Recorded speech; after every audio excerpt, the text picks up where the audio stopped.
into issues now as the music goes on inside. And joining me now, Dr. Pitt, or Professor, let me get it right, Pitt Krokamp, who is a senior lecturer of politics and international relations at Northwest University, as well as my colleague Mpho, who is political editor here at the SABC. Prof. Krokamp, I'm sure we can say it's crunch time now. Voting is done. 98.2% voter turnout. Not everyone voted. Not everyone voted, and you know, just in jest, 98.2% also the members of the Politburo voted for Xi Jinping recently in the Chinese elections. So it's a figure that works well, I think. Yeah, it works well. All right, so look, I think let's just start here. I mean, it's crunch time by 2 o'clock this afternoon. Judging by how proceedings have been on time, we are likely to hear who the leader of the Democratic Alliance is. Yeah. What does it look like? The question is, the leadership that they elect today, will that allow South Africans to say there is an alternative to the ANC? Maybe if Phalatse wins, it changes things, but I don't think. I think this generally accepted that she won't win. John Steenhuisen will win. You have John Steenhuisen, you have Helen Zille going to the 2024 elections.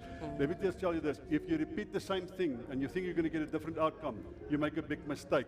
So we know that the DA will remain a liberal party for a very specific identity if the elections work out the way we expected it to. The real question was, what can they do to change it? They have leadership here on the floor today that they can change it. If you, for instance, combine Mpho with Jordan Lewis, you have something that you can change in South Africa. You can change the voting behavior. You can represent yourself as an alternative to the ANC. They don't use that opportunity today. I think they will regret it. Liberal doctrine, that is what has been sold to South Africans. Are we liberal? South Africans are not liberal. The Afrikaners are not even liberal. I said to Gwedi Montas that the Afrikaners are not even liberal. They are conservatives. They hide at the DA from the ANC. And if you want to market a liberal idea, and that's what they do, they keep on hammering away. And the big problem with liberals is what they do is they say, this is who we are. These are our values. You can vote for us if you like that.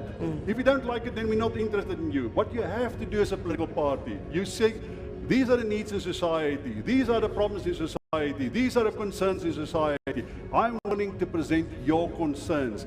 Unless they change that philosophy from either you believe like us, or we're not interested, or we will represent you, regardless of who you are, regardless of who we are, we will represent your interests. Yeah. I think they will always battle. Why? Let's take a look at the speeches by the two top candidates yesterday. John Steenhuisen putting forward these 7 pledges to the delegates, talking about dropping the ANC to 50%, ending load shedding, touching on those issues. I guess that would appeal to some. And Dr. Mpho Phalatse talking about experience and qualifications. We expected that to come up. Also making reference to former President Jacob Zuma. Just talk me through that. Well, a very good morning to the viewers. You see, what John Steenhuisen presented was something of what is it that he will do if he wins the election.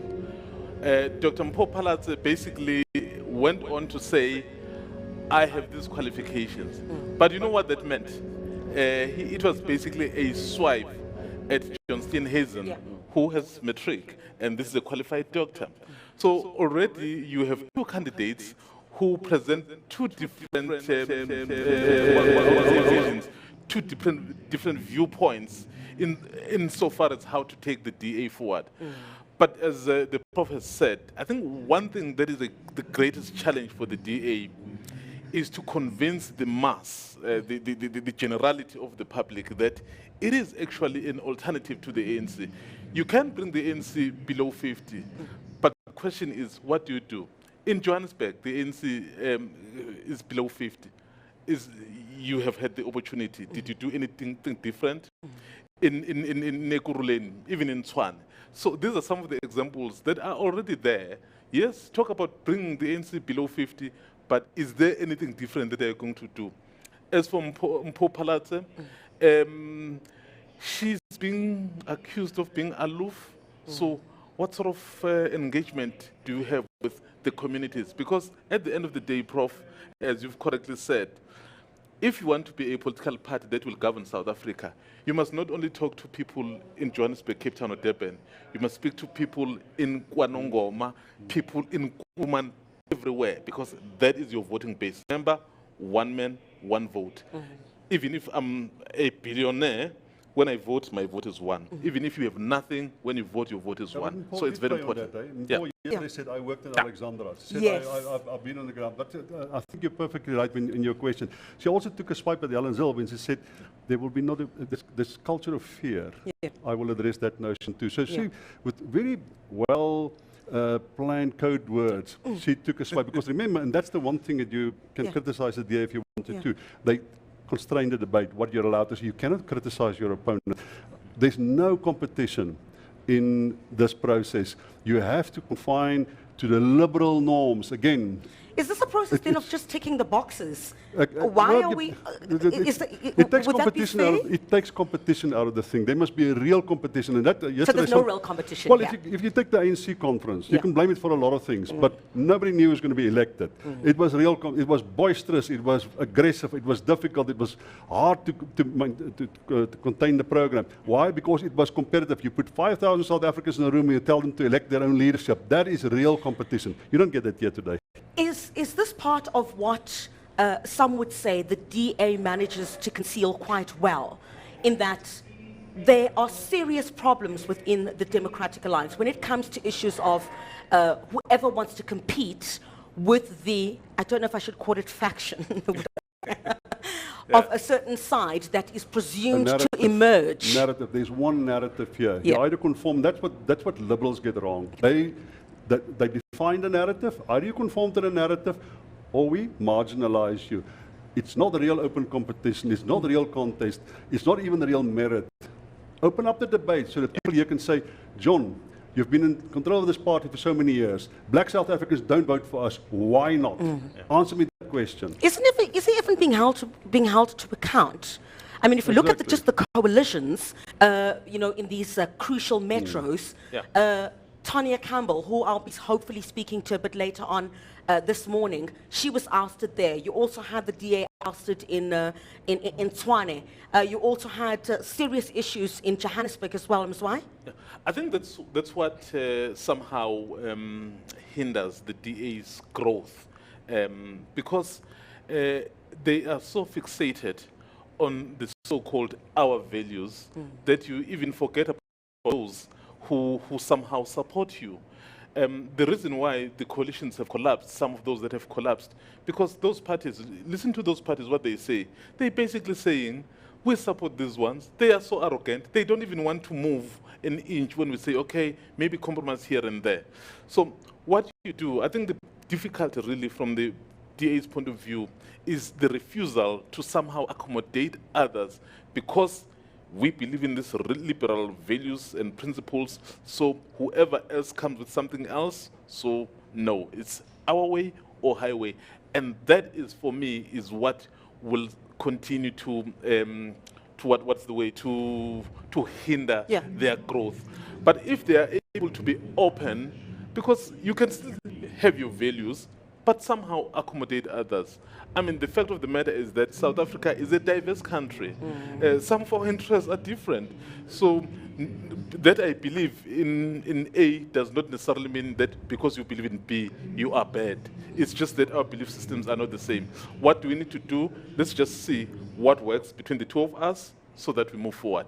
The problem right now is that my way or the highway. Has that been, Prof, the downfall of the Democratic Alliance, in that it's refusing, seemingly, to change or to even look at what's not working and perhaps apply what could work to make it more appealing to the electorate? It is and the simple. Leadership that comes out of here needs to take the party to the next election. It is simple. There's ample room for being a social democratic party in South Africa. Black South Africans will vote for a social. That means that you have a market economy, but you take social responsibility for people who have inability to access the system. Just take that responsibility for a larger society. Yesterday I spoke to the chief whip, and she reminded me that a year ago they did in Parliament actually say that they will actually increase the child allowance. Why don't they discuss it here? Why don't they market it here? Because they know amongst their traditional constituency, white South Africans, there's this stigma about these allowances. So they don't want to alienate them, so that it is not something that's really on the floor here. Land reform, child care allowances, is not, they don't discuss that because they don't want to alienate constituencies. The thing about South Africa is that you make a big mistake. In the last election, only 12% of the eligible vote voted for the ANC. 88% of South Africans voted for another party, or the majority just stayed away. In KwaZulu-Natal, the people voted IFP, then they voted ANC, and they're going gradually back to the IFP. In the Western Cape, they voted ANC, and they went to the DA. South Africans do change their minds. EFF is another example. Do change their minds, and they are quite willing to move from one party to another. Present yourself as an alternative to the ANC, and you will get the votes. Has the DA managed, I think, over these 2 days, I mean, 2 days I think is a lot to ask for anything to change, but has it presented itself any different to woo, because I guess them being here, speaks to them preparing, I guess like all other political parties, for the election, which is just less than a year away? I think where South Africans will be able to really judge is when the newly elected leadership gets onto the podium and pronounces what is it that we've agreed upon, what is it that we are going to do. Right now, it's just another conference. Well, to their credit, in terms of organization, they've organized maybe quite well, but beyond logistics, it's the content that matters. South Africans want to hear if there's anything beyond what is being presented. So is there anything of substance there? We will have the leader announced at 2 o'clock.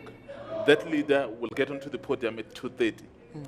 That statement will be what South Africans will judge. So is the DA any different, or is going the same trajectory? Because one thing that they've always been saying, we want to bring the ANC below 50, we want to build a new majority party. I mean, the Prof can tell me, how long have we been hearing that? The problem here is it's not, the DA can't bring the ANC below 50. The tragedy of all this is, you know what can bring the ANC below 50? If people don't go and vote.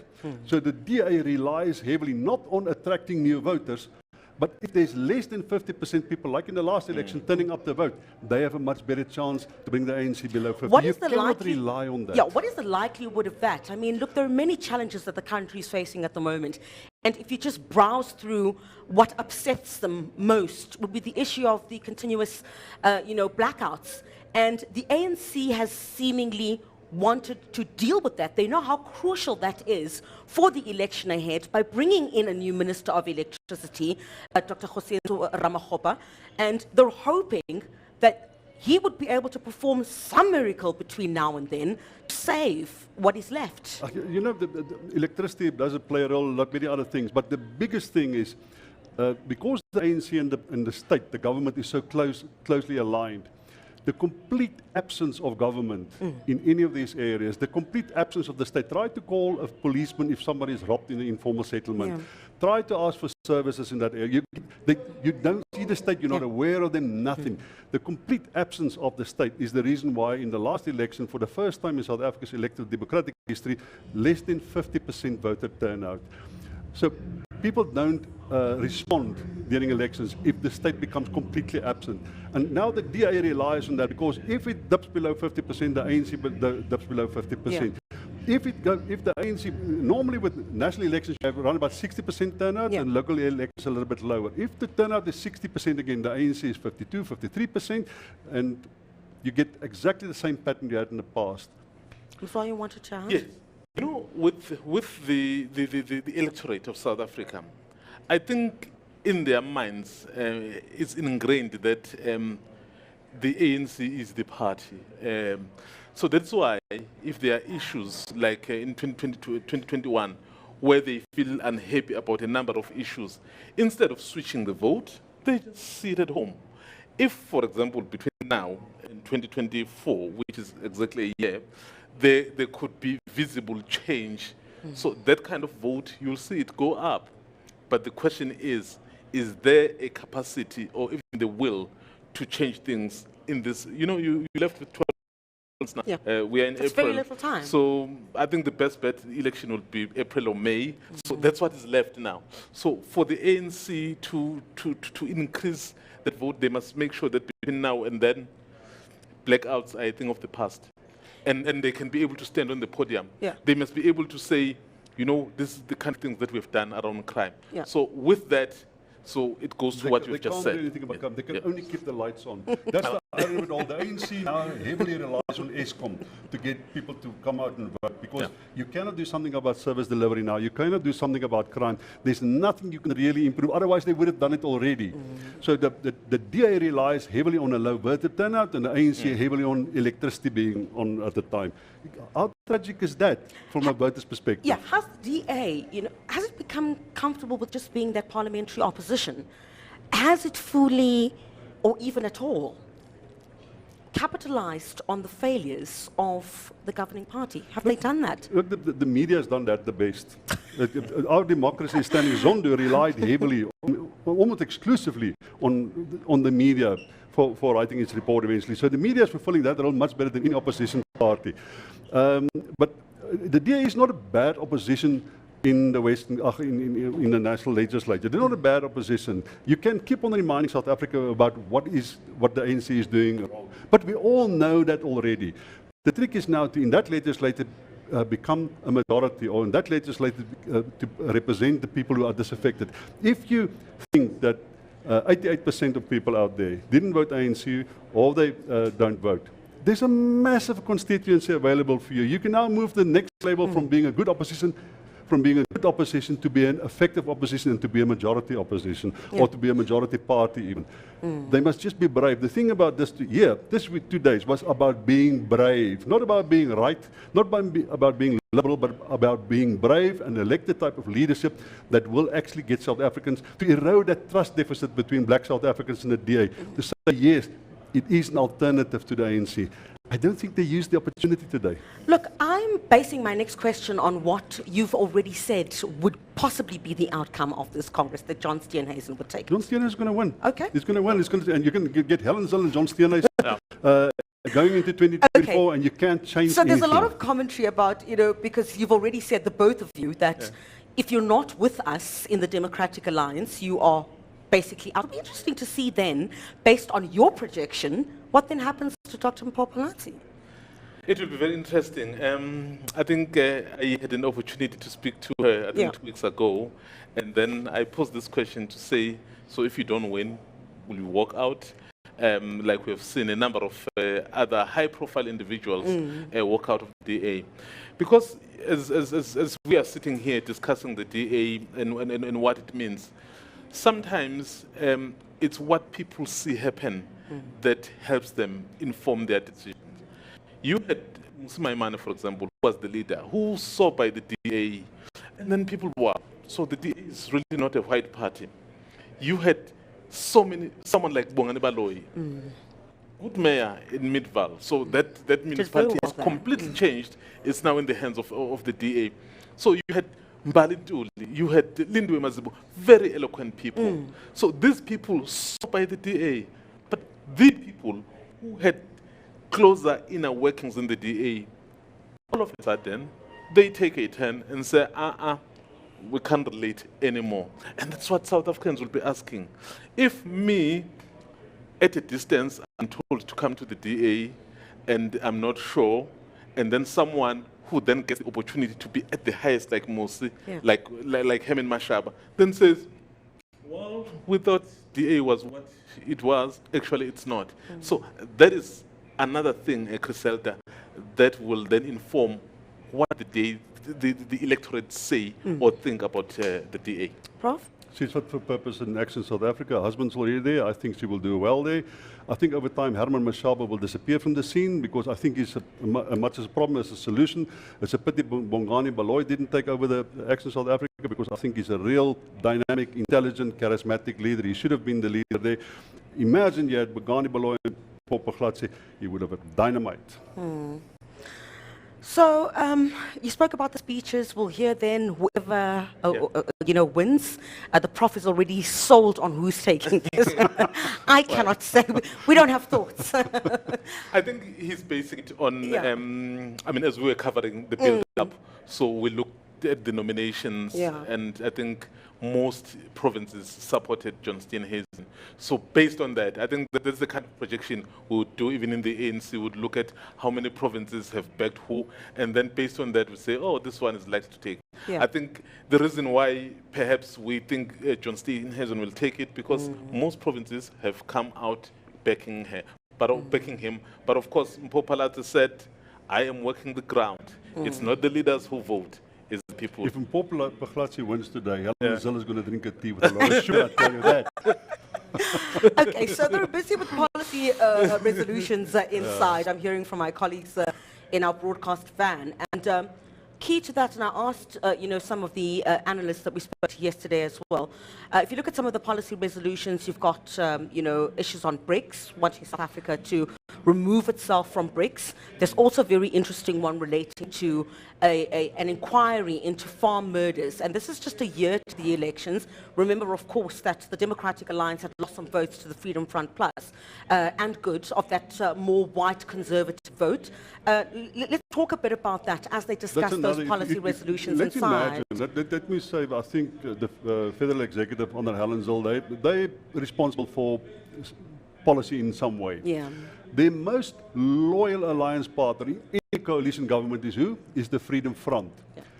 That's the very party whose constituency they tell a vote for the Freedom Front is a vote for the ANC. A vote for a small party is a vote against the likeliness of getting a majority in the legislature. So what do? They go after the support base of their most loyal alliance partners. In Johannesburg, they lost Johannesburg for exactly that reason.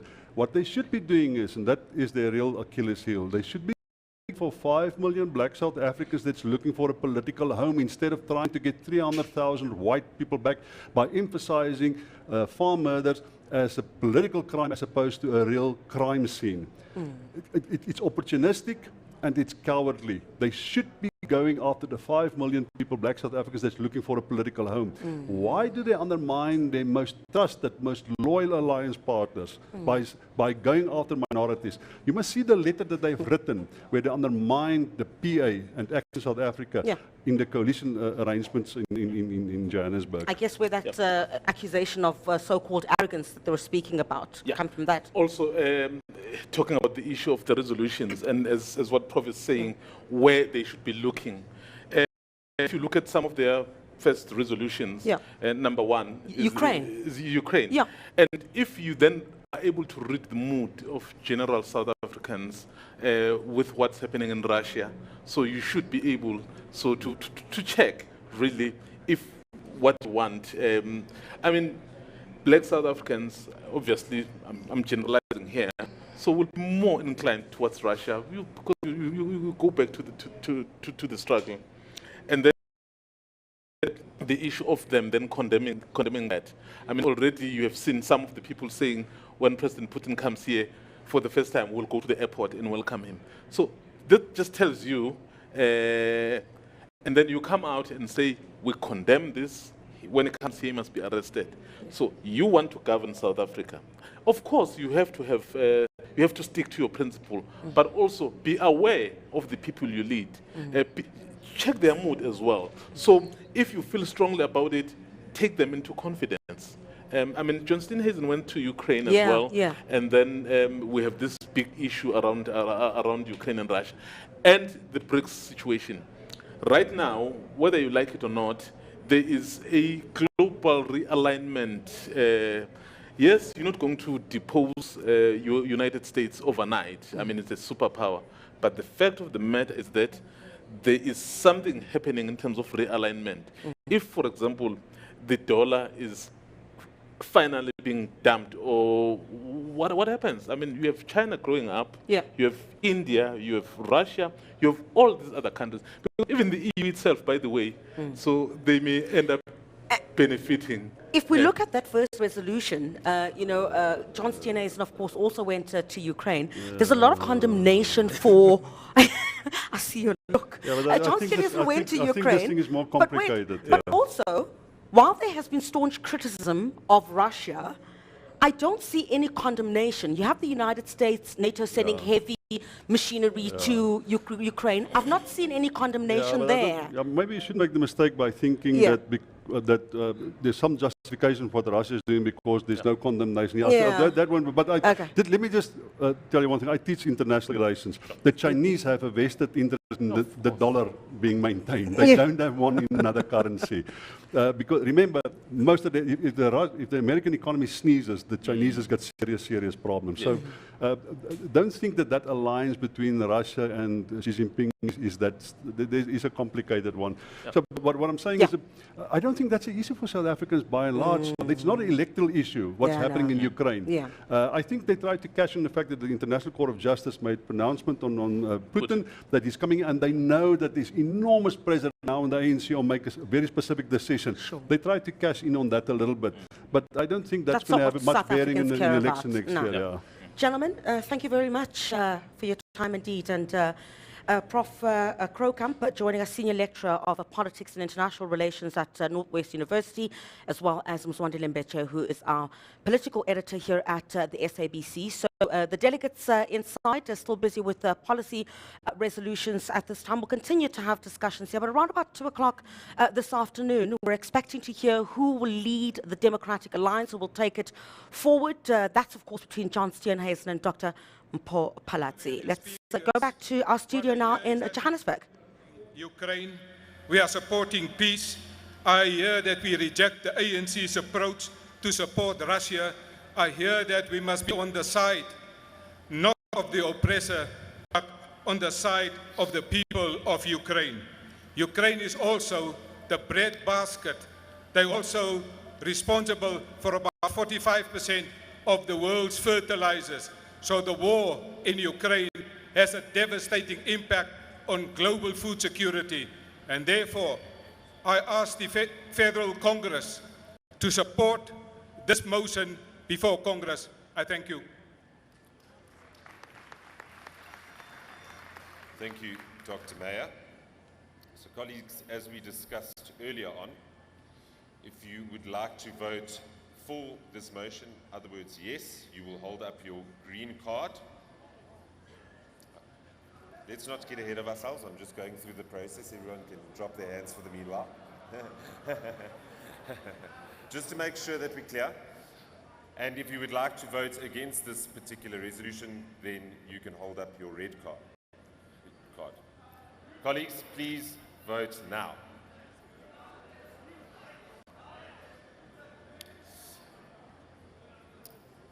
I think it's safe to say that this is overwhelmingly adopted by the Federal Congress.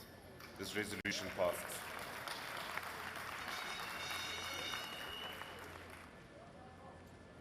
Of the delegates that registered and arrived on the day of Congress in order for it to pass. So when there's more or less unanimous adoption or support or rejection, it's quite easy looking at the cards and making the determination. But in terms of that specific proposal, it was quite clear that there was a split in the opinion amongst delegates. So the cards were counted. There was a sort of an opinion expressed that some delegates maybe voted both in favour and against the proposal in the first round. So there was a re-vote. And ultimately it was determined that I think in the first round 850 people voted in, 57 people voted in favour of the proposal, and in the second round 850. Now that fell short of the two-thirds majority, which based on the registration figures was about 1,950. So it was well short of that marker, and therefore the proposed resolution to include a deputy federal leader did not pass. Why was there such a close split between those in favour and those against this particular motion? It was a previous contentious issue, particularly with the previous DA leader contender and former DA member Mbali Ntuli raised this issue of a deputy leader of the party. Why was there such a close contestation on this issue, and why did it cause so much confusion? Yeah, so it is a proposal that more or less is now standard on every agenda of every federal Congress. So the proposal has been brought to the last 3 federal Congresses. It more or less reaches a 50% plus something support in every Congress, but never the 2/3 that is required. I think it's an indication that in some circles within the party, there is this idea that a deputy leader can add value, whilst other members, of course, feel, I think, as has been the arguments raised in the debates beforehand, that there's always this danger of creating 2 centers of power, which can lead to divisions within the party. So I think those are the 2, I would say, considerations for the that informs the split. And it's interesting that split is there, but it would seem the support for the deputy federal leader is not really gaining momentum from the one Congress to the next. Mr. Vernoorn, to raise an issue particularly on voting now, what has transpired with voting? Are you done with voting? Is counting already underway? How far are you with that process? Yeah, so voting has finished. The presiding officers came on stage, I think, just after 9 to announce that 98% of those who arrived and registered has cast their ballots. So that would be more or less 1,650 delegates who have then between 6 and 8:30, I believe, this morning voted via the Mpho vote, the electronic voting system we use. They are about to go into lockdown with either the candidates or their agents to now start the count or the tabulation of the outcomes. Hopefully for us, and not for you guys as the media, they will all be sworn to secrecy, and in terms of the program of the day, the announcement will be made, I think, at about 1:30. Mr. Horn, when you're looking at the voting patterns, what will be the clear indicator? What can we look out for when those results are finally announced? You are an expert of the DA's electoral system and how it works and how you do the counting. How is it going to fare, particularly knowing that, particularly when there are more contenders for positions like that of the deputy chairperson, the votes are then staggered on the number of votes that people get on first preferences, second preferences, and third preferences. Can you just enlighten our viewers on how it will finally be tallied out? Yeah, so look, in terms of the federal leader position with 2 candidates, of course, a simple first past the post. But in terms of the deputy federal chair positions and the deputies to the chair of the Federal Council, I think both have about 8 candidates, and there's 3 positions available. So as you indicate, we use a single transferable vote system, which then, if nobody reaches a sufficient number of first choices to get them elected in the first round, those who receive the fewest number of first choices, the second choices of those delegates who put those candidates first are then transferred, and in that way, ultimately, the 3 successful candidates is settled on. It is I always say to people, it's a bit like Duckworth-Lewis, which they use in cricket. It's a system that produces a result which sometimes people are not convinced is the best outcome, but it is a system that enables us in a big field of 8 candidates to fairly quickly and efficiently elect 3 successful candidates. Otherwise, you have to revote and until ultimately the last man or woman remains standing. Are you anticipating anyone disputing the results? We've heard Mpho Phalatse questioning this voting system that you currently have within the party and the electronic system. Yeah, well, I don't want to preempt. In terms of our internal rules, any candidate has 30 days after an election to lodge an objection.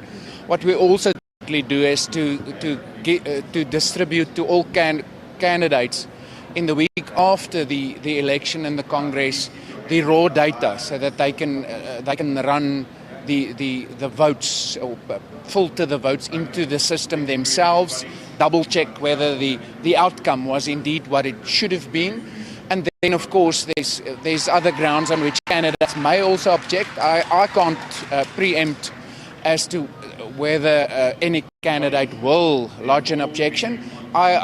From what I observed this morning, it was a fairly calm situation at the hall. There was no let's say, campaigning going on anymore. So it was very well disciplined.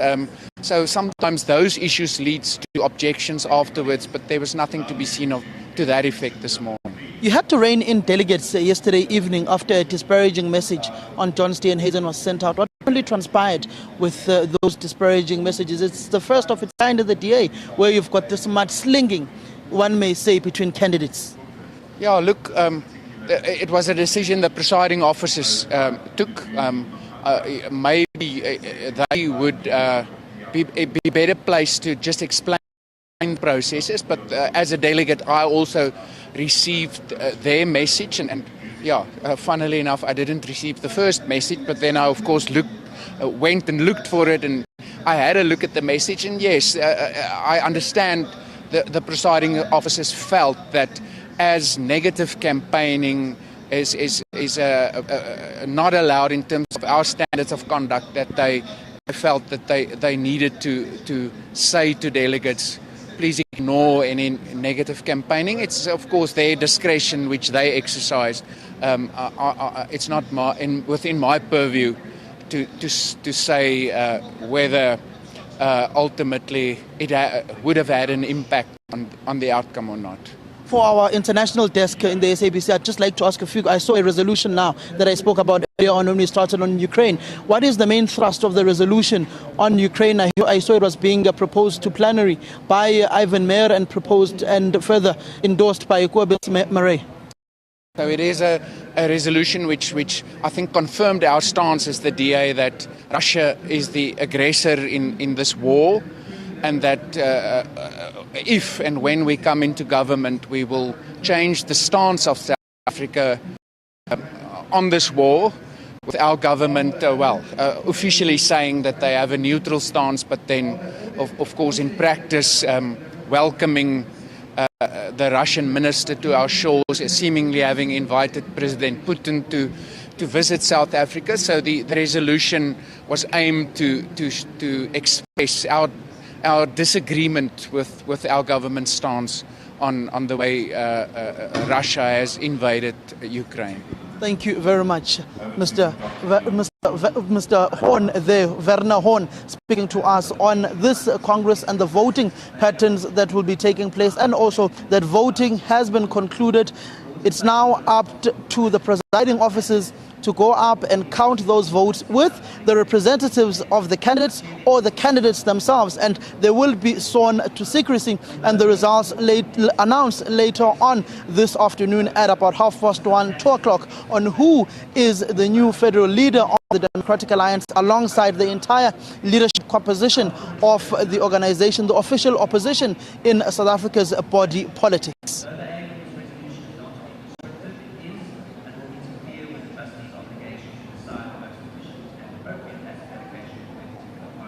Support prescribed assets for pension funds, and this prescription of where assets must be invested should not be supported. Thank you.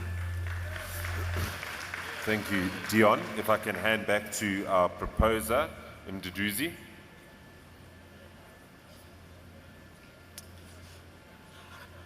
So, although there may be, you can always argue that there may be distortions in the system, but I mean, like, when we look at the data support, we feel that the data supports our proposal. And then again, this is 40% of the 75% allocation. So for instance, if in an unlikely scenario that there is a full 75% allocation, this would just be 30% of the allocation. And if it was 50%, then it would just be 20% of the total allocation. Thank you very much, Mduduzi. Delegates, please hold up your green card to vote yes, or hold up your red card to vote no. Colleagues, I think it's safe to say that this particular resolution does not in fact pass.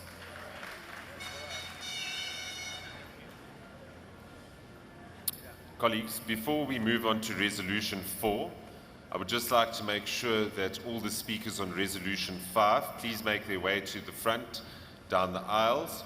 That is Dave Bride, Traverse Legoff, and Aloysia Uester. Thank you. Colleagues, we now move on to Resolution number 4, which is entitled Protecting the Independence of the South African Reserve Bank, and this can be found on page 122 of the Congress booklet. This particular resolution is proposed by Ashel Sarupin and seconded by Dr. Dion George, and our speakers to this item are Phukiso Umtimunye, Liam Jacobs, and Cole Steenhuisen. Over to you, proposer. Thank you very much, Mr. Chair. I don't know who set this microphone so high.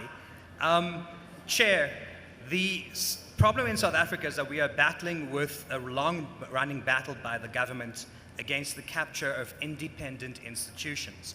And we saw how SARS was decimated, and many other institutions, the Public Protector most recently. But when you capture and decimate a reserve bank, you destroy an economy. And you might say this resolution is self-evident. Of course it is, but what we've got to do is make the implicit explicit and draw a line in the sand, because this is one of the most critical institutions to keep an economy going. But when it fails, what you have is the situation in Zimbabwe and Venezuela, where at 2 o'clock in the afternoon, a loaf of bread costs $1 million Zimbabwean dollars, and by 3 in the afternoon, it costs $4 million Zimbabwean dollars, because the Reserve Bank keeps printing money to placate a populist government that does not care about the economy. And that is what we're seeing with the ANC. And we know that the ANC constantly threatens the independence of the Reserve Bank. And as they are on their way out of government, and as they are on their way towards more and more populist policies to shore up the electoral support, we must insulate money supply and the entire Reserve Bank system from the ANC. If you think an inflation crisis that we have now is bad, wait until we allow the ANC to print unlimited amounts of money. Or if you have an ANC-EFF coalition, can you imagine the calamity that we would have with Reserve Bank Governor Julius Malema? So I ask every delegate to please support this resolution so that we make the implicit explicit. Thank you. Thank you, Ashel. Now over to the second of this resolution, Dion. I second the resolution. The South African Reserve Bank is one of the key pillars of the stability of our financial system, and it must remain independent. A few years ago, when the ANC first proposed nationalising the bank, I visited the Bank of England in London to research and discuss its nationalisation that occurred in 1946. Crucially, although the bank is now owned by the UK government, it remains independent in maintaining price stability, which means guarding against inflation that is too high or too low. That is not what the ANC proposes with a nationalised Reserve Bank. The ANC's proposal would have government, from its position at the centre of our economy, able to influence the interest rate for political purposes. That would result in disastrous populist manipulation that would not contain inflation and erode the value of our currency. The bank should not be there in the hands of politicians and be able to perform its functions without fear, favour or prejudice. Thank you. Thank you, Dion. We'll now move to our speakers list. Phukiso. Thank you, Mr. Chairman. Mr. Chairman, this is the easiest resolution to support. And just to give a small economics 101 in 1 minute. So if we all print more money and we all have more money, and let's say we're all going to buy bread, the producer of bread will just raise the price of the bread. And every time we print more money, the price of the bread will just keep going up. And one day you're going to need a backpack of a laptop to put money in to go buy 1 loaf of bread. So what's happening in Zimbabwe is not a joke. We joke about it now. We joke about the value of the Zim dollar now. But it is not a joke. If this happens, if the ANC and the EFF capture the Reserve Bank, we are going to become a Zimbabwe overnight. And we're not saying this as a scarecrow or anything. This is serious, and we need to ensure that the Reserve Bank remains independent. As you said, if you think we have inflation now, you've never seen inflation until the day the Reserve Bank is in the hands of the ANC and the EFF. So we vote to protect the Reserve Bank. Thank you. Thank you, Phukiso. Liam. Thank you very much, Chair. The independence of the Reserve Bank is crucial for economic stability in South Africa. The South African Reserve Bank must be and always will be a beacon for economic stability. We've seen in the past how political interference in monetary policy has led to concerns about the stability of an economy. Protecting the independence of the Reserve Bank is essential to ensuring that monetary policy is conducted in a way that is consistent with the long-term macroeconomic interests of the country, and by doing so, we can reduce the impact of political pressures on monetary policy and promote sustainable economic development for all. It must never ever be that when a politician tells the Reserve Bank to do a backflip, it does 10 backflips. That must never be the case. Thank you. Thank you, Liam.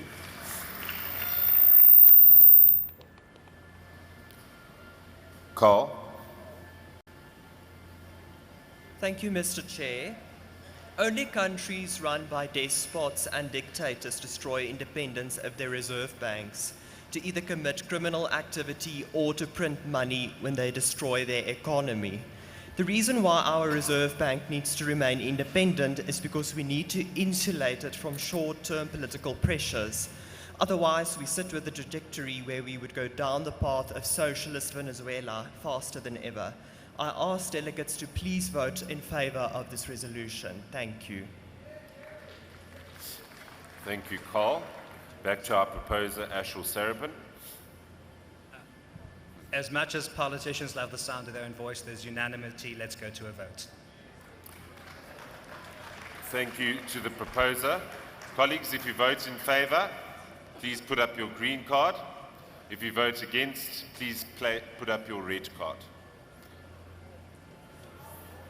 I think it's overwhelmingly passed. Thank you very much, colleagues. Resolution 4 passes. Colleagues, before we move on to resolution number 5, I would like to call the speakers for resolution 7 on account of the fact that resolution number 6 was in fact withdrawn prior to the Congress taking place. So if I can please ask the following individuals to make their way to the front: J.P. Smith, Nicholas Inyati, Aloysia Uester, Martin Meyer, and Henry Neft. Okay, thank you, colleagues. We can then move on to resolution number 5, which is entitled Regulation of Corporate Greenwashing, and you can find it on page 123 of your Congress booklet. This particular resolution is proposed by Dave Bryant and is seconded by Traverse Legoff. Our alternate speaker on this particular resolution will be Aloysia Uester. Over to our proposer, Dave. Thank you. Democrats, many of you might not be familiar with the term greenwashing. It does sound a little bit like what Action SA has been doing with our old public representatives, but it's not. In the corporate world, there's a practice referred to as whitewashing, which is where an organization covers up a dodgy business practice or a scandal by misrepresenting the facts. Greenwashing is the same concept, but it applies to companies that lie about how environmentally sustainable they are. We've seen examples of this in the past, where extractive industries have claimed to be involved in large environmental projects in developing countries, but have actually been doing significant environmental damage behind the scenes. Greenwashing also often fools well-intentioned consumers into buying products that claim to be environmentally friendly, but are not. We need to ensure that any claims made by companies are backed up by clear and verifiable data. Consumers should not be fooled into believing that they're helping the environment when they're actually only helping to fill the pockets of deceptive and dishonest companies. This resolution, when adopted, will ensure that the DA engages with the advertising regulatory authorities to propose that steps are taken to help combat greenwashing. Our natural environment is under threat on all fronts, and we need real outcomes-based solutions from business to help us protect what is left. Thank you. Thank you, Dave. The seconder, Traverse. I second this resolution. Everywhere, all over the country, whether it was during the Zuma years or more recently during the Phalatse scandal, our party understands the value of transparency. This resolution ultimately is about good corporate citizenship and transparency. Given the decline of our natural environment due to the effects of industrial waste, the widespread effects of plastic pollution in our waterways, rivers, and oceans, it has never been more urgent that we foster a culture of good corporate citizenship to attain environmental sustainability to ensure that they become a part of the solution. Whenever you visit a retailer in this country, you will find products that make claims to be environmentally sustainable or eco-friendly, but there's no methodology that presently exists to verify those claims or ensure that those are true. This will address that. Thank you. Thank you, Traverse. Aloysia. Greenwashing is a marketing tactic used by some companies to mislead consumers into believing that their product or services are environmentally friendly when it really is not. This can lead to consumers making choices based on false information and harm to the environment. To combat greenwashing, it is important to support efforts that promote transparency and accurate information. This can include measures such as labeling requirements, third-party certification, and public awareness campaigns. Resolution 5, which focuses on combating greenwashing and promoting accurate information, can be an important step towards creating a more sustainable and environmentally friendly conscious marketplace. By supporting this resolution, consumers can help ensure that they make informed choices that align with their values and support a healthier planet for future generations. Thank you. Your time is up. Please conclude. There we go. Thank you, Aloysia. Back to our proposer, Dave. Thanks very much, and thank you for the support, and I put it forward that we adopt this resolution. Thank you. Thank you, Dave. Colleagues, if you vote in favor of this particular resolution, please put up your green card. If you vote against this particular resolution, please put up your red card. Colleagues, I think this has been passed almost unanimously. This resolution 5 is adopted. Okay. As noted earlier, resolution number 6 was in fact withdrawn. But before we move on to resolution number 7, I would like to call on the speakers for resolution 8 to please make their way down the aisle to the front. Well, I think some of them are here. I would just like to do it to make sure everyone gets a fair reminder. It's JP Smith, Hannah Winkler, Aloysia Jooste, Annette Deppie, Henry Neft, and Siamtanda Luvo Vimbani. Colleagues, we are now at resolution number 7, and this is working together to improve animal welfare, and you can find it on page 125 of your Federal Congress booklet.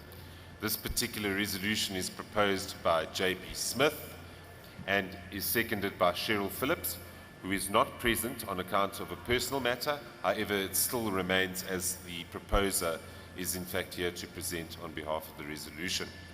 We will speak to the alternate speakers once the proposer has introduced his resolution. JP? Thank you, Matt. You'll notice that I've put on my pet parent t-shirt. So I wear different hats in this job, and in this case different t-shirts, and one of them is animal welfare as the patron of the Western Cape Animal Welfare Forum. So this forum was established after the promulgation of the animal bylaw in Cape Town in 2010, when the city found itself at odds with the animal welfare organizations about policy issues such as compulsory sterilization and animal rights, and how much animal welfare the city should be undertaking. As with many such sectors in civil society, the NGOs were also not speaking with one voice and did not agree on policy issues either, and this made it really hard for the city to know how to respond and who to listen to. Our mayor at the time and the premier at that time decided to launch a forum for all the NGOs in the city and the province, and this turned out to be a masterstroke and an incredibly valuable investment in collaboration and partnership with the sector. It meant that the sector developed clear policy positions, spoke with one voice, had a quarterly meeting with government, developed agreed animal welfare policies, drove joint projects like the anti-dog fighting project between the Animal Welfare Inspectorates and the city's Animal Control Unit, and it helped us confront problems that arose on a constructive and good faith basis. This has created so many positive outcomes for animal welfare and for government. When more people started surrendering their pets during COVID because of financial hardship, we were able to launch the Pause a While Adoption Fair as a joint project between CORF and the city. In short, the forum has been revolutionary and impactful, and today CORF has 56 member organizations. My only regret is that we didn't start this in 2001.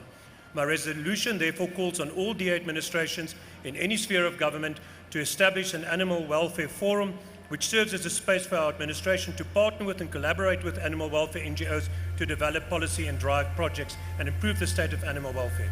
For many people, their pets or domestic companions are part of their families. Your time is up. Please conclude. Thank you, JP. We will then move on to the speakers to this item. Nicholas Inyati. Thank you very much. When I get a resolution like this, the first thing I ask myself is, how do I tell this to the voter in the simplest form? Animal welfare speaks about the relationship that an owner has with their animal. I imagine myself campaigning in the deep rural areas of Umtata in the Eastern Cape, where majority of those people have dogs that act as their security. If the DA supports this resolution, it means that we are able to send our councillors to be part of these forums that are going to assist the owners to ensure that their dogs are taken care of. That is how I would sell this to a voter. So this is more than just supporting animal welfare, but this is about supporting our voters and the challenge that they go through with their animals. A government in waiting, which is the DA, does care for South Africa, and that care means care for the environment, care for our residents, and care for the animals of this beautiful country.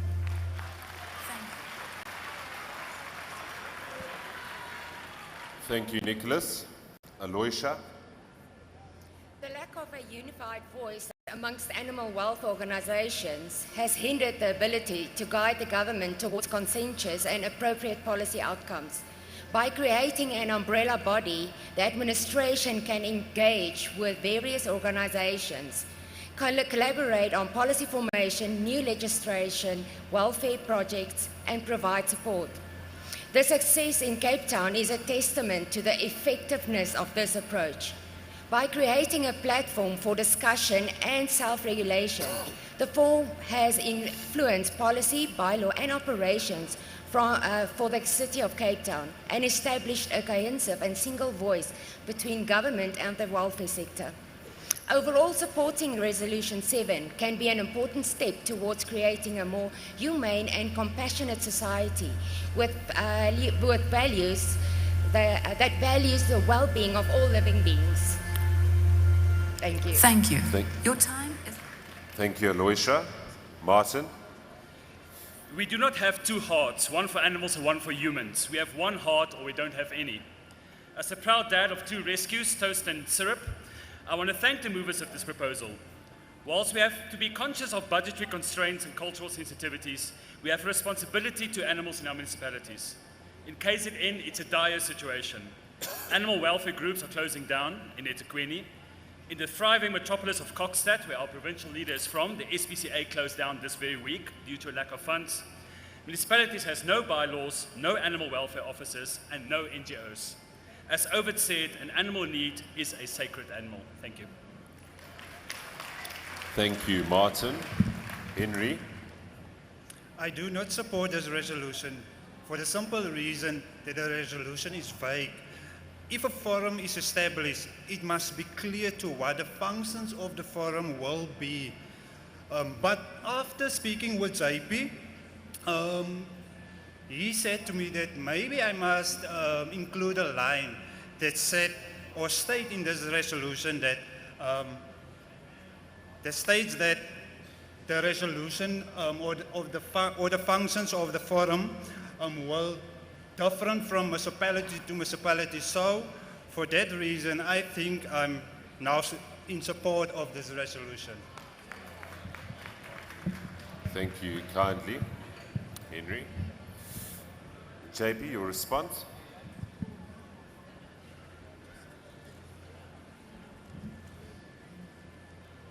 Nicholas managed to dismantle the mic. All right.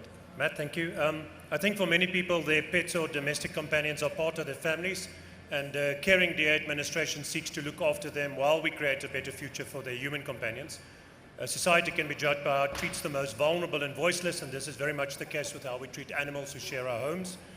And in the case of Henry's resolution, I'm happy to add a line to that that says that the implementation and the structure of the forum, and the terms of reference of it, shall be varied by each administration as the need desires. Colleagues, before we move to the voting process, I just want to make clear that the request for alternative formulations closed towards the end of last year, so it would not be possible to amend that now from the floor. However, I do think that it's a discussion that you can take offline after this and see how best that can be incorporated. So we would then be voting on the basis of the motion that appears in the Congress booklet, just to make that clear. I therefore ask you, if you vote in favour of this particular resolution, to put up your green card, and if you vote against, please put up your red card. Thank you, colleagues. This particular resolution overwhelmingly passes.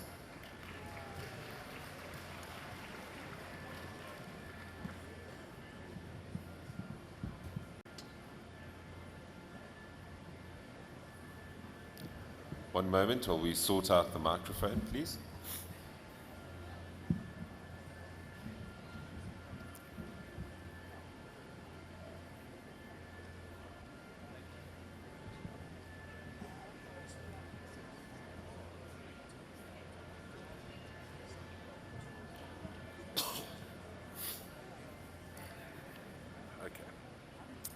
Colleagues, before we move on to this particular resolution, I would just like to ensure that all speakers for resolution number 9 are making their way to the front. The speakers are Natasha Matsone, Traverse Lagoff, Martin Meyer, Richard Charles Hill, and Nicholas Inyati. Colleagues, with that said, we now move to resolution number 8, which is entitled Lotto funding must include animal welfare. And this you can find on page 125 and 26 of your Federal Congress booklet. This is proposed by J.P. Smith and is seconded by Cheryl, whose circumstances have previously been explained. Over to you, J.P. Thank you. There are many good resolutions and matters being raised here this morning, and they seek to address important issues across a wide scope. But I would like to address you on an issue that I think affects millions of our supporters and voters across South Africa. There are an estimated 11 to 15 million domestic animals or companions in South Africa and 5 or more million strays. The World Health Organization adopted a One Health policy which advocates for uplifting human health conditions by also improving animal health conditions, especially in indigent communities. Poor health of an animal population impacts directly on the health of the human population who cohabit with them. However, in South Africa, the state does not fund animal welfare. They rely instead entirely on donations and fundraising, and this is even the case for the SPCA. All of the SPCAs in South Africa are governed by the SPCA Act of 1993, Act 169, which is administered by the NSPCA, which is a statutory body with specialized operational unit in which deals with national issues and enforces the Animal Protection Act of 1962 across South Africa. During COVID, the plight of animal welfare became more challenging with donations drying up and people surrendering more animals. To compound the crisis, the Lottos excluded the animal welfare sector from receiving funding from them. In Cape Town, the city had to step up with more grant and aid funding to help them out and prevent some of them from failing or shutting their doors. And my thanks to the current and previous mayors for their leadership in this regard. It's not sustainable and it's not right. Therefore, my resolution calls on all DA administrations to commit themselves to formalizing their support for animal welfare, addressing strays and mass sterilization, and it also asks the DA to use every platform to advocate for and seek to amend the Lotteries and Lotteries Amendment Act to compel the Lotto to include animal welfare in their annual financial allocations. Thank you.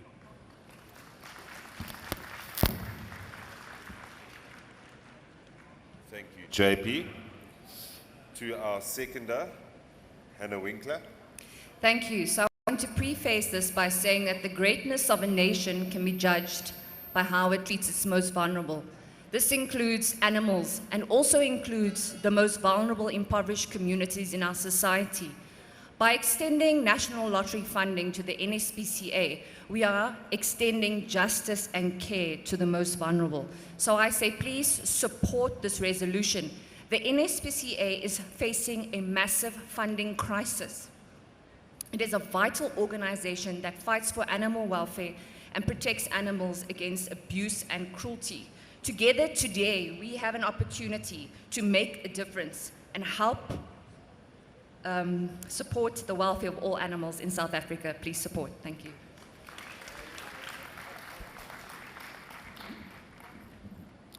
Colleagues, before I move on to Aloysia, just to correct what I said in the previous instance, Hannah was not in fact the seconder, but rather a speaker to this particular resolution, just for procedural purposes. Aloysia? Resolution 8 proposes that lotto funding should include animal welfare to fulfill an obligation to uplift both human and animal health in indigent communities.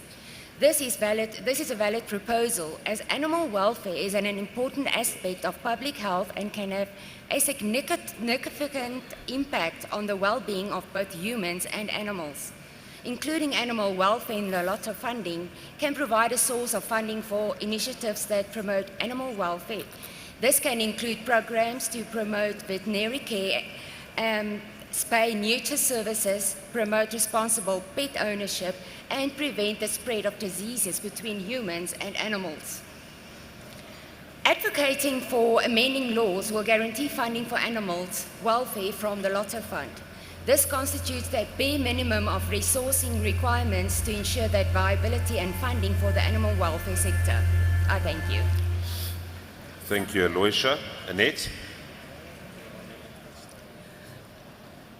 Too often than not, councillors and MPs are used to assist in animal welfares and SPCAs, to find finance for them or to assist them in governance issues. This will just cement our involvement in the future. The lotteries must stop spending money on fast cars, lavish homes, and celebrities. Instead, they must support human and animal health in indigenous communities. I often watch kids walk with their dogs to the SPCA here in Midrand, and they walk for hours, and it hurts me to see that they have to walk so far to get help for their animals. Thank you very much. Thank you, Annette. Henry? I'm in support of this resolution. Animal welfare is important. If we promote animal welfare, we automatically promote human health. Funding to promote a One Health policy for humans and animals must always be welcome. Because of the close relationships humans and animals share, organizations that help in communities to promote animal wealth are in need of funding, and this will help with animal health in poor communities. Thank you. Thank you, Henry. Thank you, Chair. Siamtanda? Yeah, the NLC plays an integral part in ensuring that non-profits are sustainable. Animal welfare remains a challenge for us in rural areas where avoidable things like rabies outbreaks can terrorize villages on end, or in townships where stray animals are in abundance. This stream of funding could also help in combating foot and mouth disease and swine flu when such outbreaks happen.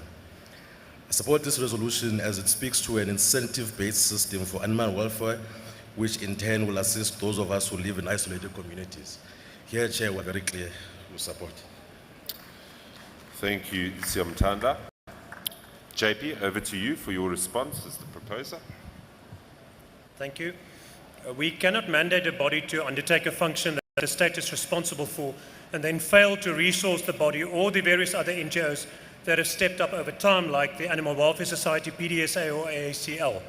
As a caring and responsible DA government, we should strive to secure predictable and sustainable income for the sector to be able to plan, budget, and help them support healthy communities. We should not underestimate how many voters care for and about the animals and how much our support impacts on their respect for the DA. We should also not underestimate how many indigent residents struggle to look after the animals and depend on animal welfare organizations for support. Thank you. Thank you very much, JP. Colleagues, we will now proceed with the voting process. Please raise your green card if you are in support of this particular item, or red if you are against it. Thank you, colleagues. This resolution passes. So, colleagues, before we move on to Resolution 9, I would like to make sure that the speakers for Resolution 10 have made their way to the front, down the aisle, and I'm going to just repeat their names to ensure that they are there. I think we're sticking to time at the moment and we should just keep that up. So the first person being Traverse Legoff, secondly Ashwell Sarapin, thirdly Hannah Winkler, and fourth Martin Meyer. So colleagues, let us now move on to resolution number 9, which is entitled Incorporation of Climate Risk into South Africa's National Security Threat Matrix. You can find this particular resolution on page 126 of the Federal Congress booklet. It is proposed by Natasha Matsone and seconded by Traverse Legoff. Over to you, Natasha. Thank you, Chairperson Cuthbert. As the impacts of climate change become more severe, the South African state and its various institutions will face growing climate change risks which have the potential to undermine the stability and viability of constitutional democracy. The most pressing threats to our national security will arise from the disruption of our social systems and the onset of regional disasters such as floods, extreme weather, landslides, insect swarms, crop failures, and wildfires. These have the potential to precipitate the displacement of millions of people in the sub-Saharan Africa in the form of climate refugees. We therefore would like to propose that the DA take action to ensure that the South African State Security Agency fully incorporates the full dimensions of risks and threats posed by climate change in its approach to and analysing the assessing of national security threats to the Republic of South Africa. That the DA will ensure that climate risk is incorporated into the terms of reference of the national intelligence estimates produced by the State Security Agency, that threats posed by climate change are integrated at all levels into the scope of work of the State Security Agency, both domestically and foreignly, and that the national security implications of climate risks are fully considered and regularly expressed in intelligence packages contained in the President's daily briefing and when necessary. Thank you very much, Natasha. Colleagues, before we call up the second of this particular resolution, there's a bit of chatter in the background. Can we please respect our colleagues when they are speaking at the mic? Over to the seconder, Traverse. I second this resolution. Noting what's already been said, it's important to say that the IPC 6th assessment, synthesis report released just last month, makes a very clear case for supporting such a resolution. South Africa is at tremendous risk when it comes to the impacts of climate change, and it's important that we incorporate the national security dimensions of this into our threat matrix. If you look at July 2021 in the civil unrest that occurred in KZN, it's clear to see the failures of or the consequences of what happens when we fail to assess risk and respond appropriately. By adopting this resolution, we will ensure that we are best prepared to take on the challenges that come in the coming decades and to protect South Africans from the onsets of climate change. Thank you. Thank you, Traverse. Over to our first speaker on this resolution, Martin. If there's a province that knows disasters due to climate change, it is the good people of KZN. Till this date, we have 73 people's bodies unaccounted for after the double floods of 2022. Almost 54 municipalities in KZN has faced natural disasters of some kind in the last 3 years. Due to climate change, we are faced with floods multiple times a year, and the tropical storms are moving more and more south, and it's bound to hit Durban any year now. When the first floods hit last year, it was members of the DA that notified the provincial government of the coming disaster. It was DA councillors that were leaving their own families behind and saving people and even having to retrieve bodies from trees. The risk is real. Our government is unprepared. We are on our own. If it was not for the DA, we would be on our own. And therefore, we cannot but support this resolution. Thank you. Thank you, Martin. Our next speaker, Richard. Thank you, Chair. As Travers said, the sixth assessment report of the Intergovernmental Panel on Climate Change was released just 2 weeks ago. In this report, they say that half of the world's population are highly vulnerable, making it hard to meet sustainable development goals. In South Africa, climate change is a risk to all human and natural systems, from smallholder farmers on the one hand to supermarket chains on the other, and even to insurers like Santam. Climate change increases inequality and forces people to migrate. The panel expects further warming and making climate risks more difficult to manage. Incorporating intelligence on climate risks into the State Security Agency can improve adaptation, which is currently fragmented and sector-specific. This will ensure a whole-of-society response to climate change. Thank you. Thank you, Richard. Nicholas. Thank you very much. I think this one is a clear one. We have to support it. And reason being, if you thought COVID was bad, if we do not treat climate change as a risk, when the impacts come, it will be worse than we've ever imagined. If you just look at the 5 major impacts of climate change in terms of agriculture, the first one is that climate change reduces the availability of surface and groundwater in South Africa. The people of Eastern Cape are suffering from drought. That is a major impact of climate change. What does drought mean? It means that the farm that was employing people is going to close down. This is what this motion speaks about. It means that people will not have jobs. More than jobs, people will not have food security because the price of bread will more than triple because of climate change. So this speaks more than just climate change. This speaks about the future, not just of South Africa, but the future of this continent and the world as a whole. So as the young people of DA, we support this fully and urge Congress to do the same. Your time is up. Please. Thank you, Nicholas. Back to Natasha for her response. Thank you, Matthew. Matthew, I think it's very clear to see that there is support for this motion. I would just like to end off by saying that climate change is not only an environmental issue.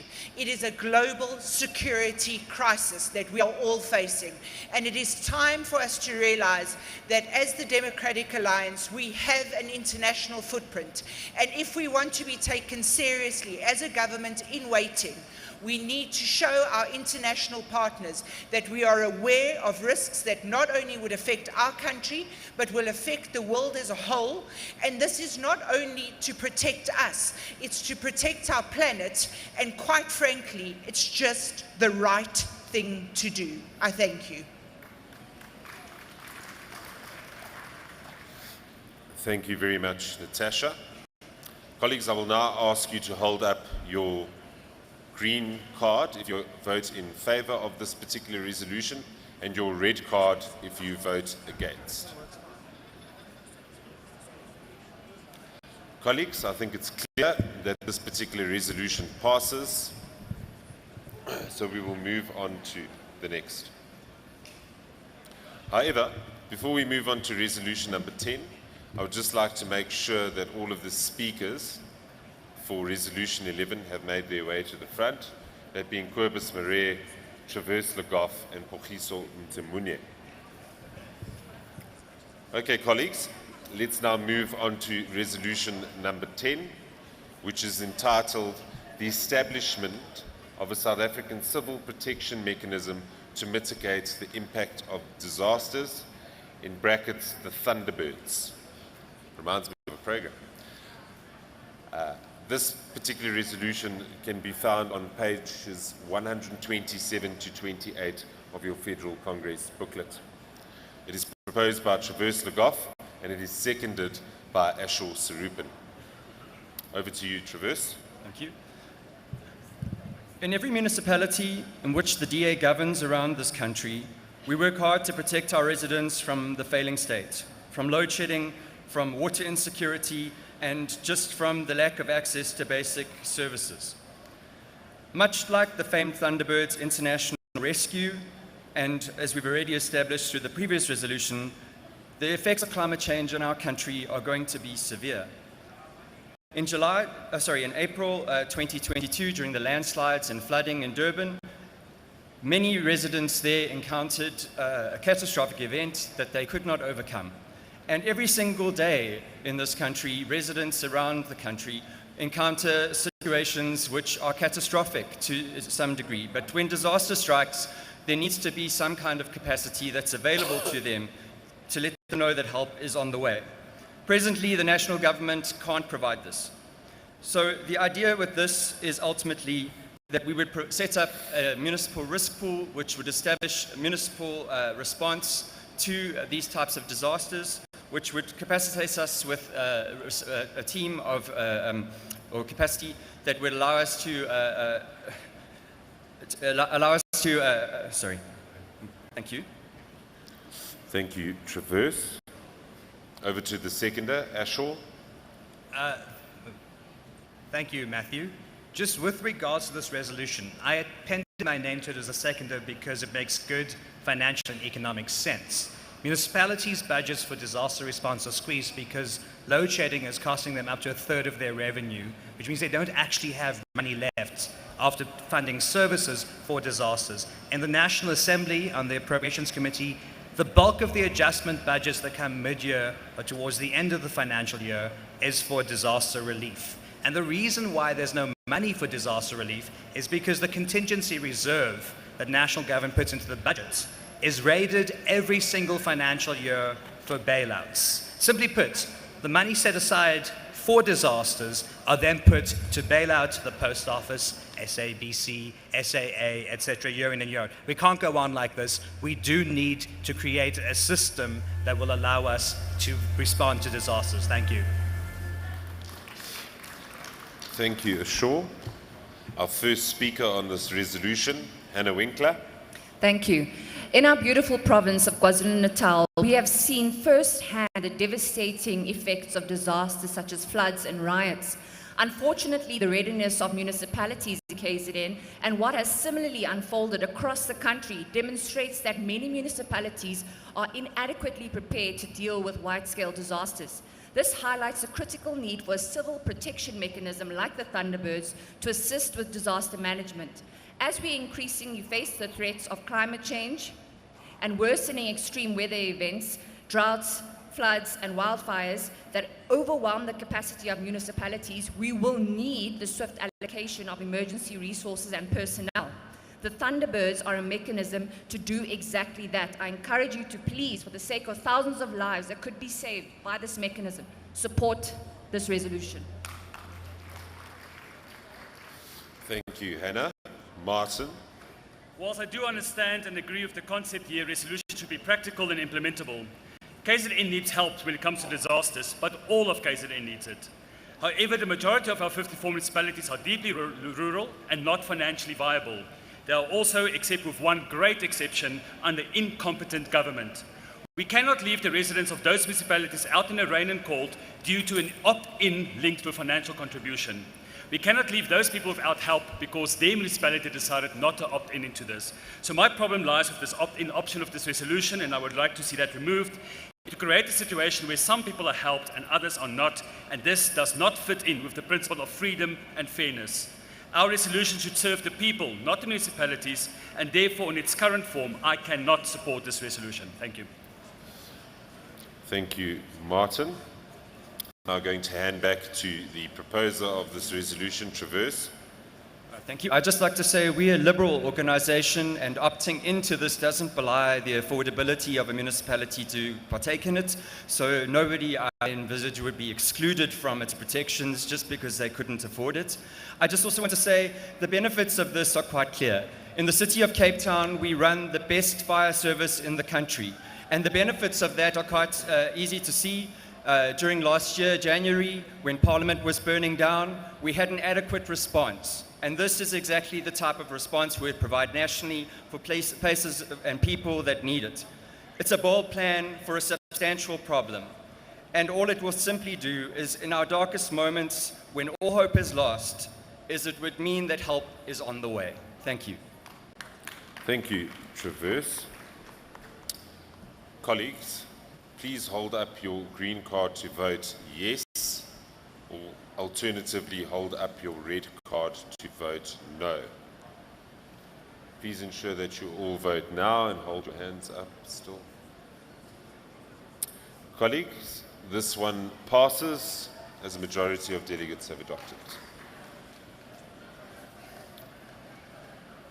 However, before we move on to the next resolution, colleagues, I would just like to make sure that the speakers for Resolution 12 make their way to the front.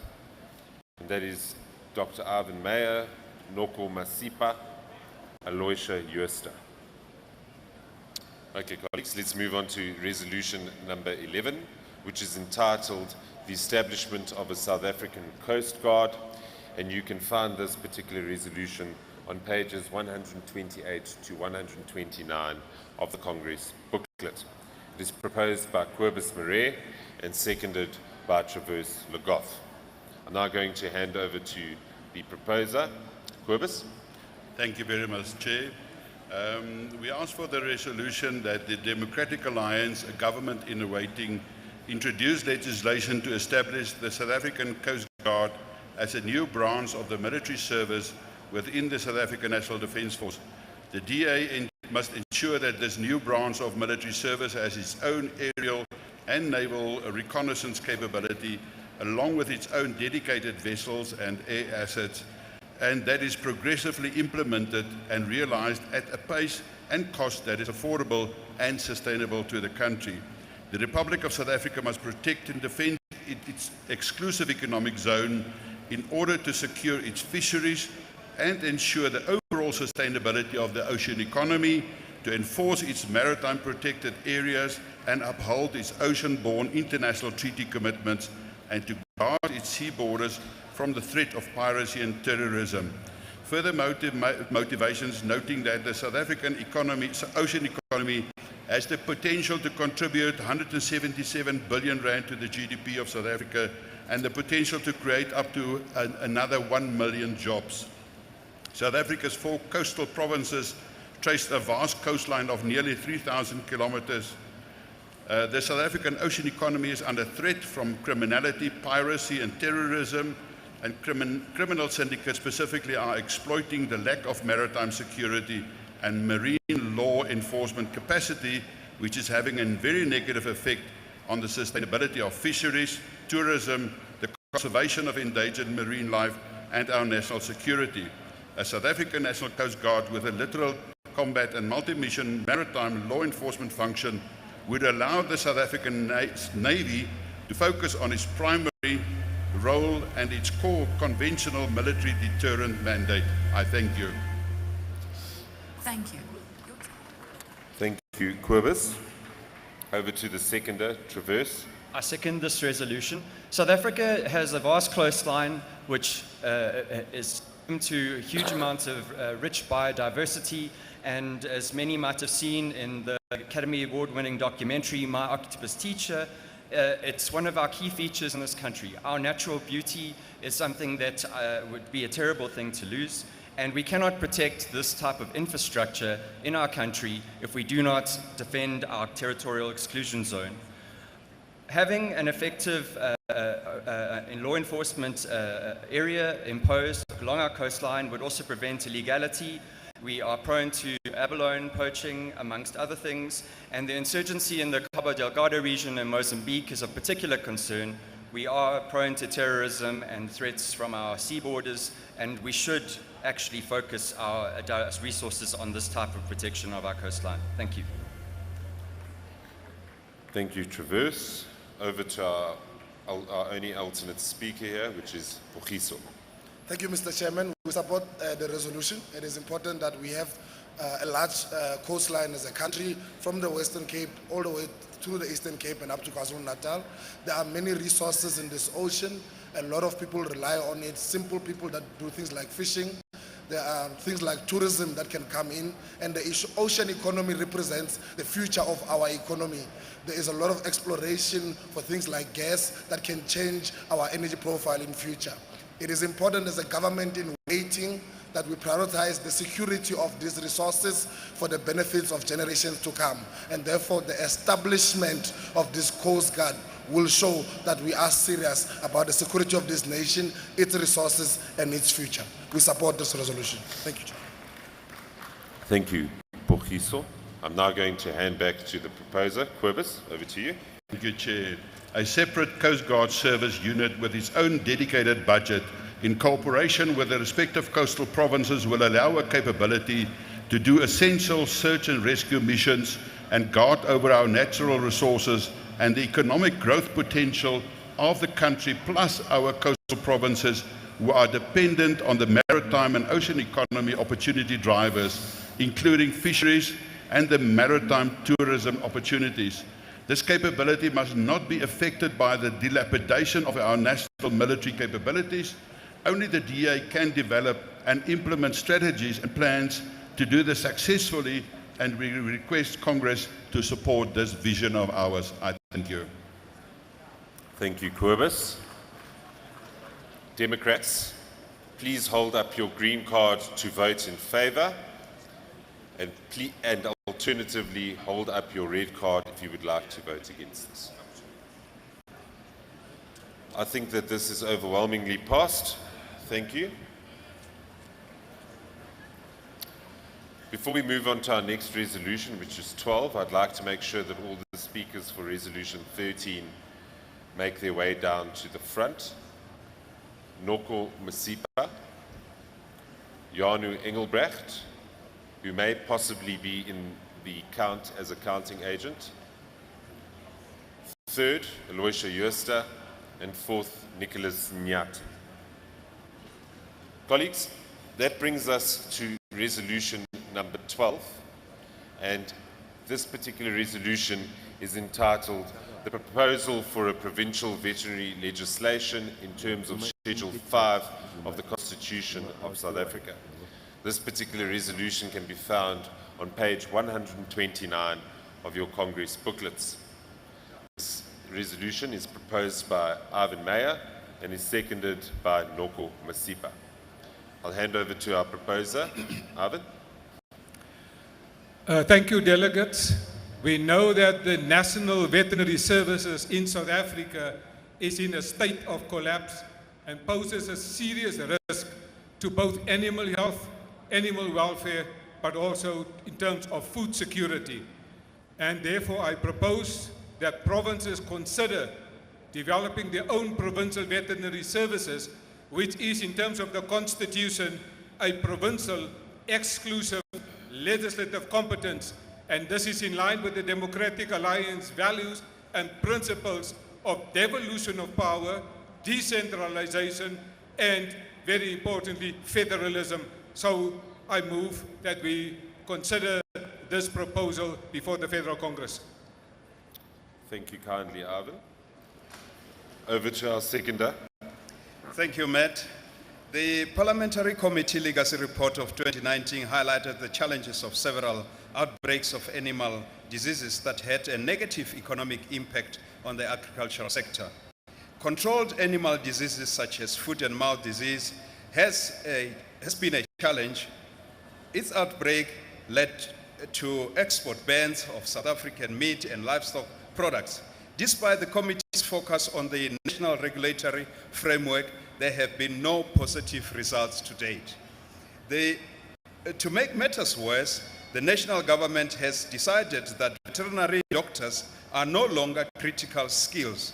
Delegates, to save our livestock industry, we need to devolve veterinary regulatory legislation framework, making powers to the province. I thank you. Thank you, Noko. Aloysia.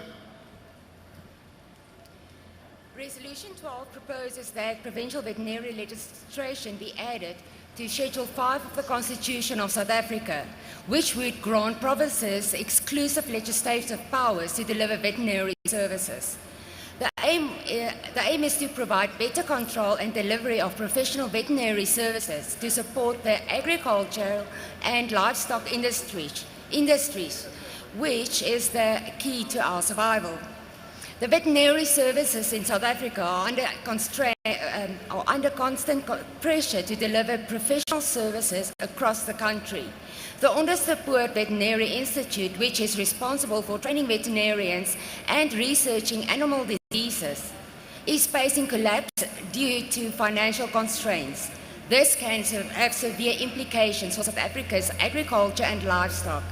Overall, supporting Resolution 12 can be an important step towards improving veterinary services and supporting agriculture and livestock industries in South Africa. Thank you. Thank you, Aloysia. Delegates, we've got approximately 12 minutes, if I'm correct in saying, before we hit our break. So if we can please just apply ourselves for the last few resolutions that we will be debating, and we can make sure that we respect our colleagues who have taken the time to submit these resolutions, please. Back to our proposer, Ivan.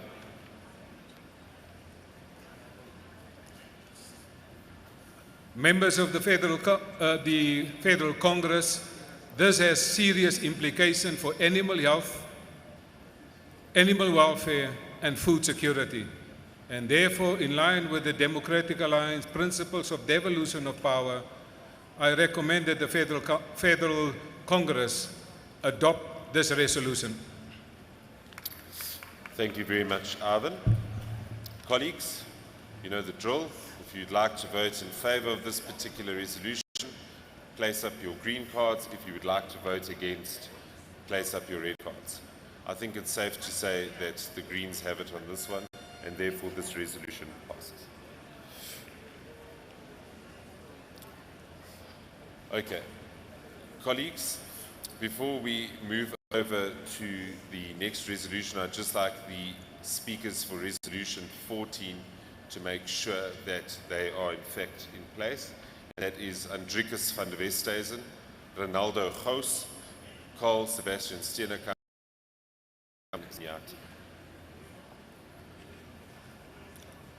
Okay, colleagues, we now move to resolution number 13, and this is entitled Government Must Make Available Attenuated Strains to South African Private Entities with Resources to Make Needed Livestock Vaccines. And this particular resolution can be found on page 130 of your Congress booklet. It is proposed by Noko Masipa, and it is seconded by Janu Engelbrecht. Over to you, Noko. Thank you, Matt. The South African livestock sector represents nearly 50% of the total value of agricultural production in this country. Livestock is largely protected against diseases such as FMD and so forth through timeless inoculation. The Onderstepoort Biological Product is the only institution with licensed vaccine strains for blue tongue, African horse sickness, and Rift Valley fever diseases.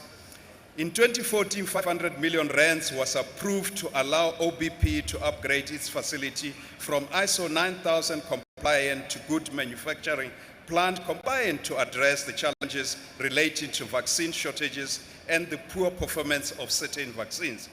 We continue to experience shortage of vaccines. The effect of these shortages have resulted in horses dying from African horse sicknesses because OBP could not supply farmers with vaccines on time. These diseases need to be guarded against by timeless vaccination. Because OBP cannot do the job, we call on the government to ensure that registered vaccine strains that have been developed by Onderstepoort Veterinary Research Institute with taxpayers' money are made available to private companies within the Republic of South Africa with the capacity to produce vaccines. And secondly, is the regulatory bottlenecks created by the Directorate of Agriculture around the registration of such vaccines. It is essential that private companies are also provided with the vaccine strains licenses for the sake of our animals and food security. I thank you. Thank you very much, Noko. Colleagues, before we move to the seconder, just one announcement. When we take the break after, or not a break rather, but when we end with this particular session of resolutions, it will then be the incumbent federal leaders addressed. So I do ask that you all remain seated for that and do not move out of the room once we are complete with this first session of resolutions. Thank you. Over to you, Janu. Thank you very much. Delegates, we ask for your support in this resolution.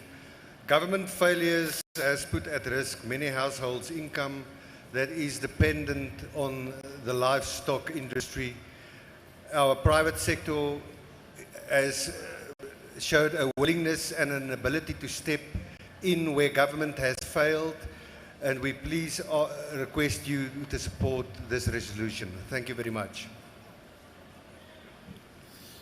Thank you, Janu. Aloysia. The proposed solution to the challenges Onderstepoort Biological Products, OBP, faces to pursue public partnership with the private sector.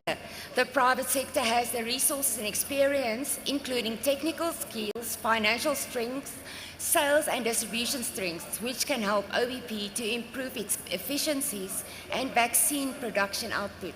Pursuing such partnership can help address OBP's two main challenges: operational resources and technically qualified staff. The resolution states that the government should make provision for provisional veterinary legislation into the constitution to allow private entities with resources to make needed livestock vaccines. This would increase competition in the market, potentially improve the quality of the vaccines and create jobs in the private sector. Overall, the resolution aims to address the current issues in livestock vaccine production and distribution. Thank you. Your time is up. Please by opening the marketing to private entities and allow more. Your time is up. Please conclude. Thank you. Your time is now over. Nicholas.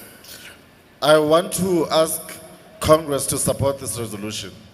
And I'm doing this because I'm thinking about all the mothers and fathers whose only source of income is through their livestock. A loss of livestock to them is more than just a loss of a cow, a sheep, or a goat, but it is a loss of income. A loss of income in any household is a loss of a dream, because some of these families use livestock as a source of income to send their kids to universities and colleges so that they can change their lives and their trajectory. So this one, I want to beg Congress to say there are people out there who are trying to impact their own change by using livestock. And these vaccines to them are a matter of life and death, not just for their livestock, but for the dreams of their families. Thank you, Nicholas. I'm going to hand back to the proposer, Noko. Thank you, Matt. I just want to thank my seconder on this resolution who helped me to unearth the AHS shortage challenges, and also to those who spoke on this resolution. Once in your life, you may need a doctor, a lawyer, a policeman, and a preacher. But every day, 3 times a day, you need a farmer, quote unquote. Farmers need a regulated production of vaccines through the public-private partnership to feed us. Thank you, Democrats. Please support this resolution. Thank you very much, Noko. Colleagues, if you'd like to vote in favor, please raise your green cards. If you would like to vote against, please raise your red cards. I think this is overwhelmingly passed, therefore resolution 13 carries. Thank you very much, colleagues. This is the end of session 1.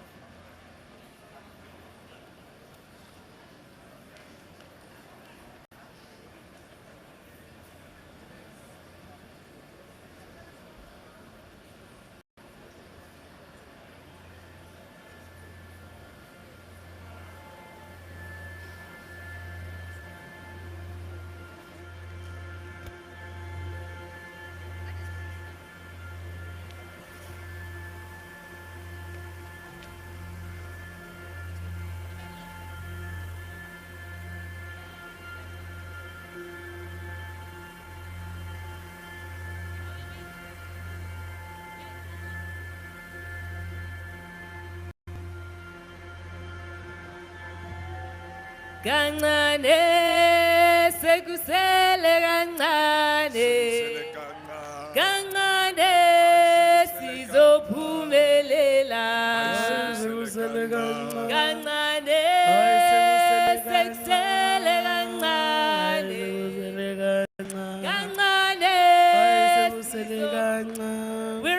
requested this song. Let's all sing it together, please. Because we love it and it's an exciting song for all of us.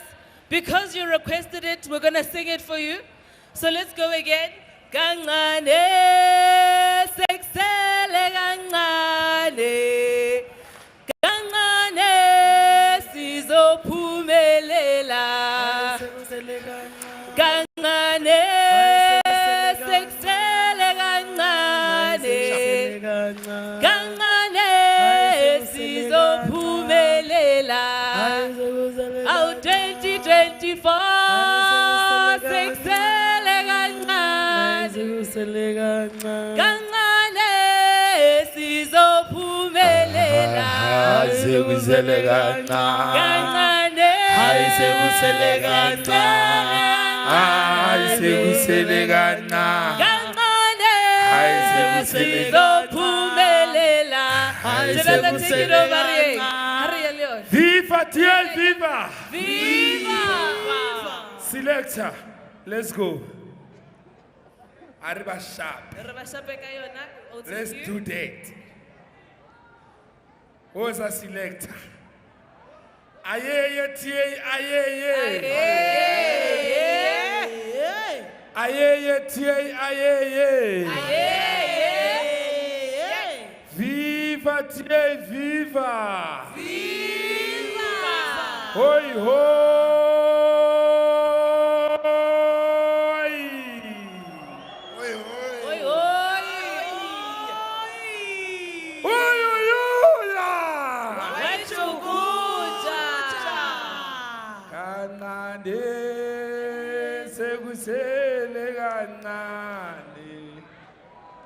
Kancane, sizophumelela. Kancane, sekusele kancane. Kancane, ay sekusele kancane, sekusele kancane. Kancane, sizophumelela. Aye, tie, aye. Nginithanda nonke emakhaya. Nginithanda nonke emakhaya. Nginithanda nonke emakhaya. Selector kancane, play the song. Let's do that. Assembly. There we go. What's up? Chuma. Are you happy to be here? What's up? What's up?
Chama!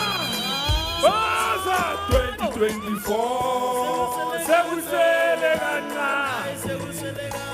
kancane sizophumelela. Ayiwo 2024 sekusele kancane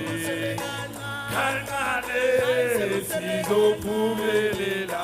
Baza 2020 sekusele kancane sizophumelela.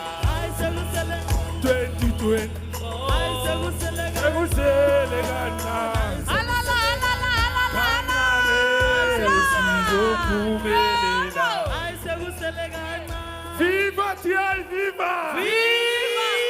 Oi, oi! Democratic Alliance, oi, oi! Oi, oi!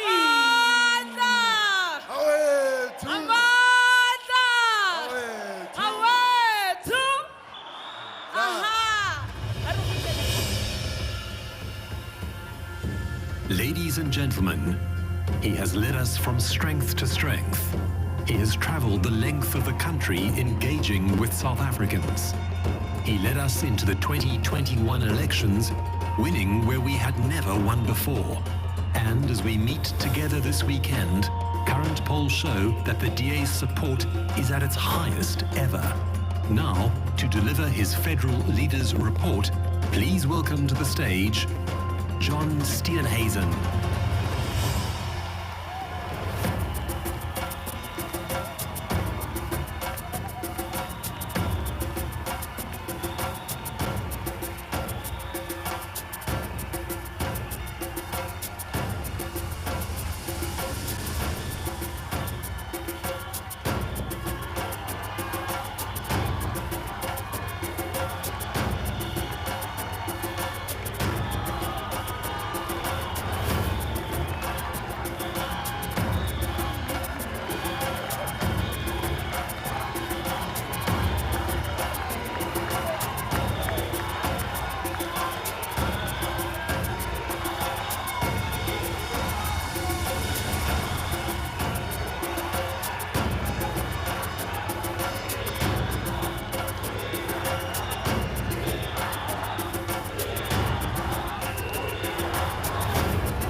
Hoi hoi, TI Delegates, hoi hoi! Hoi hoi! Hoi, hoi, Federal Congress, hoi, hoi! Where's the selector? Where's the selector?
Thank you, Democrats.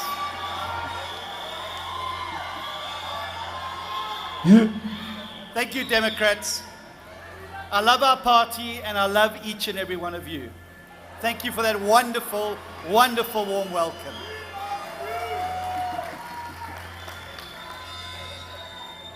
Democrats, what a time to be involved in South African politics. And what a time to be involved in the DA. For several elections now, we've spoken about the political change that's going to take place in South Africa. A change that we now all know is inevitable. For the past decade, we've hinted at it, predicted it, and many of us have even spoken about it. And we've spoken about the possibility of it happening in every year's election. But I can feel it in my bones and I can feel it in my political waters that this time it's different.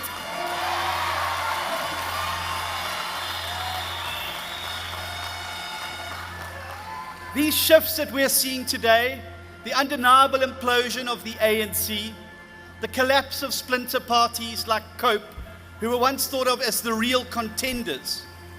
We've seen the impotent and empty rage of the economic freedom fighters, and the explosion of all sorts of new small parties made up of disgruntled and disillusioned South Africans. But the ANC's decline is now terminal. And the question is now, how fast? If this decline in support can be accelerated up until the election and then held there, and as they roll out their squeeze campaign, we will see the end of the African National Congress in 2024.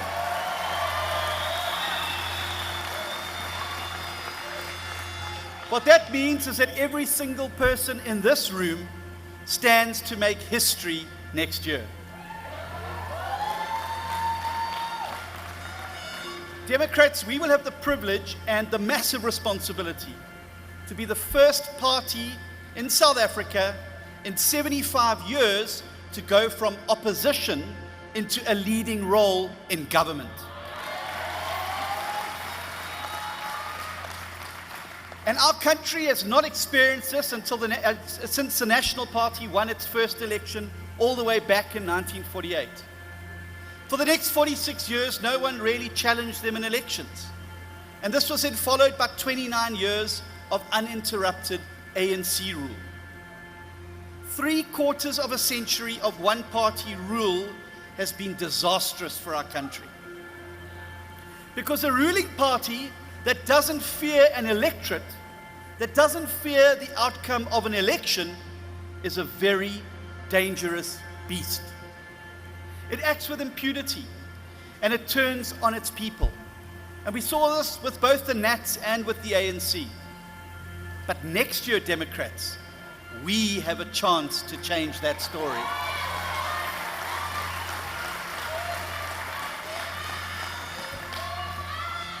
We have a chance to put to the test for the first time in the history of our democracy the most fundamental aspect of our Constitution, a peaceful change of government through the democratic vote of its citizens. And I hope that you all realize, sitting in this conference hall today, just how big a momentous moment this is, and what this responsibility places on each and every one of us in the DA. Because while there'll be many more parties on the ballot paper than ever before, it's becoming increasingly clear to everybody that this is a two-horse race. Even without outright majorities, there's only one of two parties in the country that it can emerge at the center of a coalition government. And that is either the DA or the ANC. And I know which one I want, and I hope you do too.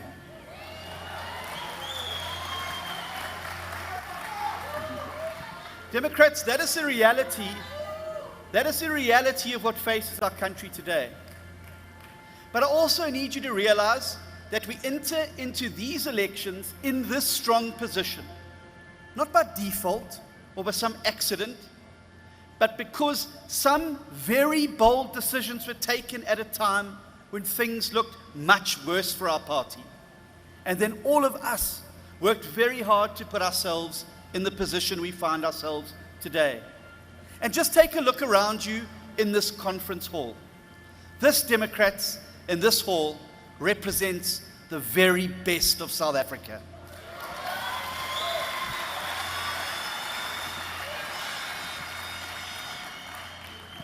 And the position that we will leave this Congress Hall at the end of this weekend was not a given. 4 years ago, we had just emerged from our first ever election, where we had lost ground. Up until 2019, we were proud to display the DA's growth in election after election on graphs. That arrow was always pointing up to the sky, and we did our calculations, and we predicted where that upward arrows would be and where it would meet the ANC's downward arrow. We were buoyant and we were bold in those predictions. But then 2019 happened. And for the very first time, that graph wasn't something that we wanted to show the world. We kept up a brave face, but even internally, I know that there were some who had doubts about the future of the party. But this was nothing compared to externally. For non-DA voters and increasingly a hostile press, we were as good as dead. By the end of the 2019, following the release of our review panel report and the exit of several high-profile leaders, many wasted no time in penning our obituary. Internally, however, we knew, even before we had read the review panel report, that our electoral problems and troubles were as a result of us having become untethered from our core values and our liberal principles. We knew that in trying to dabble in identity politics and watered down aspects of policies of parties like the ANC, in an effort to try and be a bit of everything to everybody, we'd given up on our very strong, very clear identity that had sustained us for decades, even through the darkest days of apartheid. And in politics, that is suicide. But externally, the problem was diagnosed very, very differently. Some in the media said that it was because we hadn't gone far enough in appropriating the ANC's stance on race and the ANC's policies on redress. And if we didn't adopt the ANC stance, we were doomed. If only the DA could be a better ANC, it would win the elections comfortably, was the central message of the analysis. And everywhere people were writing off the DA.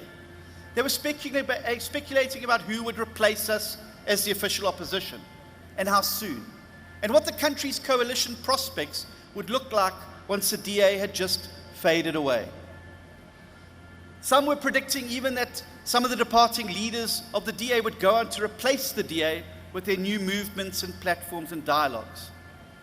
According to Ipsos at that time, the DA was polling at just 16%. And nobody saw us coming back from that.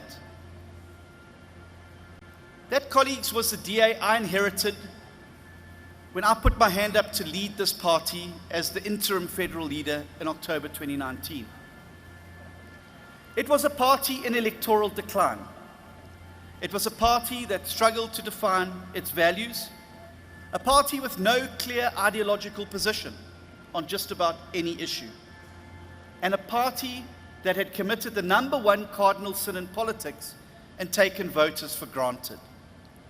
The DA was a party at a crossroads. It could follow the advice of the external critics, or we could try to rediscover the party that we once were. And looking back now, it seems so obvious. But at the time, it wasn't so clear-cut for everybody. But I knew, and so did everyone who I trusted and listened to, that the only way to resuscitate the DA and to save South Africa, the only way to get that arrow pointing up in the right direction on the graph, was by ignoring the naysayers and critics and seeking out our values.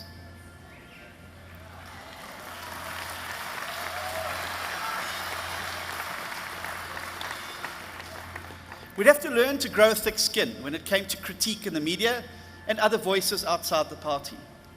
People who always seemed to be so incredibly convinced and concerned about the fate of the DA, but had no intention of ever voting for us. We'd have to learn to trust our own instincts and shut out the noise from the outside, because we knew there would be a lot of noise. We'd have to make a firm commitment to the core values of our party: non-racialism, respect for the rule of law and the Constitution, the power of a market economy to create jobs and lift people out of poverty, and building a capable state free of corruption and cadre deployment.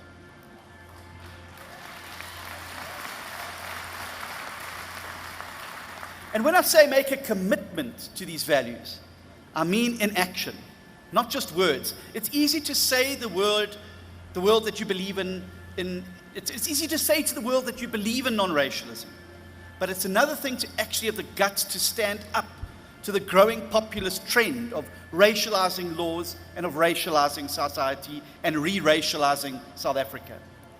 We'd also have to learn to have the discipline to pick our battles and then remain fundamentally disciplined in all of our messaging. Now, our country is facing a multitude of crises, and life for the poorest of our citizens has become so incredibly hard. If we wanted the DA to be effective and relevant, would have to learn to pick the issues by the impact that they would have on the lives of ordinary South Africans, and particularly vulnerable South Africans, and then not allow ourselves to be distracted from these issues by the news cycle of that day. Now again, it's a lot easier said than done.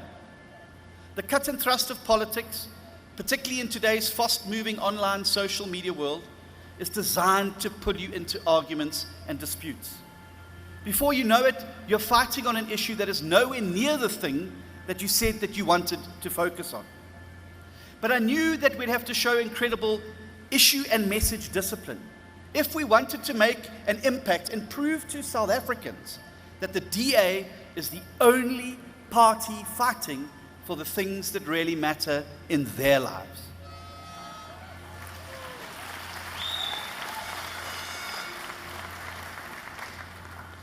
So that was my mission and mandate. Anchor the DA to its values amid all the noise and critique, and then to keep the DA on message and on the big issues. That's how we would ultimately prove to the doubters that they were wrong, to turn the DA around and claw back all the ground we had lost, not only in the 2019 elections, but also in the subsequent years as this break in our momentum continued to affect us in by-elections. And I'm delighted to report that the most accurate polling numbers available to us indicate that we've managed to do all of this and more.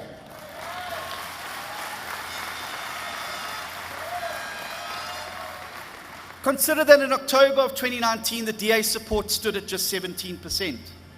At that time, the ANC's was sitting at 59%. Today, our support stands at 26%, and the ANC's has fallen to around 40%. That is a massive reversal. But just as important as our support turnaround these past 4 years has been, the way in which the DA has consistently driven the issues that really matter has made all the difference. We've spent the past 4 years setting the agenda on all the biggest stories, from poverty and on the cost of living to crime and law and order. And we did so throughout a pandemic lockdown when other parties could barely operate. Wasn't that an amazing achievement, colleagues?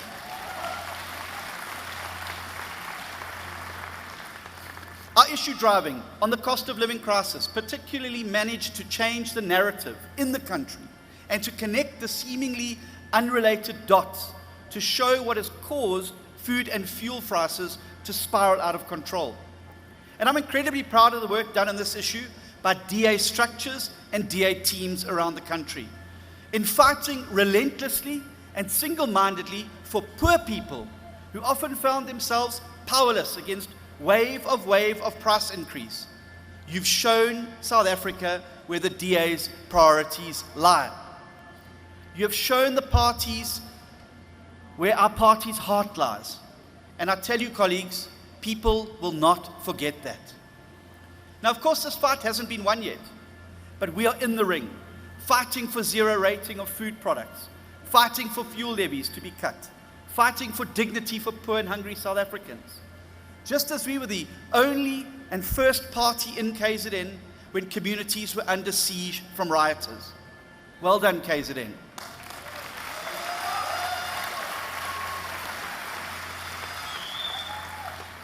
Just as we were the only party fighting to protect South Africans from load shedding through credible, practical solutions. Well done, DA government. Just as we were the only party condemning the Russian invasion of Ukraine and raising right at the beginning the impact of what this invasion would have on poverty here in South Africa, on our continent. Those are fights that matter, and those were our fights. They were our fights, and people will not forget it. That's why it's no accident or fluke that we enter this election campaign period in a strong position, almost 12 percentage points up from our low 4 years ago. We worked to be in this position. You worked to be in this position.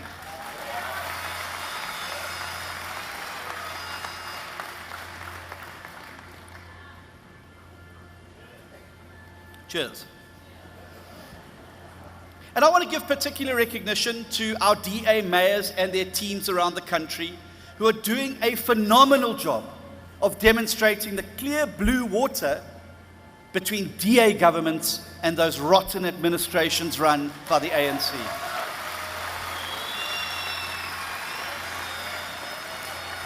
Against this backdrop and sea of decline and decay in ANC-run towns and cities, our mayors, our Mpho's, our teams, our councillors, and all other talented people in our party are demonstrating what a million words could never begin to say. Every government success achieved in these towns and cities shows the rest of South Africa what can be done under a government that cares and a government that works hard for the people of South Africa and not for the politicians. And I am delighted that we can now add the name of Mayor Cilliers Brink to this illustrious list.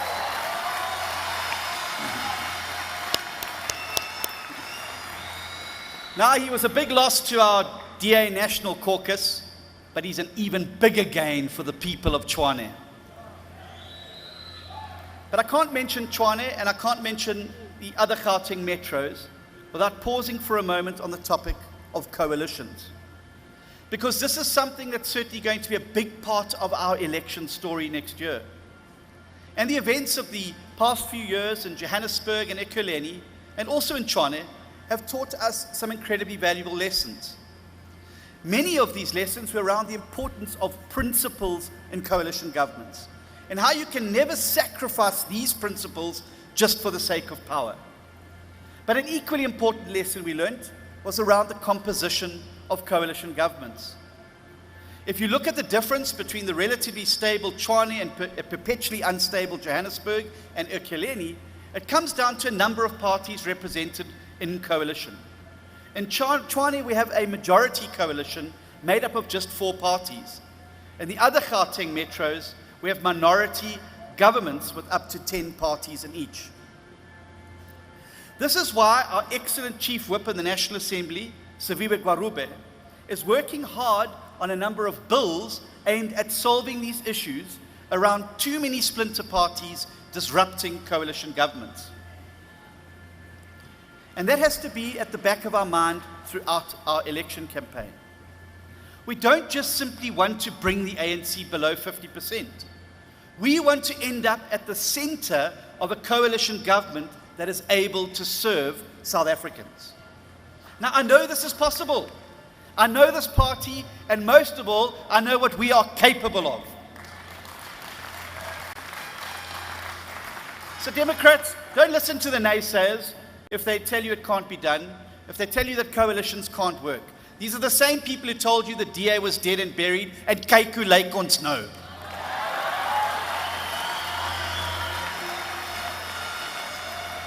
To quote Mark Twain from a cable he sent from London to the press in the United States after an obituary had been mistakenly published, and I quote, "The reports of my death are greatly exaggerated," unquote. And just as the reports of the DA's death back in 2019 turned out to be so greatly exaggerated, any reports now of writing off workable coalition governments after 2024 are equally mistaken. But as long as it is DA values, DA policies, and most importantly, DA people that sit at the heart of such coalition government, we have an excellent chance of turning South Africa around and giving the people of this country a future worth fighting for. Democrats, it's been the singular biggest honor of my life that you bestowed upon me to lead this party over these last 3 years. And whatever happens today in the voting, I will cherish these 3 years as the greatest time of my life.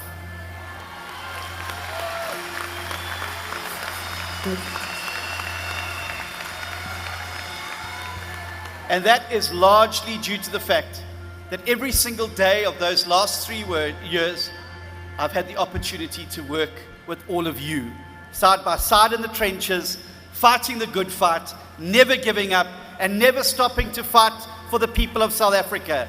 South Africa needs a strong DA to build a better future.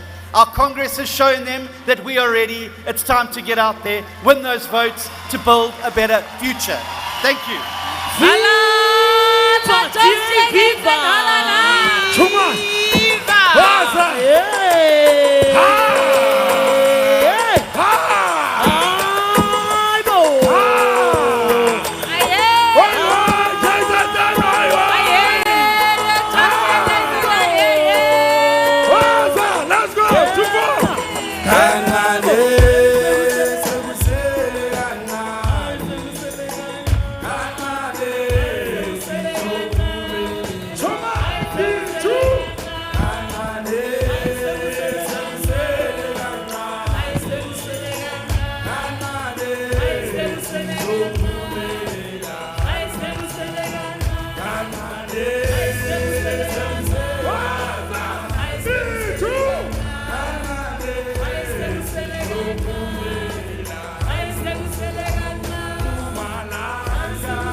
Resounding excitement for the DA leader, incumbent, of course, John Steenhuisen. You recall, of course, Steenhuisen basically elected as leader of the Democratic Alliance at the DA Federal Congress. That was on the 1st of November 2020, if my memory serves me well, Mzwandile. Had assumed, of course, the role of interim federal leader from November 2019. You'd recall, served as chief whip under Musi Maimane. Of the official opposition, of course, from May 2014 to October 2019. And prior to his appointment to the National Assembly, Mr. Steenhuisen involved in politics in KwaZulu-Natal, being elected as a councillor in Durban at the age of 22. Just some background on John Steenhuisen, of course. And we're expecting now, we just got communication from the communications team at the Democratic Alliance that we're likely to have the results of that vote at about 1 o'clock this afternoon, about an hour earlier than what we had expected. John Steenhuisen, in his address there, talking about the ANC's decline is now terminal. Next year, they have a chance to change that story. Mzwandile Mbeche, SABC News political editor, joins me now. Mzwai, you could see or kind of get a sense of possibly where this could be heading. If you look at, I guess, you know, the resounding excitement, you know, for John Steenhuisen as he went to the podium to address delegates there. Yeah, well, I guess it's more of really a giveaway because they are waiting for the results now. And but of course, this speech, as you have correctly said, he was delivering it as the current incumbent. It's more of a political report. So he has to indicate to the Congress, so since he took over, what have been the challenges, what he has done. So that's exactly what he was doing.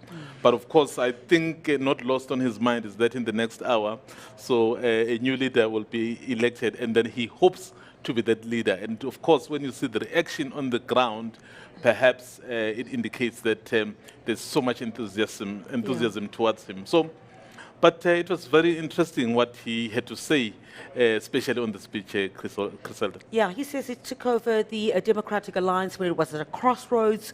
I also mentioned what some of the successes would have been of the Democratic Alliance, I guess in the political report, that of course would sit well on the ear of delegates about what he has done during his time leading the Democratic Alliance. You know, as I was watching the speech, and then I immediately thought of Mmusi Maimane. I said, if he were watching, I wonder what he's thinking, because that speech really took a serious swipe at Mmusi Maimane. I mean, he was describing the DA he found, the DA which has lost its identity, which did not know what it wanted to be. Did it want to be an ANC? What exactly? A DA which didn't even understand its core values. So he then attributes that kind of loss or the decline in the electoral fortunes to exactly that kind of the identity crisis that he mentioned. But also what is interesting is, you know, without him saying much, you can see that they are really angling themselves for a possible coalition. Yeah. And then the next question, Griselda, is who actually are they going to be in coalition with? Because the EFF is off the cards. There's nothing tangible about working with the African National Congress. So who exactly? EFF, yes. Yeah. So it's very interesting. And because if, let's say, for argument's sake, the ANC doesn't achieve 50%, so even if it doesn't, it's probably it will be small margins. So which means I think they can always get to smaller parties, and then they form government. But from the point of view of the DA, it's really, I mean, even if they do well, their own projections currently are at 26%, but you and I know that the actual scientific approach to that is the electorate. So unfortunately, in exactly a year, we'll be able to put that to test. So you still have a long way to go. I think the DA still has a long way to go. I wonder, beyond this, how are they going to sell themselves to South Africa? I guess we'll probably get a glimpse of that in what, if or whoever emerges at 1 o'clock, between 1 o'clock and 2 o'clock when we're expecting that announcement, what that person will say their vision is in their, if I can, acceptance speech. If then we just decide to assume that is the current incumbent, so we already have an idea of what of the kind of trajectory he will follow. But then the question is that sufficient to woo the greater number of South Africans to join this party? I mean, if you listened to Mpho Phalatse, who also is hoping to snatch this position, she basically says there's a trust deficit between the DA and South Africans. So under this current leadership. So she was basically saying, I am talking about someone who is in the party, is saying, yes, you are leading us, but you're not necessarily the right person. In fact, she mentioned, I think, between 2016 and 2021, that the DA had lost 1.4 million votes, basically saying to delegates, I am that alternative to win back what the Democratic Alliance has lost. Certainly, and you listen to Steenhuisen himself, he basically is ascribing that kind of loss to the previous leadership, to Mmusi Maimane. That's why I was saying, I wonder when Mmusi was sitting and listening to this, when basically is being blamed for the electoral decline. So how is he taking that? But of course, he has left, he's formed his own, so he's going to be judged on his own, because it's actually going to be a very exciting year. Look at some of the people who have left the DA and formed their own parties, Mmusi Maimane, Herman Mashaba, Bongani Baloyi, and even I think Abel Tau in Pretoria. So it's very interesting. So, but other than those parties that we are mentioning, so the key is what happens beyond this, because this is the official opposition. Are you still comfortable in that position, or you now want to rebrand yourself as the next government? If you are, have you done enough to then convince even the most skeptic about the vision, about your plan, about what you are selling to them? that you can govern at national level. Absolutely. Thank you very much, Mzwandile Mbeche, SABC News political editor. Of course, we're expecting those results now. We're hearing from the Democratic Alliance at between 1 o'clock this afternoon and 2 o'clock. So that's when we'll get to hear who will lead the Democratic Alliance going forward. But we'll take a short break here on the program. When we come back, we'll have a whole lot more here from Gallagher Estate. Stay with us.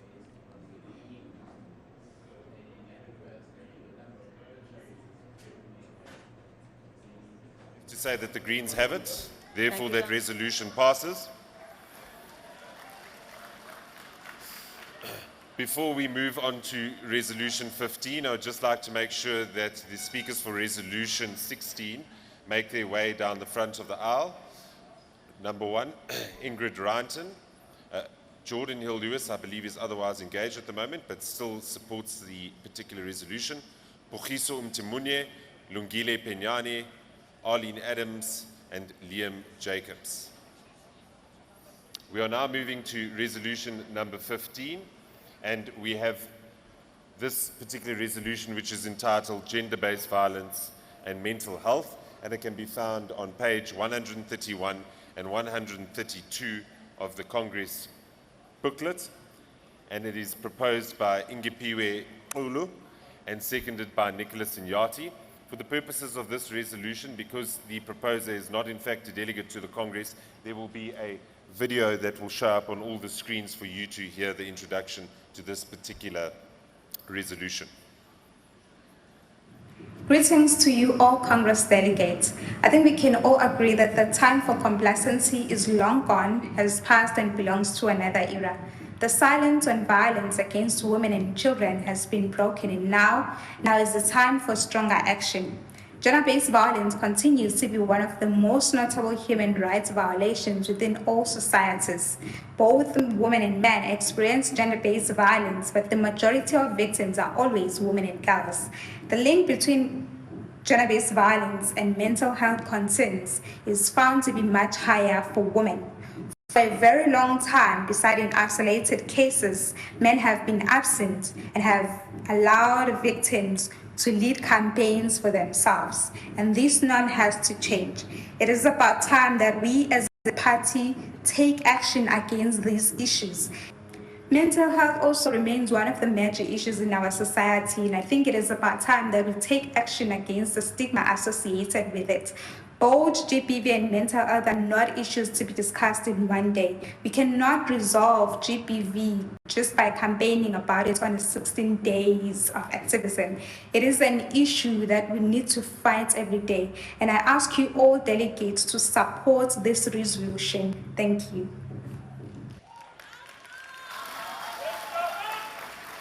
Thank you to our proposer. Over to the seconder, Nicholas. Thank you very much. I hate being the bearer of bad news, but we support the principle. GBV and mental health, it's an important topic. What Ulungiswa was saying is very important, but we've made a mistake with our resolution. If you look at the last point in page 131, there is a spelling error there. Also, if you look in the next page, we speak about easy access to unsafe abortion facilities.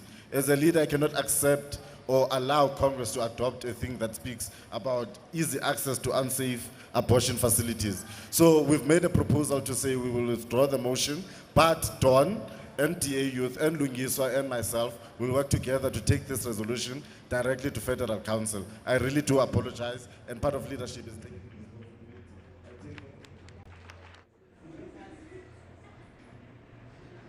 Guys, can I have tape? Oh.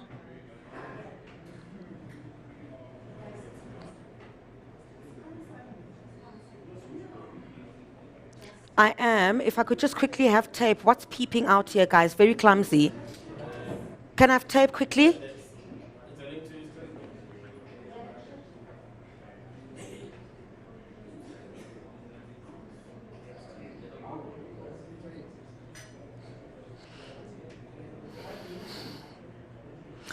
Well, thank you very much to my colleague Mxolisi Masango in the SABC's Auckland Park studios here in Johannesburg. We continue with our coverage on the second and last day of the DA Federal Elective Congress. We're expecting results now at about 1300 hours, 1 o'clock this afternoon. In between 1 and 2 o'clock, we should know who will lead the Democratic Alliance, the country's official opposition going forward. But if there's anyone who knows how tough politics is Tanya Campbell. And you'll recall just a couple of days ago, she was ousted as the mayor of Ekurhuleni, and she joins me now. Ms. Campbell, very good. Is it still morning? Yes, it still is. Good morning to you. Thanks indeed for your time. You know how tough politics is. Ousted twice as the mayor of Ekurhuleni. What went wrong there? Yeah, look, politics, again, like you say, is very long with a 24-hour span. When you are in minority within even your coalition, it makes it even more tough because what happens is your long-term planning is always vulnerable. Whatever you are trying to achieve with your executive becomes vulnerable. And if it doesn't speak to the broader spectrum of the population of your city or your council, it even gets more vulnerable. However, when self-enrichment becomes the tone of the day with politics, that is when you actually start questioning, and that is what has happened in Ekurhuleni. Some could argue self-enrichment, and while you say you might have wanted, of course, to put the needs of the people of Ekurhuleni first, there are also accusations of, the Democratic Alliance being arrogant, not wanting to, negotiate with its coalition partners on a way forward for the city's residents or for the Metro's residents.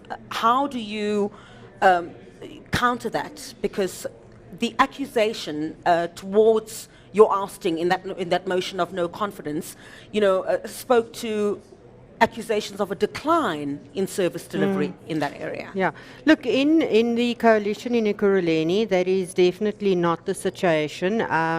The coalition that we actually had a fantastic working agreement. And I think we were quite an example for the country on how to run a coalition. We had our consultative meetings on everything. We had strategic sessions on everything. So as a coalition, we really did well in Ekurhuleni. And I think, obviously there are things wherever in any system that you have that you can either grow from, learn from, and improve with.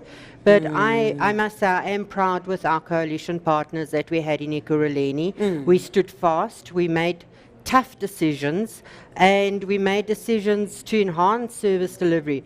When you are in a minority, the problem that you do see is then when people start sabotaging the system, or you've got officials who are very politically aligned. Now, I've always said that Ekurhuleni has got fantastic officials, but there are also officials that are very politically aligned. If you are an official and you're paid by the coffers of your residents, you should be able to do your work as non-partisan. Yeah, the same accusation, though, could be made of you, where you recall at the time when there were service delivery protests in Tembisa, and there were accusations that you didn't show up. You showed up when the situation had turned volatile. In fact, some people died in that protest. Yeah. And the accusation is that while you were mayor, you did nothing to help the people of Ekurhuleni. There were people who died under your watch asking for basic services. Yes, look, again, that was stuff that was politically motivated. In actual fact, I had many meetings in Tembisa prior to that to try and calm the situation in it, without media, without a fanfare, because that was not what it was all about. What it was about is to try and settle and calm down. However, it was very much politically driven by certain political parties, and we saw that quite clearly within the media. Well, obviously the ANC stepped in and became very focused on not resolving the issues. I must But say, you didn't respond immediately. You didn't go to Tembisa when that had started. Yes, we did. It was it not a couple of days we later? actually did. Yeah. We actually did, and that's why I say we didn't do it with media or fanfare. I did it with my executive. I sat down with the committees. We sat down and we came to a proper resolution. Yeah. But then, like I said, then became a political driving to, and it's a shame. Should the loss of life then rest on who you say was responsible for what took place in Tembisa? You say it's very much politically motivated. I think to pinpoint a loss of life on anybody is actually not the way that I would like to comment, because I think that is being reckless. The situation became volatile. EMPD did go in and they controlled the system. And the more we tried to control the system, the more it got out of hand, until I then approached the Taxi Association, I approached all the religious associations, the Religious Council. We all had huge meetings together to resolve the thing, and I thank them very much. We had a lot of citizens, a lot of committees that we sat with to resolve the issue. And it should never, ever come to that situation where you see loss of lives because you are trying to destabilize a government. That should never happen. It should never happen. And unfortunately it did happen, you know, so but at the end of the day, that is also, there's a lot of, like I say, in any government that you are in, there are lessons to be learned. There are ways to go forward. There are people that you need to take hands with to resolve issues. And that's why I say I do thank those people who took hands with me to resolve those issues within the community. So from the opposition benches, what now? Ultimately, you know, the coalitions in Ekurhuleni, Johannesburg, Tshwane, proven to be very chaotic. So from the opposition benches, what now to help the people of Ekurhuleni who felt that with everything that's been going on there, service delivery is what has been at the back foot? Yes, one thing that we have done is stabilized or starting to stabilize the finances. You have to stabilize the finances to get services to your communities. That is a fact. You cannot run in a red situation with loans continuously. So we have just set the MTREF. There are some really spectacular things that we have put in there. We've managed to bring or keep the rates below what the inflation is, and all the increases below to what inflation is, besides where we are guided by NERSA or by Rand Water. But sitting in the opposition benches, and that's why I always said I am not. I don't need to be mayor to make sure that I participate in getting services out. So I'm not desperate for that position. What I am desperate for is that services go to the communities, and I know how hard we have worked. I know how hard we have stabilized, and I certainly will keep an eye on those processes that we brought in, and also the debt rehabilitation policy, which I think is really a fantastic policy that we brought in to assist the poor in the community. Look, an hour to go for the announcement of the results. So whoever's at the helm of your party clearly needs to aspire the kind of confidence to the majority of this country's people that you are the best alternative come the 2024 elections. Yes, I'm exceptionally excited. As you've seen the atmosphere at the conference today, our Congress is a hype of activity. We are positive for our future in this country, and we have to remain positive for the future of our country. We are all South Africans. We all have to fight for a positive and a lucrative country. All right, just news just in just a few moments ago. We're hearing from the Democratic Alliance now that we are now going back to the original schedule, and the leadership announcement is now expected to take place at 14:30. So the original announcement, or the previous announcement about the announcement of leadership at 1 o'clock, that's moved now to an hour and 30 minutes later. So we're expecting the announcement of the leadership of the Democratic Alliance that will take this political party forward at 14:30 this afternoon. All right, Ms. Campbell, thank you very much. Thank you. Indeed for your time, and all the Thank best to the rest of you. Thank you very much. All right, speaking there to the former mayor of Ekurhuleni, Tanya Campbell. Of course, she's known how tough the political terrain has been, ousted from her position twice. She says now that they will, from the opposition benches, make sure that there is service delivery for the people of Ekurhuleni. We'll take a short break here on the program. When we come back, we'll continue our coverage here at Gallagher Estate on this, the second and last day of the Democratic Alliance's Federal Elective Congress. About 2:30 this afternoon, we'll know who will lead the DA.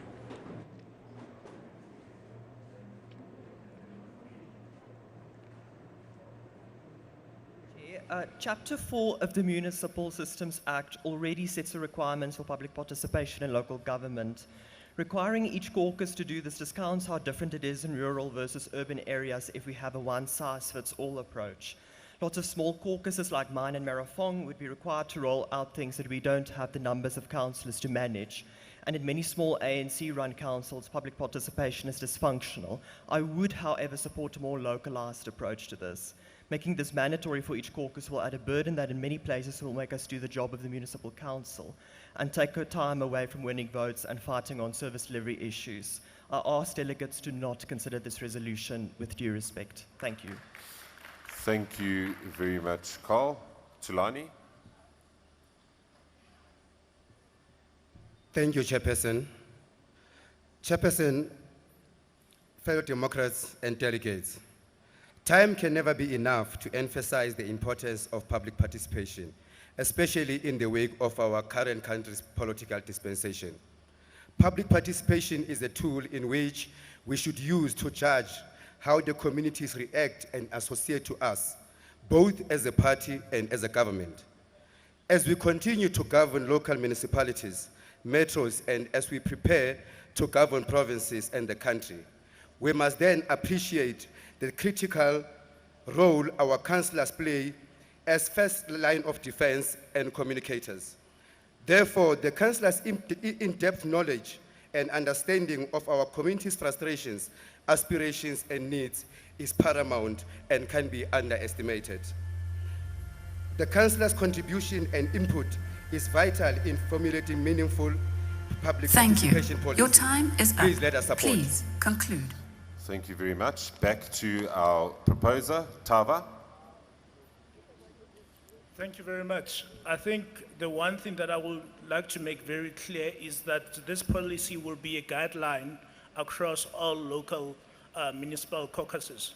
Obviously, the caucus can amend their local ones as they see, but the spirit of a DA public participation, local government public participation policy is an essential one that we can set the tone of saying the DA is serious about public participation and not just relying on statutory Systems Act and Structures Act. Thank you very much. Thank you.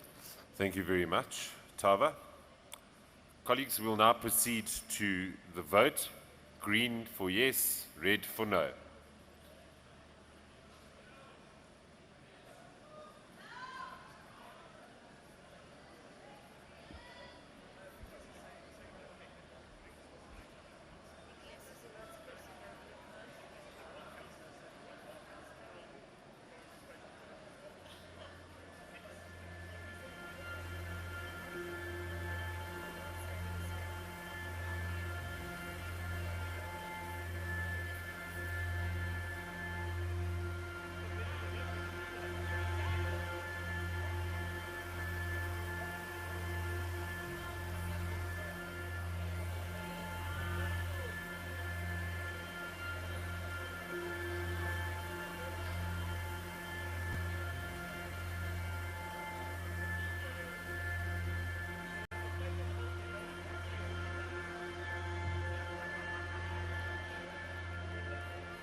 Okay, thank you, colleagues. Yes, you can now, we're not going to count now, just stand down.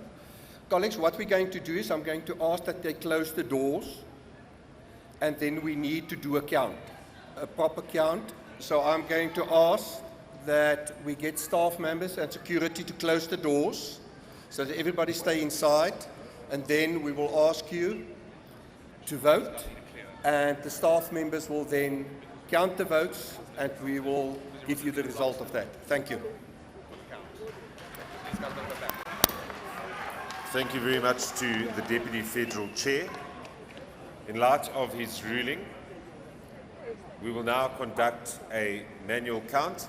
I will ask that all delegates raise their green cards if they are in favor, and their red cards if they are against. Please make sure it is still, and make sure that you hold it upright so that all of the staff are able to do the appropriate count.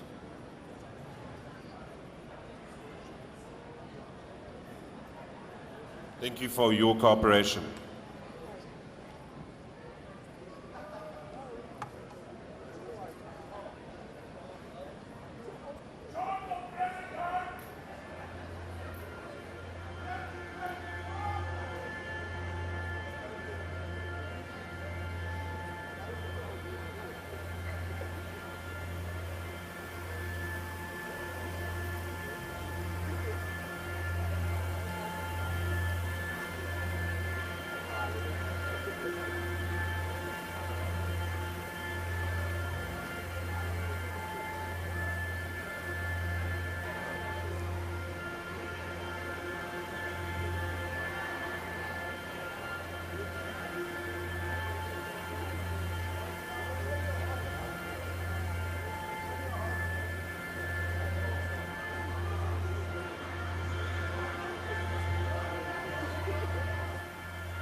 Colleagues, please make sure you keep your cards upright. I know it takes a while, but keep your arms up so that the staff are able to get.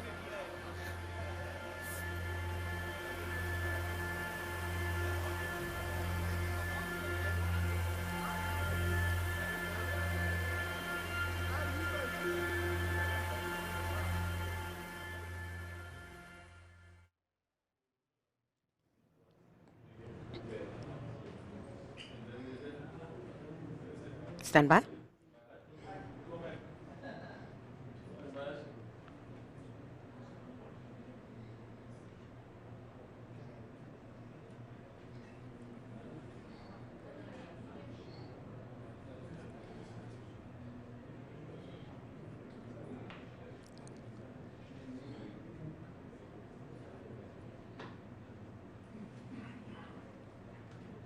Thank you very much once again, Mxolisi. Still live from Gallagher Estate on this, the final day of the DA's elective Congress, expecting those results of the leadership at 14:30 this afternoon, whether it will be John Steenhuisen or Dr. Mpho Phalatse. But we want to bring you as the viewer in. What is being said on social media? Viewer engagement, very important. Mpho Stole is our social media guru here at the SABC. Dr. Phalatse, there is a lot of comments on her at the moment. What are people saying? It's very interesting, Chriselle, that today is day 2, as we all know that at 2:30, that announcement in terms of who will be the new DA leader will be made. And as you correctly said, social media is a buzz. Yesterday, of course, we were reflecting in terms of the build-up, what messaging they were sending the candidates. But this time around, we're looking at the sentiment, particularly looking into the people, what they think who will take. As we put those tweets on our screen, Griselda, you're correct speaking about Mpho Phalatse. As you reflect on that screen, people are asking, is it going to be John? Is it going to be Mpho Phalatse who will take the DA leadership, and really making their predictions?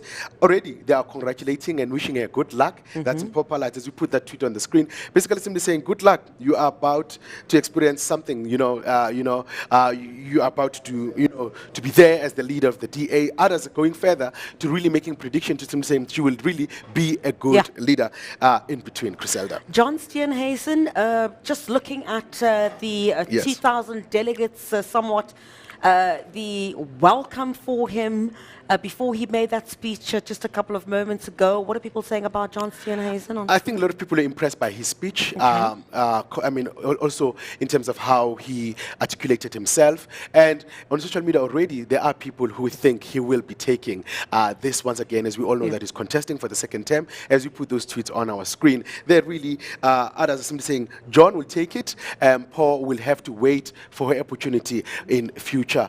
Going to another one there, really simply saying it's definitely going to be John. Other social media users are not saying much, but using the emojis with the DA colors. But I guess the time comes at 14:30, when that announcement, let's look at the build-up to that and that announcement at 14:30. Yeah, definitely there, Griselda. A lot of people, of course, really eagerly waiting for the results. Others, of course, they are at home, preparing brides. Others are coming from church.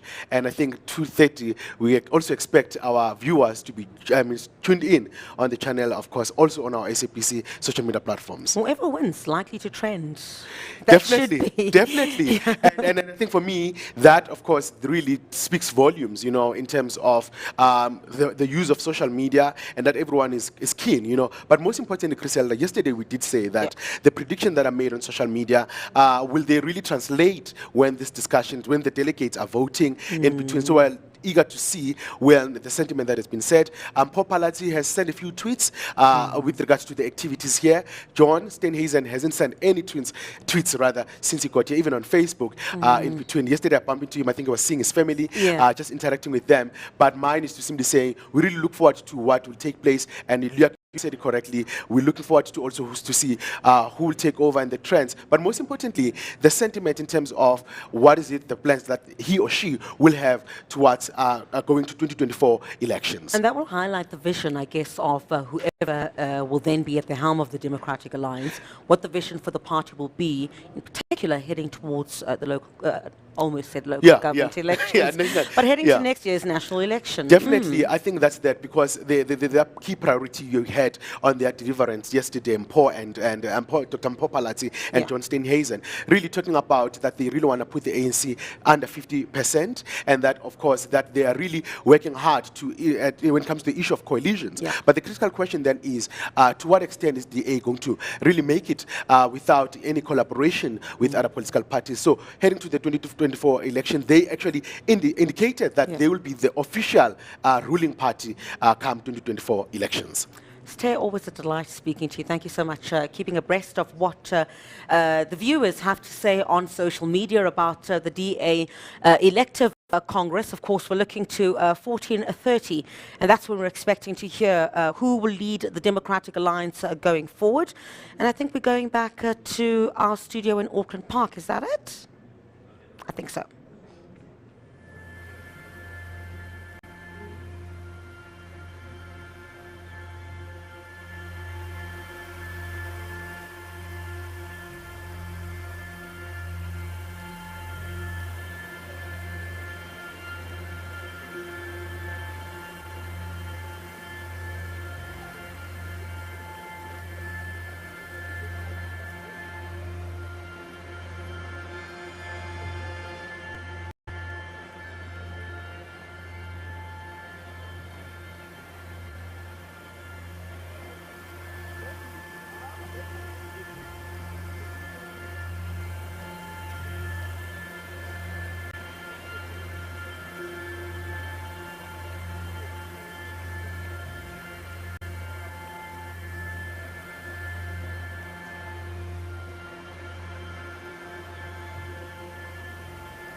Josh.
Okay, colleagues, we'll be receiving a result relatively soon. We're just finalizing one or two things with the staff and the auditors. We'll be back with you shortly.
Delegates, can we be seated, please? Thank you very much. I have now directed that Met, as the chairperson of this session, proceed to the next resolutions. Once we are done with that counting, he will announce it so that we don't waste time. Are you in order? Lovely. Matt, you may proceed. Thank you very much, Chair, for your intervention, and thank you to the Deputy Federal Chair as well for his intervention. Before we move on to the next resolution, we need to please have the people line up in the front here. That is John Steenhuisen, Traverse Legoff, Lungile falls away, as mentioned earlier, Kenneth Inyangulu, and Henry Neft. And we are now on to resolution number 18. And just to give one brief reminder of who's speaking on this, it's Azola Ndongeni on the screen with us, Nicholas Nyati, the seconder, and then if we can please go to the alternate speakers, Pogiso, Topolo, and Kenneth.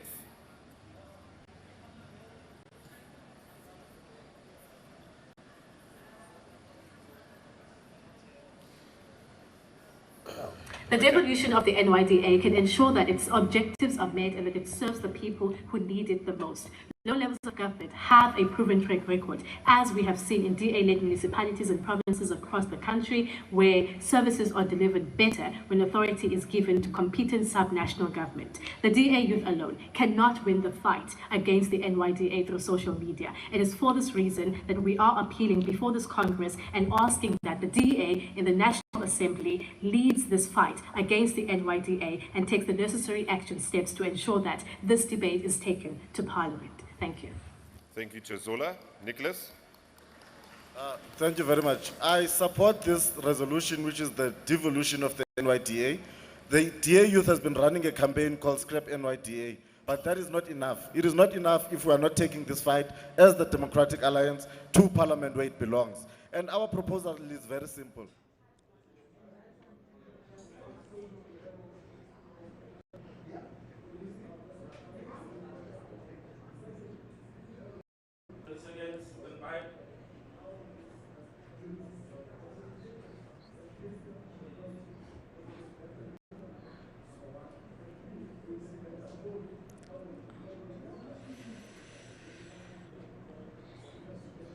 Thank you very much, Kolisi. We're expecting, of course, just to remind our viewers the results of the announcement of the DA leadership at 14:30 this afternoon. And of course, while you may have somewhat the young ones that have been leading the Democratic Alliance, they are the veterans of this opposition party. The former federal chair of the DA, Ndate Joe Seremane, joins me now. Veterans of the official opposition. Ndate, thank you very much for your time. Really great to see you. I recall looking back to before the last local government elections, and there was a video of you in which you expressed confidence in the leadership of John Steenhuisen. Remember that one? Yes. Do you still believe so? I mean, on the cusp of, in the next couple of hours, we'll know who the new leader of the Democratic Alliance is. John Steenhuisen? I still believe, Well, this road that we're working in, not only in politics, it's full of twists and turns. Yes. And you get stumbled, but pick yourself up, dust yourself, and do the job. And I still believe he's got the potential to do what he has to do. You think he'll emerge here this afternoon, and what he has spoken of thus far would be enough to... I wish I were a prophet, but I think he will. Yeah. And anyone, I think they got a crop of good people. Even the second and third one, I think they'll make a team. You mustn't lose and get angry. Yeah, it's just, not your turn. Your turn will come. Be patient. And how do you see this as the Democratic Alliance, moving forward? There's always that sentiment of, those both winners and losers should work together for the benefit of the party. Do we see that? How do you inspire that kind of way forward, it has to be irrespective of who wins? We've got to be hammering that. Rome was not built in a day. It's a goal that has been set. You set it for yourself too as an individual. When you stumble, pick yourself up, dust yourself, and move on. It's not a question of enmity. You see, in Setswana they say "Ntwakgolo ke ya molomo." And that. Induka ya kumzing is close. So stop fighting, get together. We stumble, next time it will be a 10. I was born long ago, Yes. in the football area. It was terrible. Too much friction, even the referee went to the match with a knife. Says, I'll kill you if you disobey me. That was enmity. Today, wonderful. And that's what we want in politics. You listen to them, zebras and whatever. They're happy guys. They're no longer antagonistic. Yeah, so we have to refine ourselves too. Yeah, so that winning does not mean you are boss of everything or dictator. And losing doesn't mean you are useless. The next round will come. Let there be that harmony. And you must gel together. How do you think he has fared? Just listening to his speech just a couple of moments ago, he spoke about, taking the reins of the Democratic Alliance at a time when the party was at a crossroads. Yeah. That's what he said. Yeah. How do you think he has fared in terms of well, I think he's strengthening, trying, uniting, leading the he's DA? Doing the best he can do. Every generation, there's always been, even in the family, the elder ones will think they are too fast, these kids. And the young ones, they are too slow. But if they interact, they get the solution. You get to where you're there, where you want to get to. And I think he's got the energy to be patient. There is that criticism, though, that, in as much as over the years the DA had made inroads, it also somewhere lost its footing and voter confidence. And that has been demonstrated in how we've seen the Democratic Alliance perform. That is even raised by one of the contenders for the top post of the Democratic Alliance, Dr. Mpho Phalatse, in that between 2016 and 2021, the Democratic Alliance had lost over 1 million votes. What went wrong there, do you think? Well, I'm speaking now from a distance. Right. But that is human nature. Every step will have its own pros and cons. And somebody will have the answer among the team. And that does not mean it's a fissure, a breakaway. It means that's how people feel things differently at different times. And once you see that gap, now it's a challenge to the incoming one to close that gap, because it must be in accordance with the overall vision. Is there anything, sorry, that you think needs to change then? Because as veterans of the Democratic Alliance, you sit and see things unfold. You saw the Democratic Alliance do well. You also saw when it took a dip. What was wrong? What do you think needs to change now? There's new leadership, whether it be John Steenhuisen or Phalatse. You say John possibly has the likelihood of taking this one. But what needs to change to get back that voter confidence? We're headed to an election. There's always action, reaction. And also, from those two elements, you have to go back onto your drawing board, together with your competitors. We have got this. How can we avoid that which brought us a little down? And again, they said in African, Samiverki, you got to cooperate. Winner does not mean bully. Loser that does not mean useless. You still have energy, you still have the talent. Work together. That's what you want to. Yeah, you're going to deal with millions of people. If you can't afford and are unable to work 2 people, then both of you have to quit. And that brings me to These are challenges of progress. And that brings me to my next question about, internal party discipline. That is one of the issues that was put on the table at this Congress of the Democratic Alliance. That is quite a crucial aspect that they speak about. Is it not concerning to you as veterans of this party that has touted itself as a party for all South Africans, that there continues to be a mass exodus of black, skilled, credible,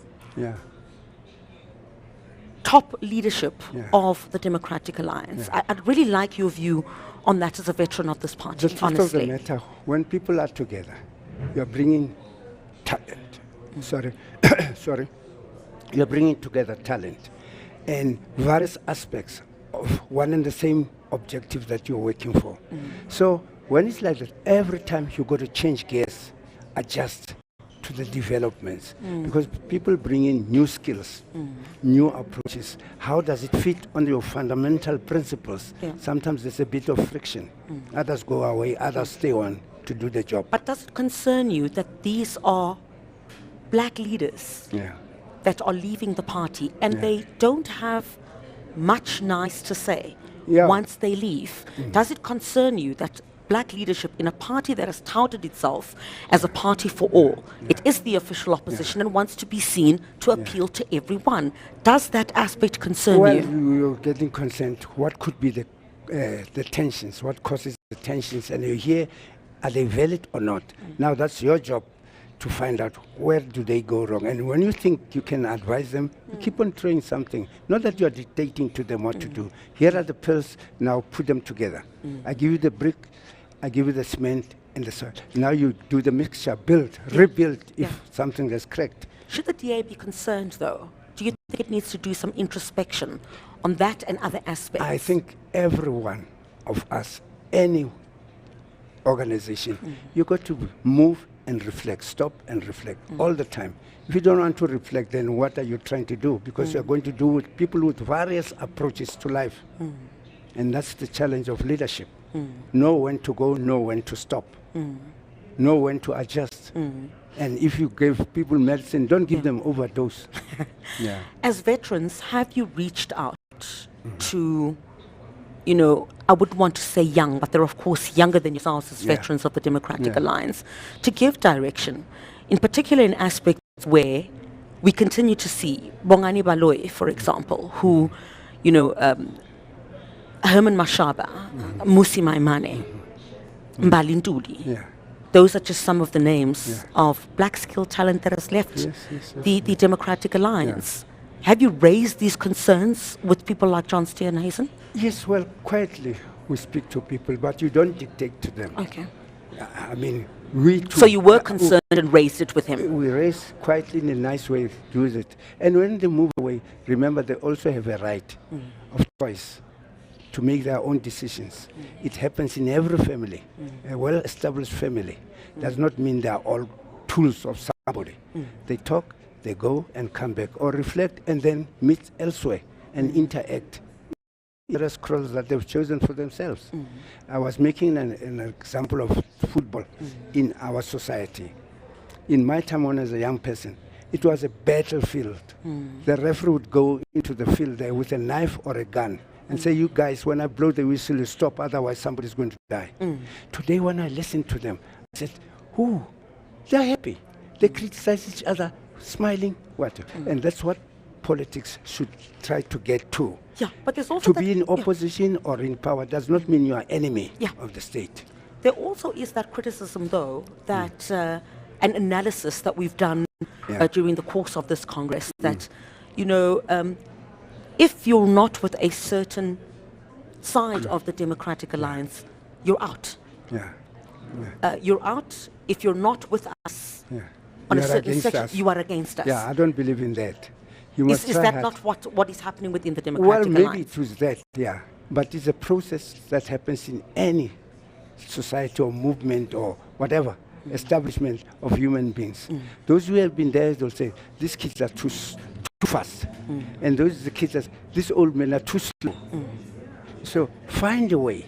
That's the essence of governing. You always have to be finding ways, new ways, will bring harmony. Because you're not to go alone.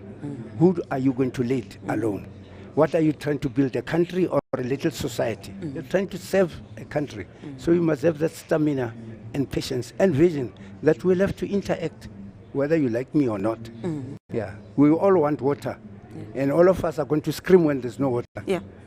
There goes your division. Now what do you say? Yeah. Together you must find a way of getting water. What do you say to whoever emerges at 2:30 to take the Democratic Alliance forward? Well, They've got a mammoth task. You're heading agree. towards an election, which is about a year away. Yeah. And some of the critics say if the DA does not do well in this coming election, it would basically be blown to the periphery of politics in this country. Do you believe so? No, I don't. You That's don't? why I'm smiling. You know. Okay. Yeah. One, stumbling does not mean the end of the world. We fall and rise. Throughout, in every activity, we fall and rise. And if you think you don't want to rise, then brush yourself, step aside. Because you are going to be a problem to everybody. Who wants to carry that weight? You see, retired guys like me, I would love to be there every day and scold. But I said, no, Joe, take it easy. Now, they see further than you can see. You've got a shorter distance to go, and then you are gone. They've got a longer distance to walk and continue with the basics and principles that you believe in. Yeah. But there is something, just finally, in Dati Seremane, that probably needs to change. If there's a method that doesn't work, and you can see that the electorate or the potential voter is not drawn by what you were saying, you can't expect to do the same thing over and over again and expect a different Yes, you've got result. to adjust. So, is that what the new leadership needs to do? Adjust? Yes, they need to adjust. They need to review where do we come from and where are we wanting to get to. And the two sides will give you a way. Try to put them together, no, not this way, and you'll find an answer. Nobody has got really answers, especially when it comes to human affairs. We change like the weather changes, and that's nature. Today's raining, tomorrow's sunshine. So if it's raining, carry your raincoat. Sunshine, put it away. All right. Yeah. Dati Seremane, it's great to see you and always great engaging with you. Thank you very much indeed. Veterans of the Democratic Alliance, a former federal chair, of course, Dati Joe Seremane. Of course, 14:30, we're expecting the outcome of the results of the vote that took place earlier on this morning. Of course, that was a closed session. And back in just before the local government elections, and Dati Joe Seremane indicating that he had confidence in the leadership of John Steenhuisen, says he still has confidence in his leadership. Let's see what happens at 14:30. We take a short break. When we come back, we'll have more on the last day of the DA's elective Congress.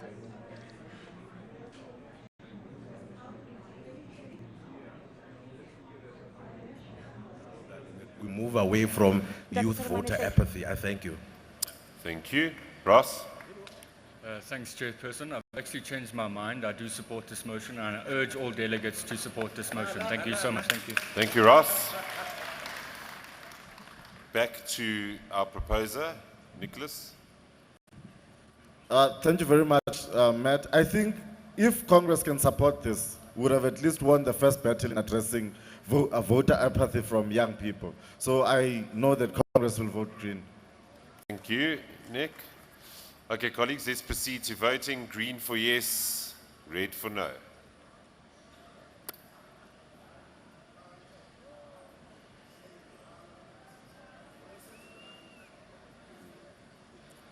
Colleagues, this particular resolution passes.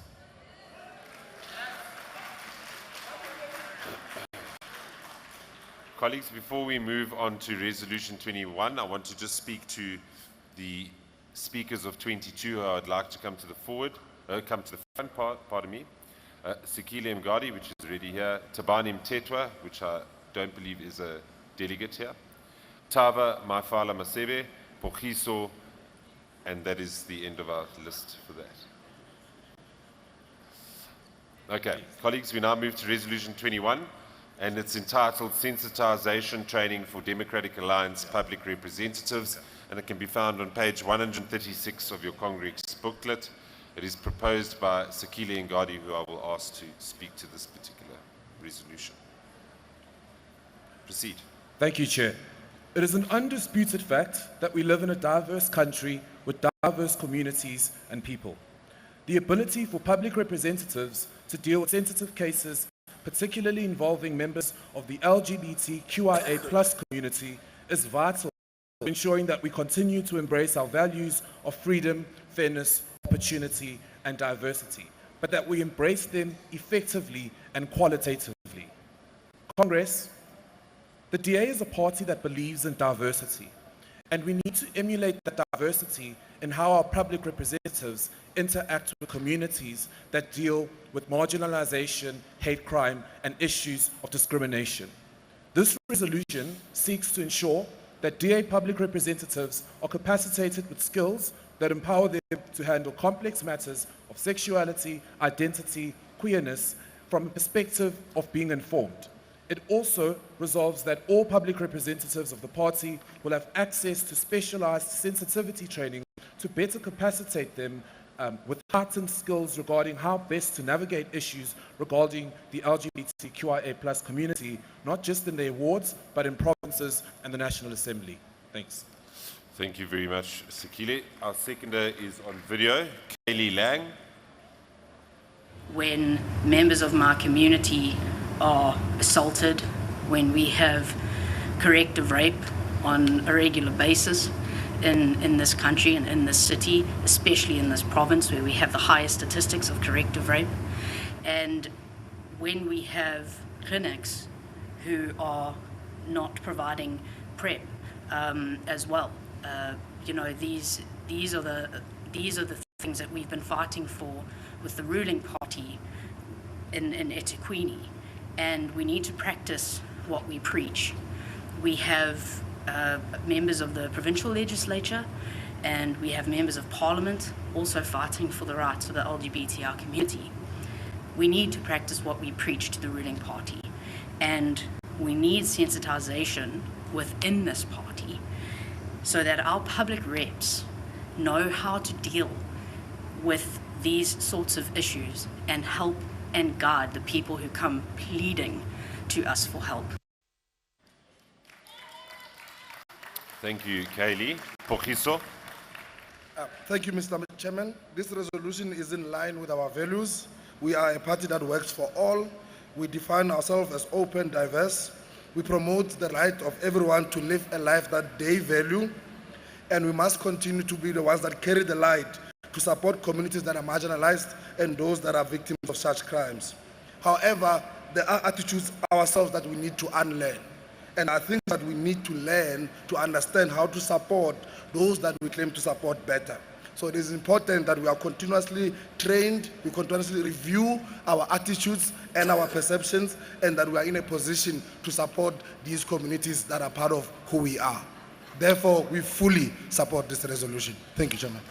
Thank you, Pogiso. Carl. Thank you, Chair.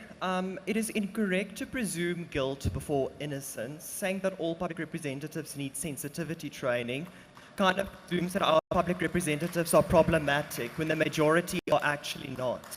Our public representatives, I believe, are good people who treat each other and voters with respect as individuals, as already obligated by the party. If there is any such a public representative that needs such training, chief whips of their respective caucuses can identify who needs such training, where such persons would benefit from such.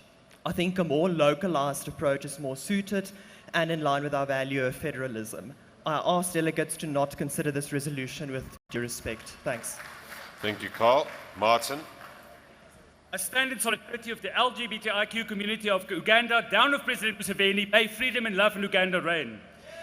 Over 70% of gay people know someone that was attacked or murdered. A gay teen in this country is 6 times more likely to be bullied, 5 times more likely to commit suicide. 4 out of 5 gay people in this country of the poor and marginalized community will not access health services in a hospital or clinic out of fear of being outed by the nursing staff. In KZN, we launched a Safe Space program with youth success where DA council officers were made safe spaces and we trained our councillors to assist the LGBTI community, and that has made an enormous difference in our province. Every community has members of the LGBTIQ+ community. Our councillors are there to promote freedom, fairness, opportunity, and diversity, and we need to empower our councillors to promote this for all. So please, I implore you, vote yes. Thank you, Martin. Back to you, Sakile, to respond. Chair, it is very problematic that at the biggest Congress that we've ever held, that displays diversity in a way that has never been done before, that you want to personalize a motion that seeks to give access to our public reps to have training so they better understand issues around sexuality and queerness in this country. Personalizing it to me tells me that you are in need of the very training that we are proposing in this Congress today. Because that is the issue.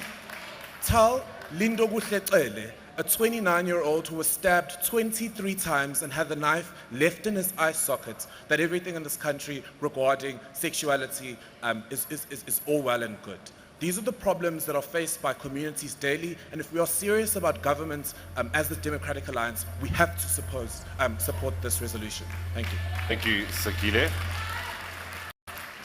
Colleagues, we will now proceed to voting. Green for yes, red for no.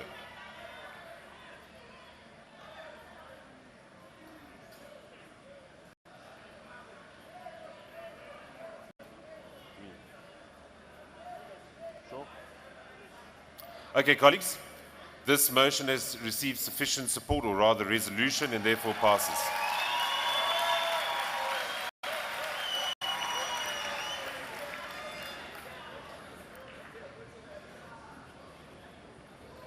Okay. Democrats, before we move to number 22, I would just like to ask the speakers for 23 to come forward. Nicholas, Siamtanda, Carl, Ronaldo, and Ross. We now move to resolution 22, which speaks to coalition agreements. It is from page 136 to 37, proposed by Sakile Ngani and seconded by Tabani Mtetwa. Sakile. Thank you, Chair. Colleagues, the Democratic Alliance has recently been painted as an organization that is arrogant and unwilling to engage other parties in the space of coalition talks and agreements. The South African public needs to be kept informed of the basic principles the Democratic Alliance observes when engaging in these talks. We heard quite convincingly from our federal leader why we need to lead within these talks with our values, that it is DA policies that need to be put on the forefront, and that we shouldn't get into these talks with the intent of governing at all costs. Having said that, we note that the electoral outcomes of South Africa have placed the country firmly in a period of coalition governance at all spheres of government, and that the management of coalitions is critical in ensuring that we have a stable government that prioritizes good governance, service delivery, and the will of the people. It is for these reasons and more that I ask Congress to support this, and that we allow our values to lead us in all coalition engagements. Thanks. Thank you very much. I don't believe that Tabani is here. Can we please have confirmation if there's a video?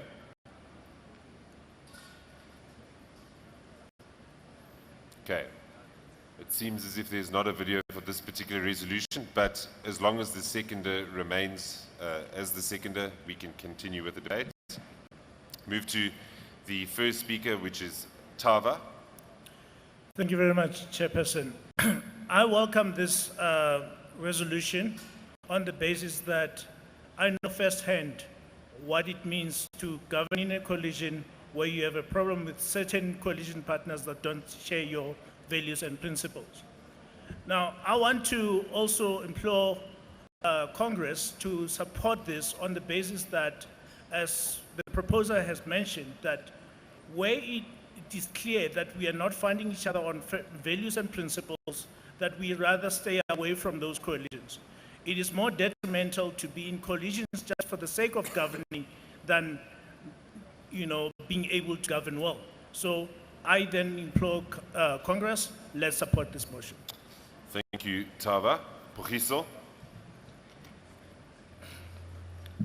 Mr. Chairman, there is no doubt in this Congress that the DA is the government of this country in waiting. However, the spectre of coalition is also among us. One of the biggest questions we will have to answer is that, are we going to govern at all costs? What is going to lead how we're going to negotiate our coalitions? We have been in coalitions with people who have pulled us into some of the extremist places. These include people like the EFF and the PA. The same people that go on screens and say our leadership is arrogant. We need to really define how we're going to do this going forward. And the most important thing is that our values need to lead us. The mission to liberate South Africa is very important, and we need to communicate it in such a way that shows that the DA values should lead any coalition government we go into, or otherwise we're not part of it. Thank you, Chairman. Thank you, Pokhiso. Can I please hand back to the proposer, Sekile? Thanks, Chair. I think everyone will support this one, so I rest. All right, thank you. If we can please proceed with voting. Green for yes, red for no.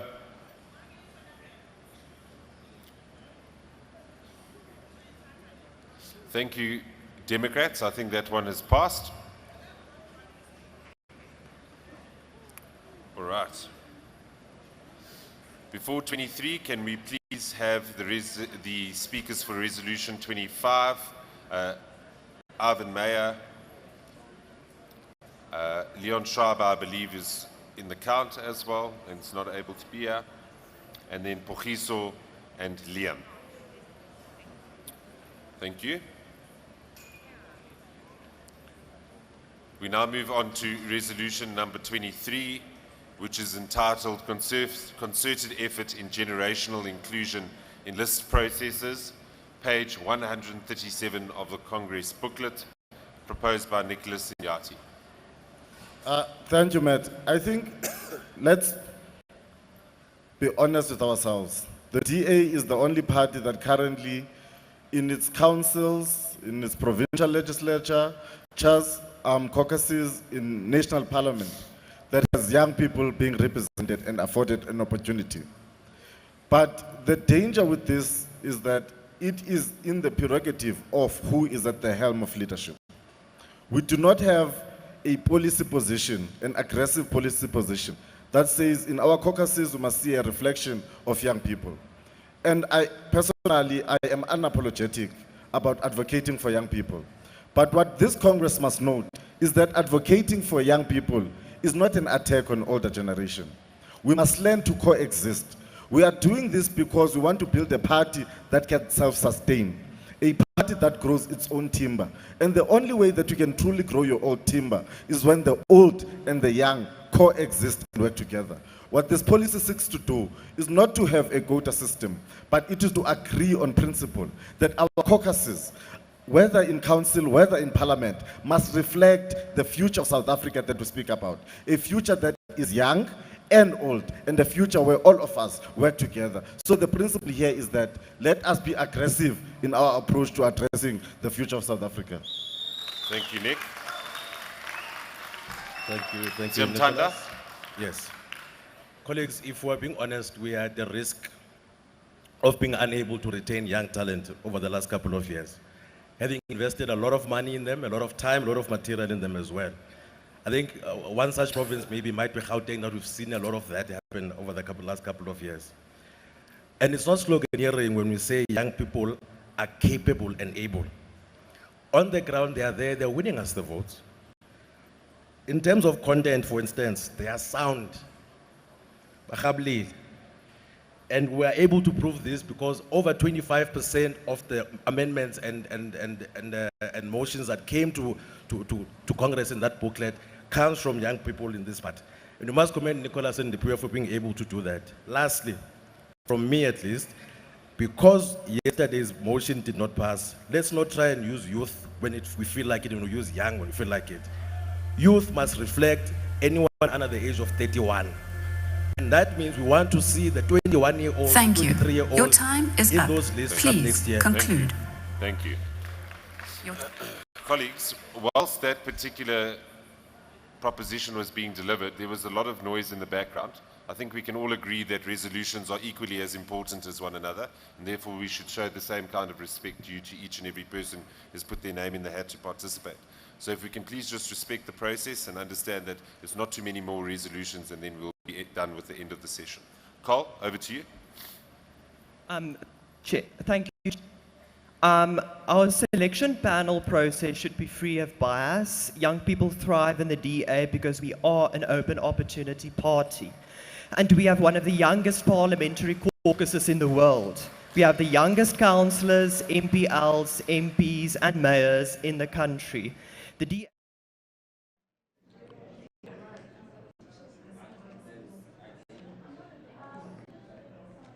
Well, South Africans, in about an hour and 30 minutes, you will know who the new DA leader is. Will it be the incumbent John Steenhuisen or Dr. Mpho Phalatse? Stay tuned to SABC News for more.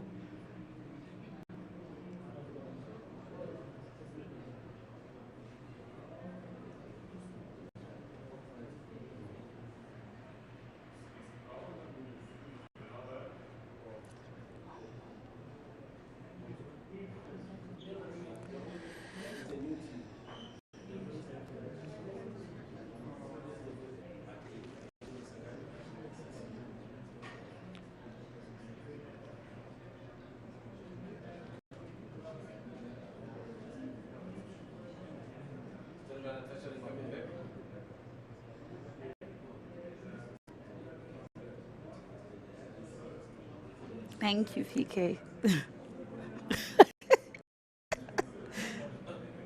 The Blue House, ne?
Well, thank you so much, Unaiti, and of course to our SABC viewers. Currently, DA delegates, those 2,000 DA delegates, are currently deliberating on the party's resolutions. But I just want to draw your attention to the political reports that was delivered by the incumbent, John Steenhuisen, about an hour or so ago. He had said that, he took over the DA at a time where the party was really at a crossroads, where the party had electoral support, I beg your pardon, had actually declined to 20.7%.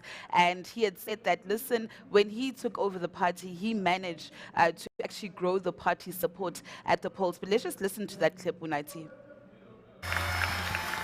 It's been the singular biggest honor of my life that you bestowed upon me to lead this party over these last 3 years. And whatever happens today in the voting, I will cherish these 3 years as the greatest time of my life.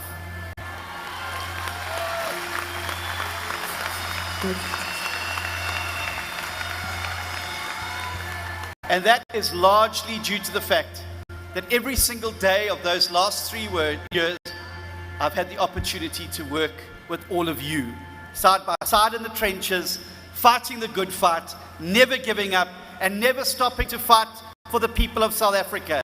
South Africa needs a strong DA to build a better future. Our Congress has shown them that we are ready. It's time to get out there, win those votes to build a better future. Thank you.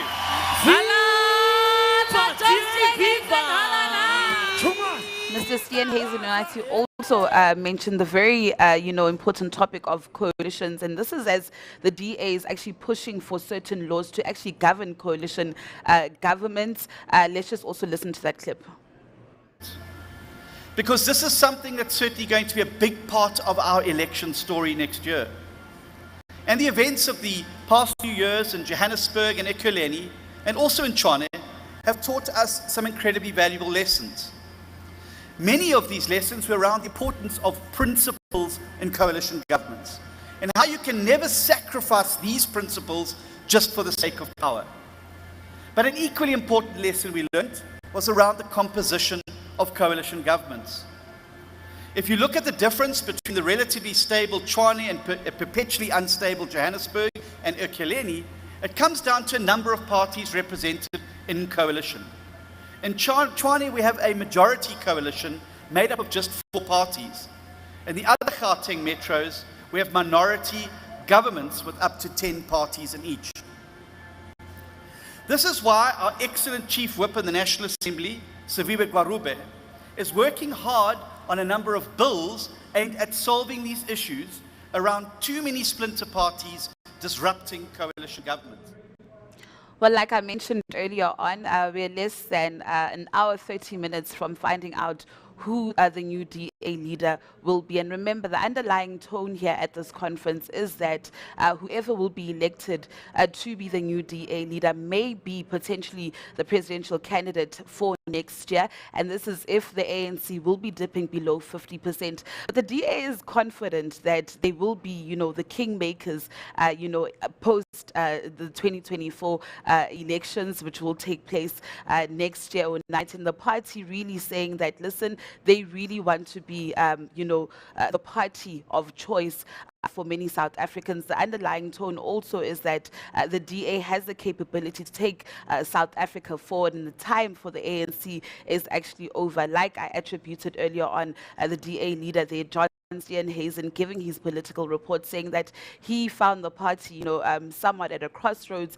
But since he was, since he took over the reins as DA leader from Musi Maimane, the party's growth at the polls has actually somewhat increased, and that is evident in the support of the by-elections. According to, I was just reading some research from the DA's website, they had said that the electoral support since 2021 in by-elections had actually increased by 7%, United. But just also drawing our views and taking our views back to yesterday, what both contenders had to say. Dr. Mpho Phalatse saying that she may not have the 10 years of experience like John Steenhuisen has had as a councillor, but of course she's very capable to take the DA forward. John Steenhuisen also attributing, saying that he has the capabilities and the experience to take the DA forward. So I do implore our SABC viewers to stay tuned to SABC News as we give you all the latest in regards to who will be the next DA leader in just about an hour or so.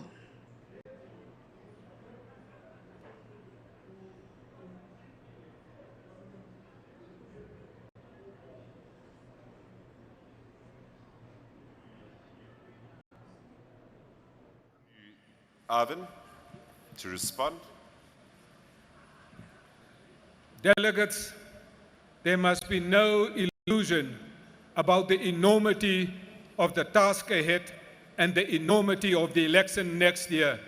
And therefore, I'm urging you to support the declaration for a peaceful political transition, because we have seen firsthand of what the ANC is doing currently, where they are losing power. The more they come closer to the reality of losing power, the more violent they become. And so I ask the Congress delegates to support this resolution. Thank you very much. Once again, very eager. I think that I'd like to first ask all those who are in favor to put up their green cards, all of those against red. Overwhelmingly accepted, motion or resolution passed.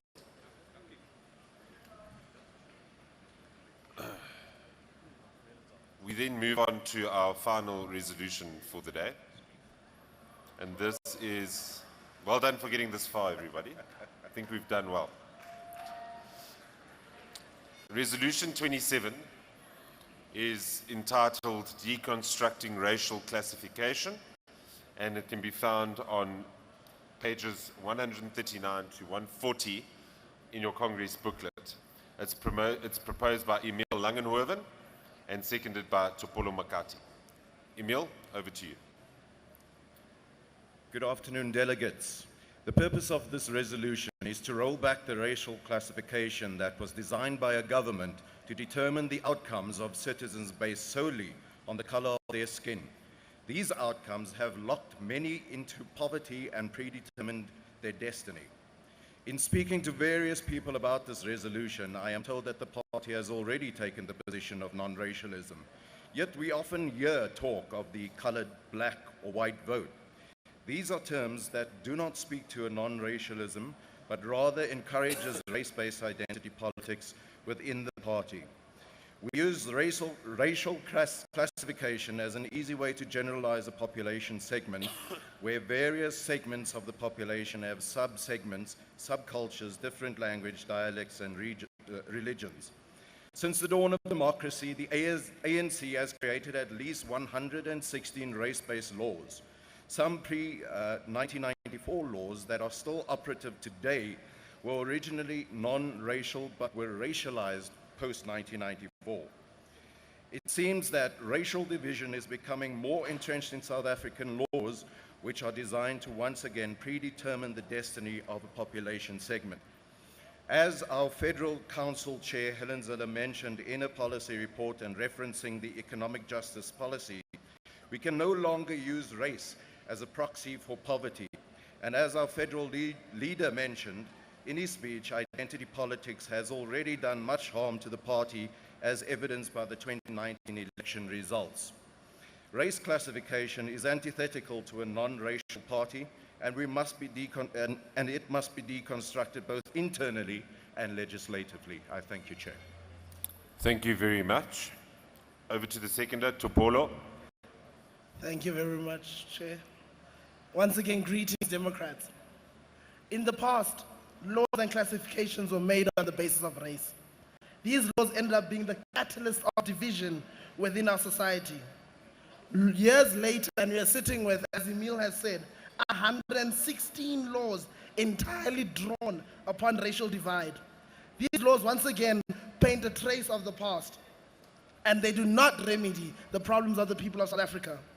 As a government in waiting, we cannot continue the trend of classifying people based on race, as we will risk perpetuating the same mistakes as the apartheid government and the current ANC government, which cater to a minute few and negate a wide dynamic that exists in our diverse and literally rainbow nation, where I move that we propose this motion. Thank you.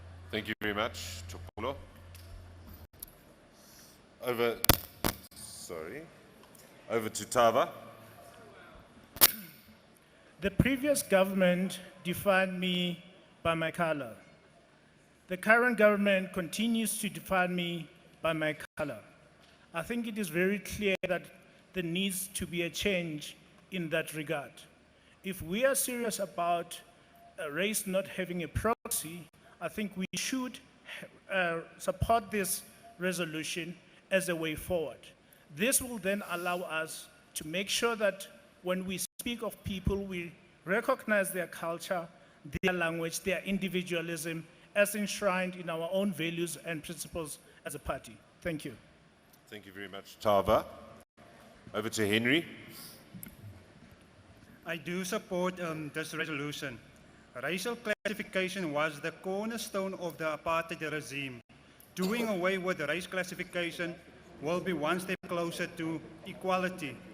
Race is still a key issue in South Africa, and for the DA to promote the deconstruction of the race classification system means that the DA is a strong believing party in the values of a democratic society.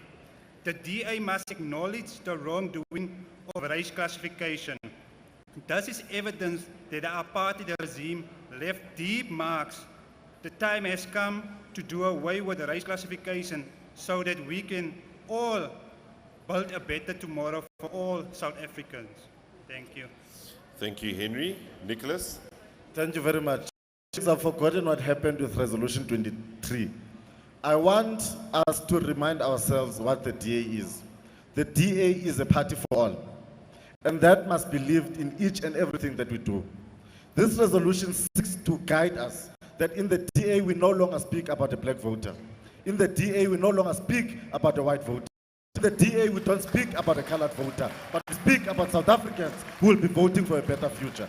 So I urge Congress to not only say we are a diverse party when it's suitable for us, but to guide ourselves in terms of our policies so that the next generation can understand what we're trying to do. I urge delegates to support this recommendation to truly be a diverse South Africa and prove to South Africans as a whole that the DA is a party for all and sees you as voters of South Africa, not as black, not as white, not as colored. That will only happen in the ANC, in the EFF, or in the PA. In the DA, you are a South African and you are Thank you. welcome. Your time is up. Thank you, Nicholas. Please conclude.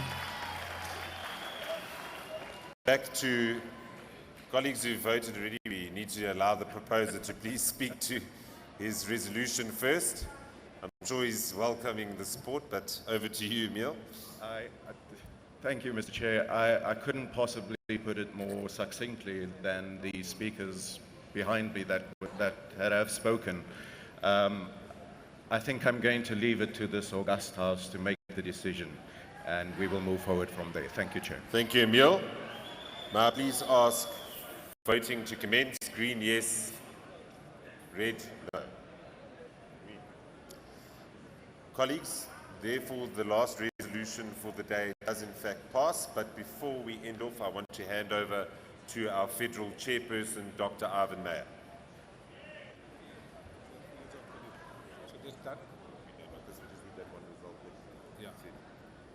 When are we getting that result? When do we get that other result? Ladies and gentlemen, I would like to take this opportunity to thank Matt Cuthbert and his team for taking us through these very important policy resolutions. Because if you are a government in waiting, you must put concrete proposals on the table. And I want to thank you for your support and all the delegates and the speakers and the proposers for the various policy resolutions. There is one outstanding, but during the course of the day, we will make that announcement once the auditors have confirmed and verified and audited that particular stuff. But for us, we are happy and want to give Matt a big round of applause for the session.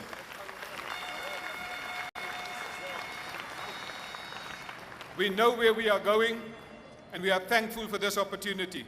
I thank you.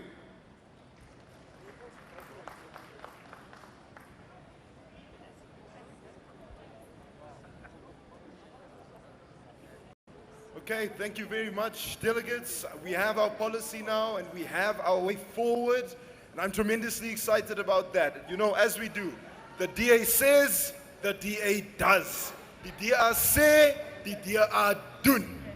That is right, Liam. Colleagues, we are going to have a quick working lunch.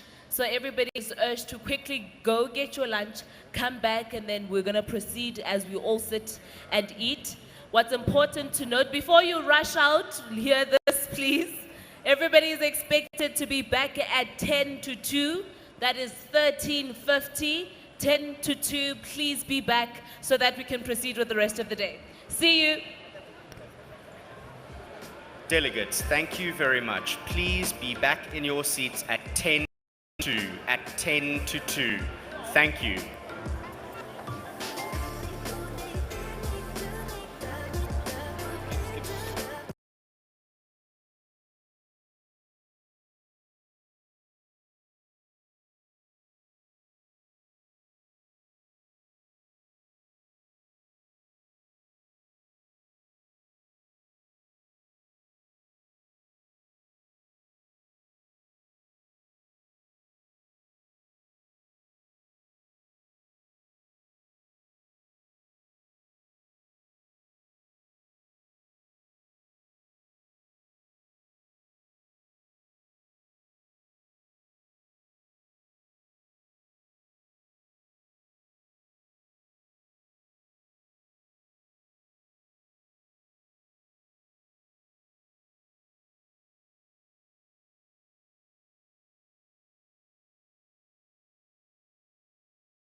this is Peter Texera. Thank you so much.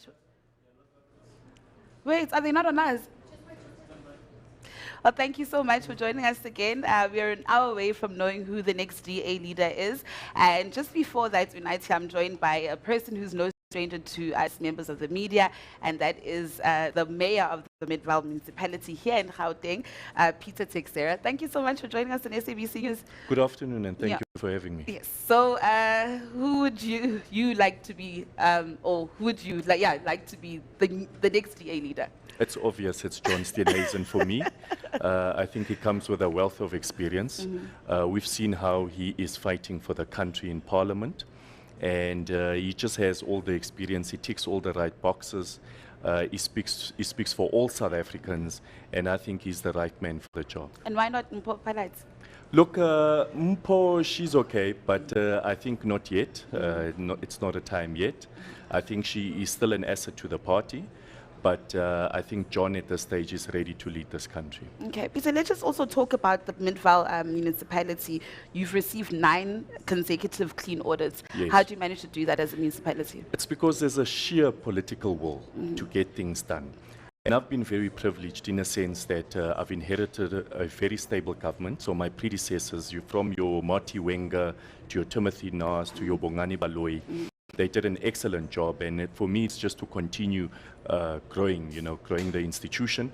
But one thing that I want to do better is to actually, we talk about clean audits. So a clean audit must mean something to every resident that we serve in Midvaal. So if I speak to someone that's living perhaps in a township and I ask them, explain to me what a clean audit means, they must be able to say to me, Mayor, it means when I open my tap there's clean water. When I flush my sewer, it goes through a functioning sewer system and not in the streets or my kitchen sink and so forth. And where I drive my vehicle, I drive on pothole-free roads and so forth. So there must be a meaning to a clean audit. It mustn't just say that we can account for all our finances, but it must actually mean something. People must be able to see it, feel it, and touch a clean audit. What did the DA manage to get right in the Midvaal municipality? Look, it's the political will. We are transparent. We are accountable to our community. There's a lot of public engagement in Midvaal. There's forward planning. I mean, there's a 5, 10, 20-year plan and so forth. So my predecessors started planning for me today to be able to be successful. And there's also, we've got a governance unit within the DA who monitors progress of municipalities. They also give us guidance as well and assist us. And there's a lot of benchmarking as well with our sister municipalities in the Western Cape. And I'm sure you're aware that the top 10 performing municipalities in the country are all DA-led. Let's just also look at your policies as a party. I mean, what stood out for you? Look, all of them for me really stood out. There isn't one that really that I can single out. All of them. The one that we recently now adopted, upliftment of young people and so forth. So, I started when I became involved with the DA. I fell in that bracket. I don't want to give my age away, and I was given an opportunity. So it wasn't really much about my age or so forth, but the fact that I was competent, that's what my party tells me, and I was given an opportunity. So yeah, I think that basically stood out for me. Peter, a lot of DA leaders, and we've been extensively reporting this as SABC, have been placing emphasis, on the self-introspection of the party, just inward looking at the party, the highs, the lows, the positives, the negatives. What could you tell us as a mayor of Midvaal? What have you noticed in the party? What are the good and the bad, of course? Look, there's always room for improvement. When we talk about Midvaal, we talk about all the successes and everything, but I always say there's room for improvement. There are things, and I'm sure even within the party, there are certain areas where we can improve on and so forth. I don't think you'll find anybody perfect out there, but I think one thing that we do differently is that, we are an accountable political party to its residents or to its voters and so forth. I think we are different. And when we do wrong or when we don't get things right, we acknowledge and we tell you what we are going to do to remedy the situation and so forth. But I think that we are an accountable DA. Let's look at your race policies. The party has been perceived as, purging out black leaders, What's your perception on No, this? I think that is, to me, it's not true. I think it's just a myth. And I think it's one that the media drives. It's a narrative that the media is driving for me. Because, we've had many white leaders that have left the party. Why does the media not cover that? And so forth. But when somebody of a different color leaves the party, it's always viewed as, no, it's because the DA is racist or they were not speaking to the values of black people and so on. That's not true. So we are a party for all South Africans. It's not about the color of your skin or your race or whatever. And moving forward, coming out of this conference, what would you like to see? I know that various leaders have said that, listen, come 2024, they're going to unseat the ANC government. But what to? Where to from now?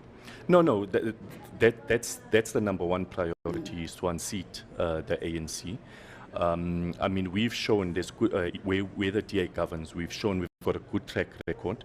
The quality of life is good for the residents that we are serving. And we would like to actually expand it throughout the country and, so that we showcase what the DA can do. We've already, like I said, the top 10 performing municipalities are DA-led. So we must just remove that perception by the public that the DA is only for one race, which is not true.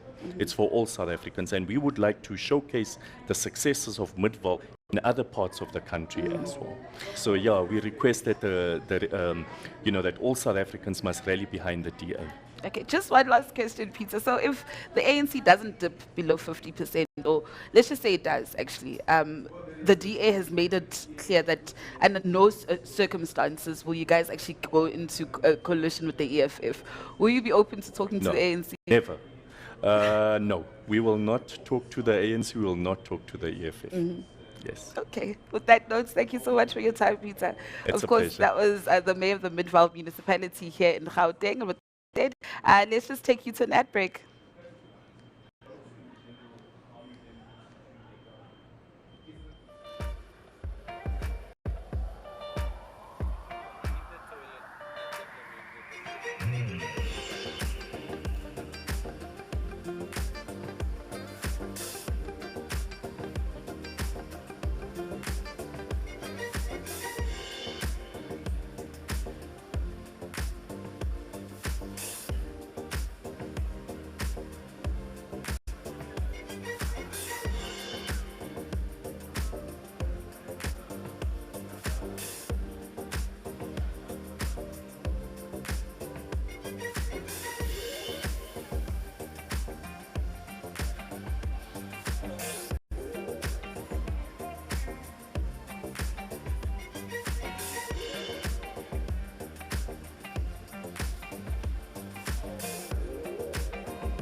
Delegates, please be reminded to grab your lunch pack and return to your desks as soon as possible.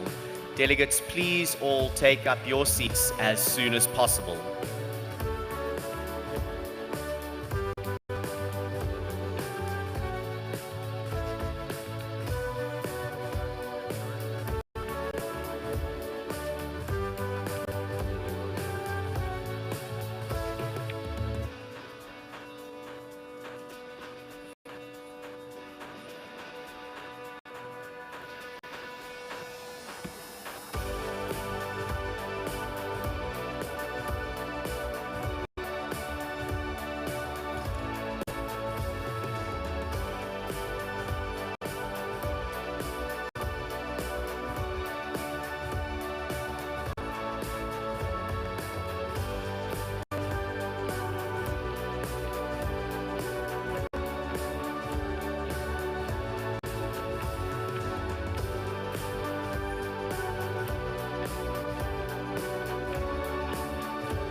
Delegates, please return to your seats in the Congress Plenary Hall within the next 5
Welcome back, U19, of course, to our SABC viewers. It's almost 10 to 2, and delegates, what you're seeing right now on the screen, delegates have been called back to plenary, and I guess in no time, South Africans and our viewers, we will know who the next DA leader will be. But I'm joined in studio by Belinda Echo Zonjoku. I hope I pronounced your surname well. Yes, you did indeed. Thank you so much, Belinda. And of course, she is member of the DA's Women Network. Correct. Thank you so much. So I think I've asked all my guests this question. Who do you want to see being the next DA leader? Oh dear. The next DA leader is going to be John Steenhuisen. Okay. Okay. Belinda, just talking about the work of Dawn, you know, do you think that the DA Women's Network has actually done enough to advance the struggle of South African women? I do think so, because not only, I think sometimes we look at DA, you know, at women's issues as an isolated issue. And as the DA, we look at opportunity and diversity as a, you know, for everybody, not only for women and not only isolating women's issues. In the DA, obviously, we've seen there's been a long history of strong women leaders, starting as far back as Helen Suzman, where she stood for 13 years, being the lone voice in Parliament, fighting for the rights, not only women, but for the rights of the oppressed, which is black people. So the DA Women's Network also stems far, you know, from that, going on not to only fight for women's rights, but to fight for the rights of the vulnerable. And I think the DA Women's Network is just an extension of what the DA is already doing to fight for the rights of people. So it's that everybody can have an equal opportunity, freedom, and fairness for everybody. Yeah. Before I go to your resolutions on gender-based violence, what has Dawn managed to achieve? You know, I don't know if you've seen that Dawn has put some of the bills in Parliament. For example, if we've gone through, we do a lot of inspections at police stations, for example. Let me start there. We have big problems with rape victims, for example, gender-based violence. And sometimes, as I said, it's a societal problem. We look at gender-based violence as a societal, as an individual issue, when it should be a societal issue, a socioeconomic issue that results from a whole society, jobs, people not getting jobs, women are not empowered, they are not able to take care of themselves, they are not able, you know, they are vulnerable to men who might, you know, abuse them, and that's mentally withholding monies and also beating them up, obviously, physical violence. And Dawn has been at the forefront of going to do inspections at police stations, for example, to check if there are sufficient assistance when rape victims, for example, come, do they have rape kits, you know, is there space for women? I'm just going to use a simple example. As Dawn, we went to the Alexandra police station. We had an elderly lady.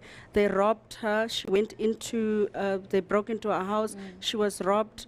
They raped her. She got to the police station. We sat for almost 2 hours trying to get assistance from the police. It took me to have to phone somebody at the province to be able to get assistance. When we finally got assistance, there was no space for this old lady to explain to them what happened. So Dawn has gone through to some of these police stations to be able to at least put a bit of pressure on them and not only women. And I think we, as I say, we always isolate the issues of women. What about the lesbian and the gay community? It's not only women that get abused, it's not only children that get abused, but also in all these vulnerable communities. So Dawn has been fighting for the rights of everybody in these vulnerable communities, and they've been in the forefront. And you actually touch on what some of your resolutions around gender-based violence actually speaks to. It says that the DA assesses effectiveness and the concrete implementation of government proposed action in regards to gender-based violence policies, as well as monitoring and evaluating these policies. Please elaborate on that. Monitoring those, remember we have not only the DA Women's Network, but we have our shadow ministers of women, children with women and children with with disabilities. This is where they go into Parliament and they actually put through questions through to the Minister of Women, Children with Disabilities, which, by the way, have done nothing for women and children and people with disabilities to be able to assist. So the DA is just going to pressurize, put more bills in Parliament, and through our our members of Parliament, to put pressure on the government to be able to assist these vulnerable communities. But I just want to go back to something that that we spoke earlier about. We talk about women's issues and vulnerable communities. A lot of these issues can be avoided. Not avoided or at least reduced if government creates opportunities, it creates a environment for people to have jobs. You'll find that a lot of the problems that are experienced are in poorer communities. And in most of these poorer communities, it's people who are reliant on grants, who are reliant on their boyfriends, who might be on drugs, and things like that. A lot of the problems that also occur in the poorer communities is the boyfriends, for example, might be unemployed as well, and frustrations, come back drunk, and they take out their frustrations on the children and the women. Now, if women are not in those position, if they are not in a position where they are reliant on either government or on a man, they would be able to make better decisions for themselves. They would be able to be in areas or move to areas or move out of harmful situations. The other issue that I also want to just touch on, and I know I'm jumping ahead because I'm very passionate about this, is also, in the city of Joburg, for example, where I'm a councillor, we have issues where we have problems with service delivery, which we try to obviously assist before we're getting out of government. And issues of women is everyday issues. Where there's a pothole on the road, for example, it is a woman's issue. Because if your car gets stuck as a woman, I need assistance. You need assistance. Somebody might come and say they will assist you. You don't know if they really are the AA or they, if the light is not working, you're in the dark. It's a problem. If the grass is not cut, the children or you or your child might need to walk through that field to get to where you live, and you could get raped or accosted by armed robbers or things like that. So the women's issue, we make a mistake when we treat the symptoms of dealing with what have we done for women.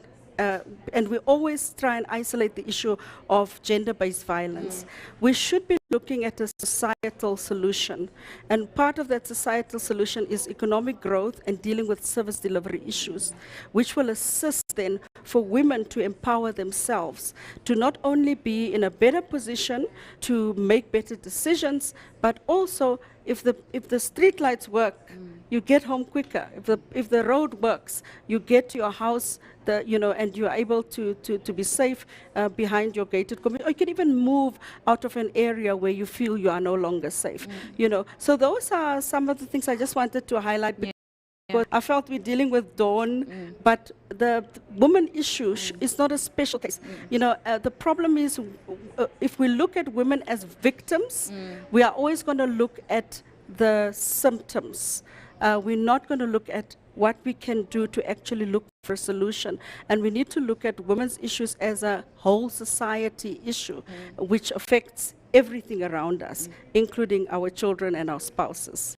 And of course, your policies actually speak to that effect. Belinda, thank you so much for your time. Hopefully we'll catch up with you later. Thank you so much. Thank you. With that said, Unathi, I'll just toss back to you in studio.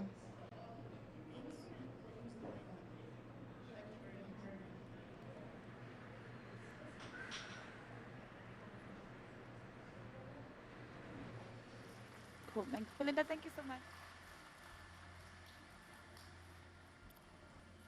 Our second Lifetime Contribution to Democracy Award will be presented by the Eastern Cape Provincial Leader, Andrew Whitfield. Andrew?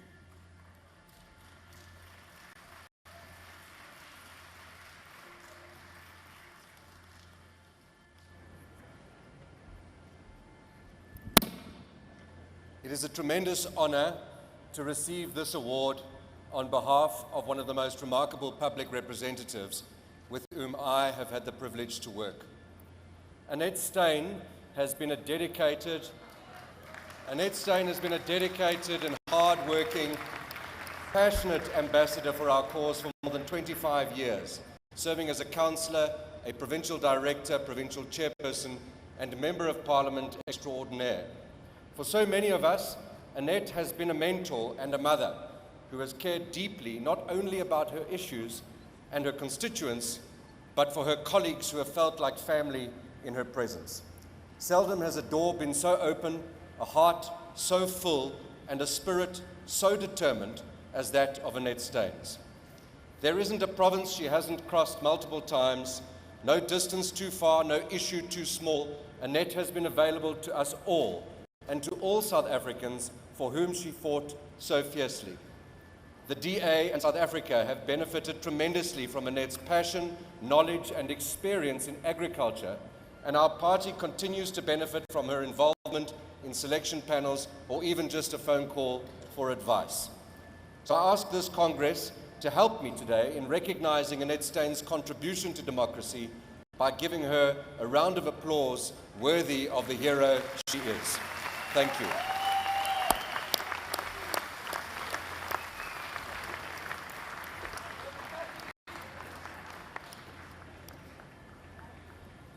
Thank you very much, Andrew. I would like to now call on Martin Meyer and Andre Biechter to receive and accept the next, and of course, award the next award.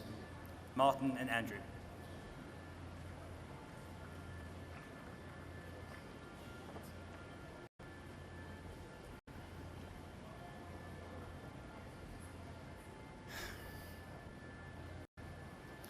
Tex would have looked at all of this and said,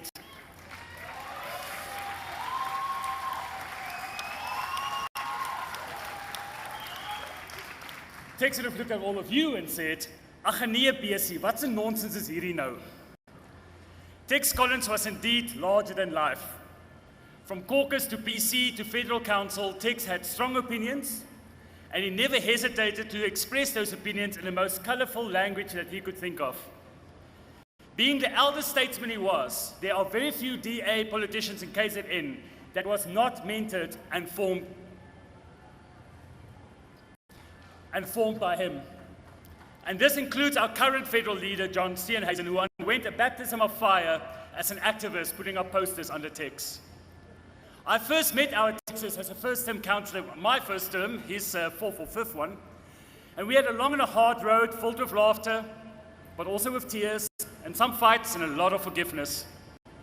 When I became an MPL, I was sent to the West Durban constituency that I'm proud to announce we have officially renamed the Tex Collins West Durban constituency, where Tex has served for decades. I still, when faced with difficult situations in the constituency, instinctively pick up my phone to call old Tex, only to remember that his line, on the line on his side, is now forever quiet. But Tex was always the teacher, and with the wisdom he installed in us, he gave us the tools to keep growing the DA in KZN. When we unseat the ANC in KZN next year, we will dedicate that victory to Tex Collins, who served the people of the province from 1996 and who served this party like no other. Never in my life will be so blessed to meet another like him, and that will forever be my opinion. But KZN, I need you to say this with me.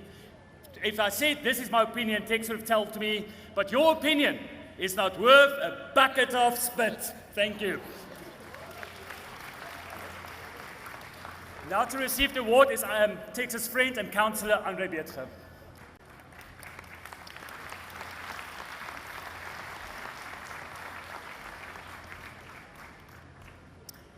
And now, fellow Democrats, we're moving on to our next category award, which is the Star Performer Award.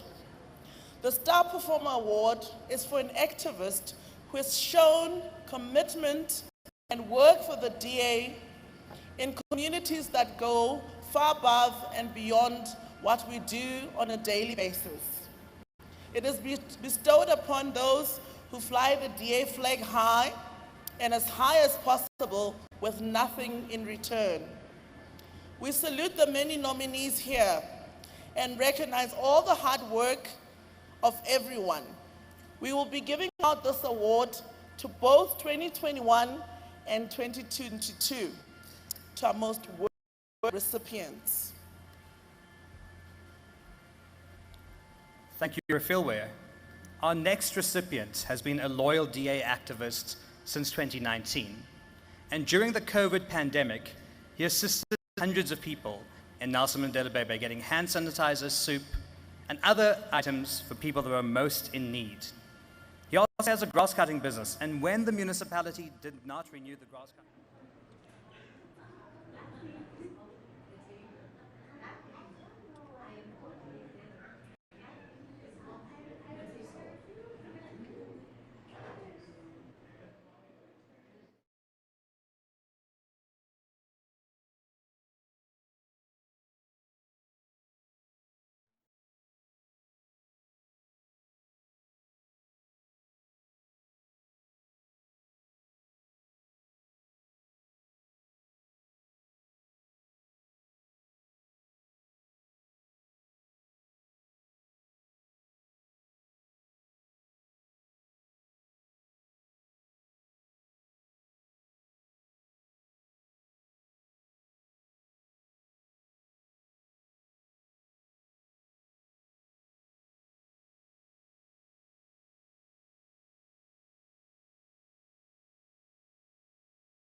fundraising category.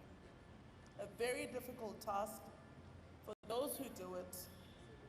It required not just getting people to vote for the DA, but to make an investment into the future of South Africa. It is a tireless task that is essential to keep the blue machine running. We are awarding for the financial year 2020-2021 and also for 2021 and 2022. So our first award for fundraising is for financial year 2020/21. This was the year of the COVID pandemic, when many businesses were scuppered because of a very difficult economic environment, which made fundraising very difficult. It was in this environment that two of our most committed fundraisers got to work to make sure that our part.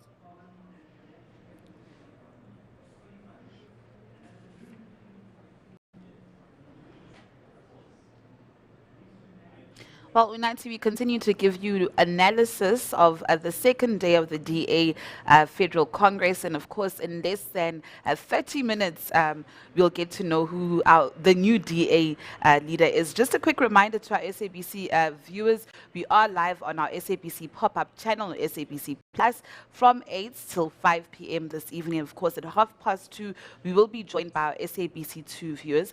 We're now joined by our SABC Head of Research, Dr. Ranesh Dwaraj. I hope I don't butcher your surname again. Thank you so much for joining us yet again. Just ahead of that announcement, the much anticipated announcement, Doctor, I think it's very pivotal that we look at, the DA and its history of its past elections. Yesterday, yes, we did touch on the issue when the Democratic Alliance was still the Democratic Party. In 1994, they got 1.73% of the vote. How has the party been doing over these past years? Well, thanks, Natasha. Always a pleasure being with you. Obviously, the Democratic Alliance was the Democratic Party before. The last leader of the Democratic Party actually was Tony Leon. Well, it was Tony Leon and Helen Zille before it, rebranded back in 2000. But just to take you back, the Democratic Alliance, the Democratic Party, has its roots in the Progressive Federal Party. And the last leader of that party was, of course, Dr. Zach de Beer. And soon after the 1994 all-race elections in South Africa, he stepped down, and that's when Tony Leon stepped in. Tony Leon served as Democratic Party leader right until November 2006, if I recall correctly. And he resigned, and then soon after, May 2007, it was Helen Zille that was elected with an overwhelming majority of 72% of that ballot. Her contenders at that time was the veteran that you spoke to earlier, Joe Sedemane and Tata Joe Sedemane. Also in that race was Athol Trollop from the Eastern Cape. Obviously, they lost that race. Helen Zille went on to win 2 extra terms back in 2010 and 2012. And then another seminal moment, one of 3 seminal moments in the DA's history, was in 2015. The first black leader of the party emerged. That was Mmusi Maimane. And very interestingly, in that election, he ran against a very highly respected Democratic Alliance member. That was Dr. Wilmot James. Obviously, he lost that race to Mmusi Maimane, but the majority that Mmusi Maimane actually won in that election was 89%. He won approximately 1,244 votes from all delegates present at that conference. And Dr. Wilmot James, he was very gracious in all of that. He went on stage, he hugged Mmusi, and now, as we know, he's teaching overseas. I think he's teaching somewhere in the US.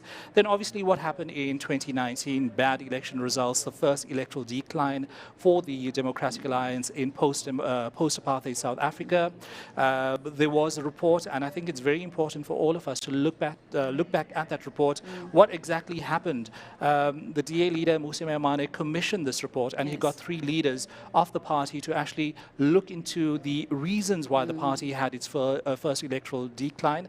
And that panel review report, by the way, John Steenhuisen, in his address earlier on as federal leader, he touched upon this panel review report. And I think it's very important for us to actually go through some of the points of that panel review report, because not many people know exactly what those 3 people said. It was Tony Leon, former DPDA leader.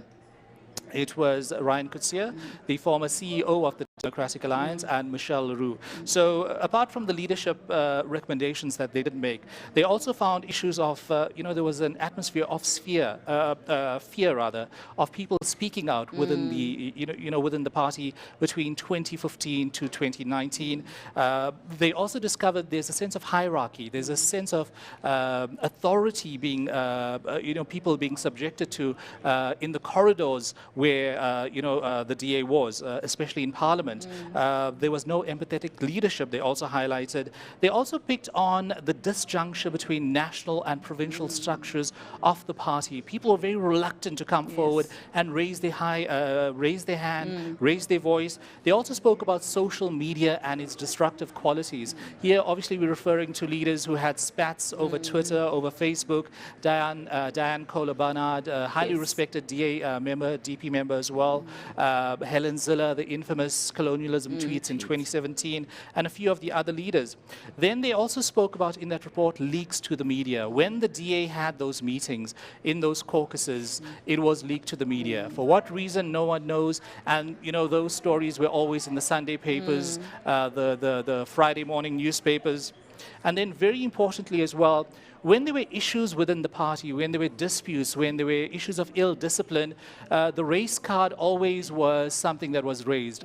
You are victimizing me because I am this color, or you are victimizing me because this other person is a white person, I'm a colored person, you're an Indian, you know, something like that. But I think the essence of that report, you know, towards the end of the recommendations, in terms of leadership, they said there is a chasm between leadership and the party supporters, the party faithful. And they made recommendations that the leadership has to resign. The leadership has to step down and make way for a new leadership. They even called for a new federal Congress. That did not happen at the time. But I think very importantly, what happened at the time, the Federal Council chair, that was James Self. I think he served 18 years. He was due for retirement anyway, so he stepped aside. Then the CEO of the party at the time was Paul Bowie. He also resigned. And it was only natural for the leader of the party. You know, the party lost nationally electoral results, 470,000 decline nationally. In all provinces, they declined. A couple of the provinces, they actually had mild increases. Northern Cape, Free State, and KZN, I think it was 10,000 votes or so.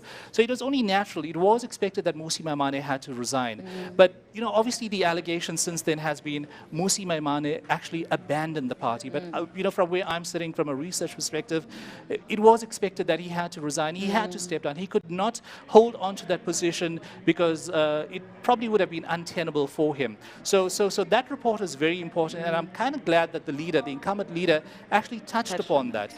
You know, when he addressed delegates at this conference earlier. And you know, you speak about the political report. I'm so glad that you actually took us through that report before Mmusi Maimane stepped down in 2019.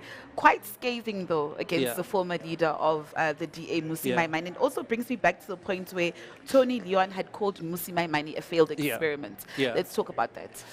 You know, when we look at the news reports, the context of why Tony Leon said what he did, I think he was launching his book at the time, and he said the media is taking it out of context. Even Helen Ziller, who was speaking to Iman Rapesi yesterday, you know, says the media is against the DA for some reason, it's anti-DA for some reason. There's this narrative in the media that is, you know, just not pro-DA. But Tony Leon tried to justify why he said what he did. He says, I cannot understand, I cannot fathom, you know, what's this big hoo-ha about the statement I made. It's just an opinion from my side, you know, as a former leader, and then obviously he was one of the 3 people involved in that panel review report. Maybe the timing could have been better, but I think it was in bad taste, you know, if you look in hindsight. Just briefly, before we toss back to studio, let's just get a brief background of the 2 candidates. Yesterday, they spoke about what they be bringing to the party. John Steenhuisen saying that he's got more experience. I mean, he was the leader of caucus in his province. He was the DA leader in his province, the chief whip, and now he's a party leader. And Mpho Phalatse is saying that, listen, I may not be that experienced, but I've got the qualifications and I'm capable. Well, obviously, we know that Dr. Mpho Phalatse took a negative swipe against John Steenhuisen, the matric scandal we all know about. He doesn't have a tertiary qualification like most of us sitting here at the SABC or probably in any other political party. The EFF has made it very fashionable for people to actually have PhDs, to have doctorates. So I think it was a swipe, it was a veiled attack against the sitting leader of the DA. But John Steenhuisen, you know, he first went to Parliament in 2011. Before that, he was the provincial leader in KZN, a very instrumental province for the Democratic Alliance in terms of minority support. You know, huge Indian support in that province as well, huge Zulu support as well, and obviously to a certain degree, huge coloured support as well. He also served as DA caucus leader in the KZN legislature, and amazingly, he was only 22 when he was first a DA or a DP councillor at age 22. too. But I think his real branding, and he cemented his branding when he became the chief whip after the 2014 elections, and obviously, after Mmusi Maimane was elected leader, he served under Mmusi Maimane as the chief whip in Parliament. So he supported Mmusi Maimane. I think that's where he solidified, he cemented his brand within the party. And the leader that we are seeing today that's going up against Dr. Mpho Phalatse is, more than likely was shaped during those 5 years, I think, in that office. And obviously, he stepped in when Mmusi Maimane stepped down in October 2019. The Federal Council had met in October 2019, November. He was appointed as the interim leader. Then he was elected during COVID times in November 2020. He won that election against KZN Zimbali Ntuli. He won that vote with a huge majority, 80% to Ntuli's 20%. So if we look at Dr. Mpho Phalatse, she doesn't have the same gravitas that John Steenhuisen does. He moved through the ranks of the Democratic Party, the Democratic Alliance.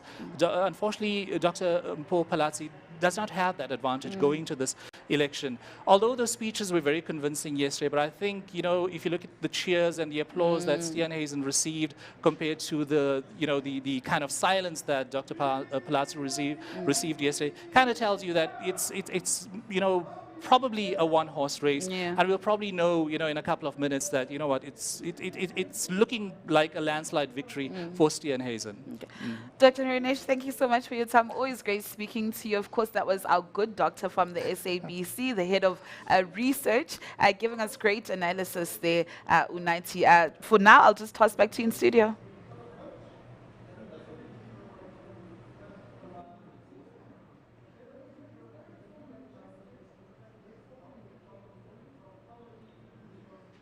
A future where children don't die in pit toilets, but rather climb the opportunity ladder into a more prosperous future. The people of the Eastern Cape are receiving our message of hope loud and clear with open arms. And let me tell you, something big is coming to the Eastern Cape. From Uitenhage to Umzimvubu, from Takastad to Tsolo, we are turning the tide and breaking down barriers where our critics said we would never grow.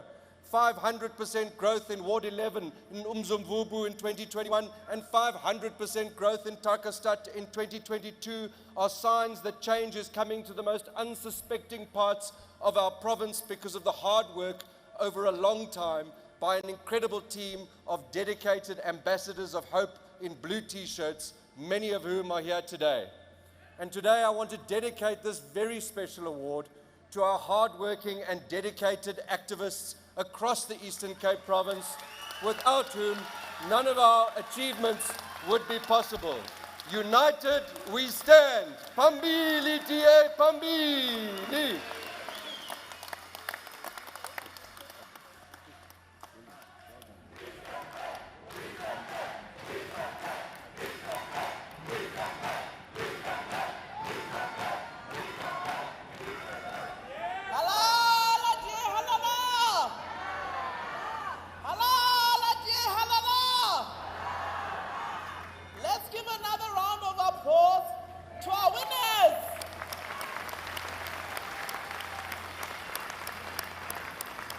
Congratulations, Democrats. You've all deserved the awards, but there can only be a couple of winners. I hope, like me, we're all inspired. Let's keep working hard to achieve our moonshot election goal of 2024. This brings us to the end of our awards, but before I leave the stage, I've got one final award. To the best co-presenter, Mr. Asher Serapin. Thank you, my friend. Thank you, Ref. I have one award, the best award giver to Refilweb.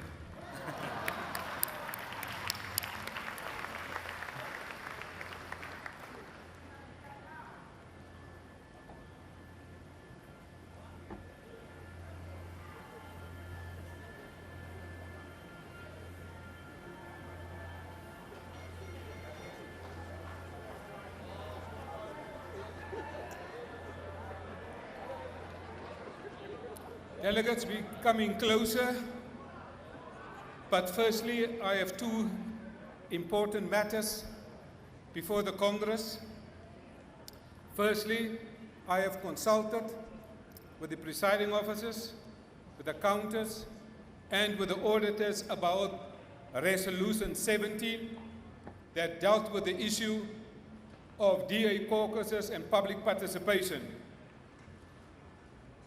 And therefore I can confirm that this resolution did not pass at this Federal Congress.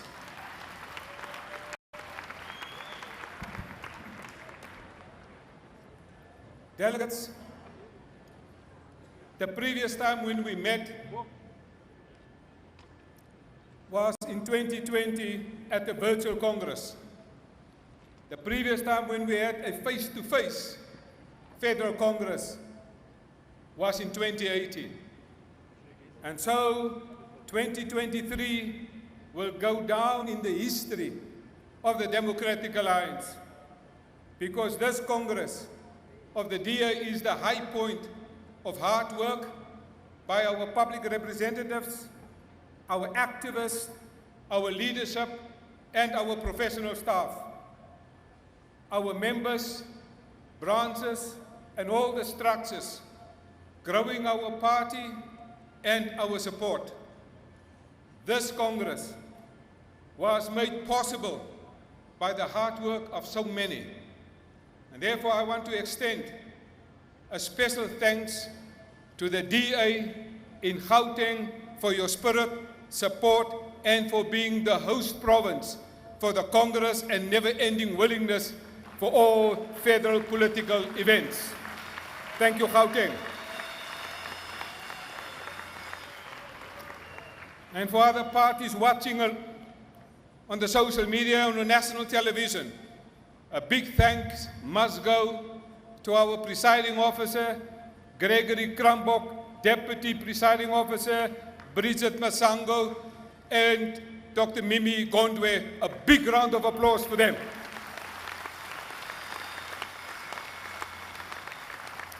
Our party leadership and federal executive, federal council, the Congress Organizing Committee, our master of ceremonies, Karabo and Liam, our opening ceremony speakers at this Federal Congress, Jordan E. Lewis, the Mayor of the City of Cape Town, Siwiwe, our Chief Whip in the National Assembly, Chris Papas, the Mayor of Umgeni, Salia Brink, our Mayor in Tshwane, Jane Sitole, our Provincial Leader of Mpumalanga, Solim Simanga of Gauteng, Yusuf Kasim of the Eastern Cape, Peter Texere, Mayor of Midvaal, Nicholas Niati, our day leader, and then our cheerleaders, Tabelo, Mokwena, Prudence, Slanyani, and Dikaledi Selowa. A big round of applause to them. But delegates, it's not possible to have a Congress without our DA members, with our DA branches and delegates. You held thousands of compliant and peaceful AGMs.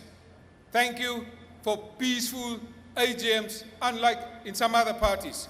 You built branches and strengthened the Democratic Alliance.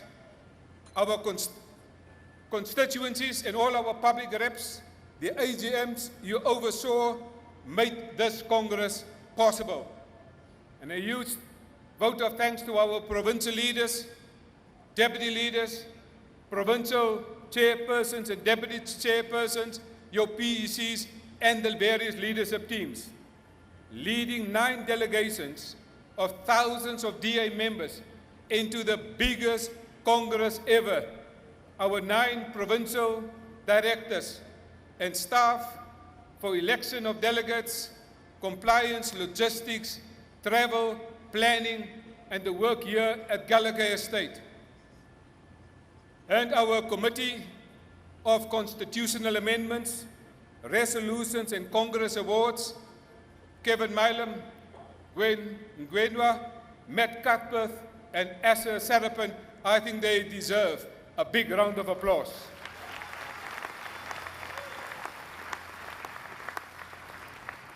So delegates, our Congress candidate debate moderators, Bobby Stevenson, Anson Dreyer, Belinda Walker, and a special word of thanks to our DA new logo design and treatment used in this Congress, designed by Mr. Craig Fraser. He deserves a round of applause.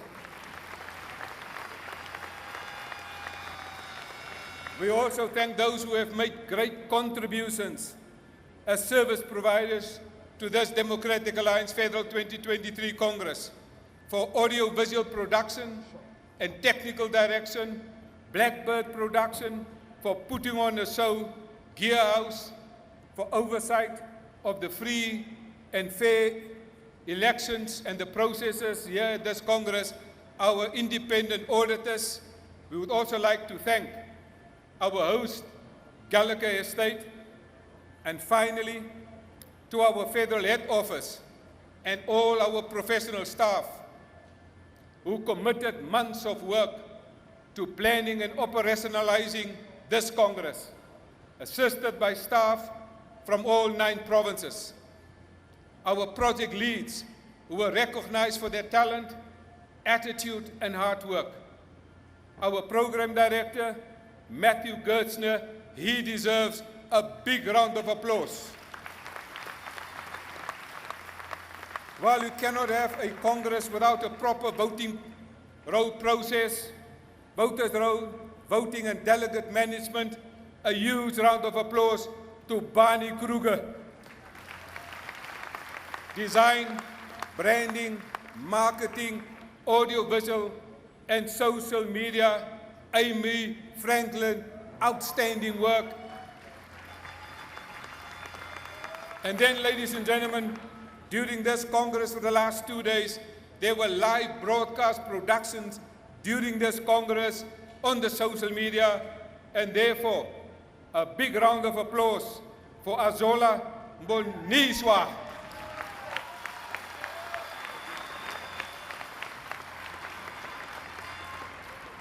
Ladies and gentlemen, the first day of the Congress was spent on constitutional matters.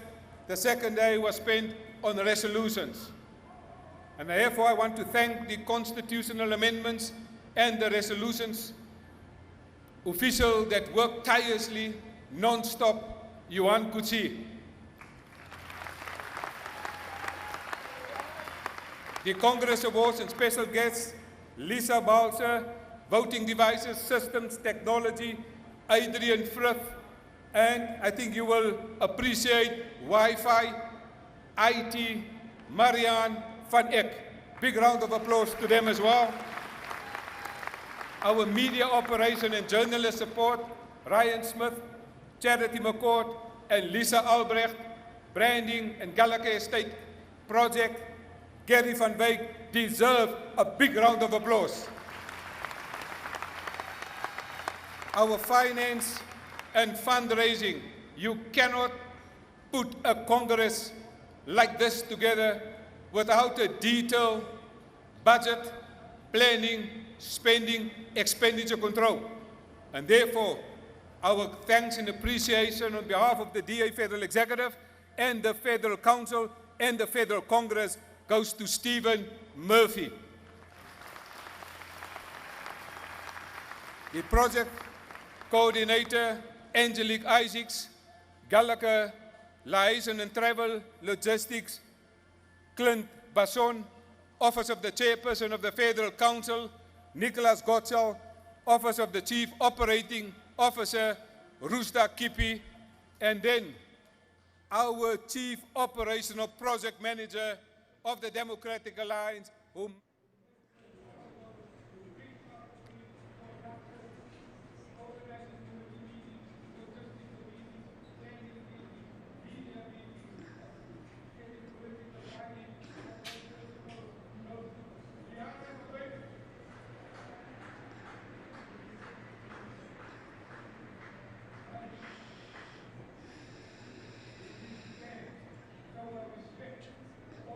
Well, thank you so much, United. We're moments away from finding out who the new leader of the DA will be.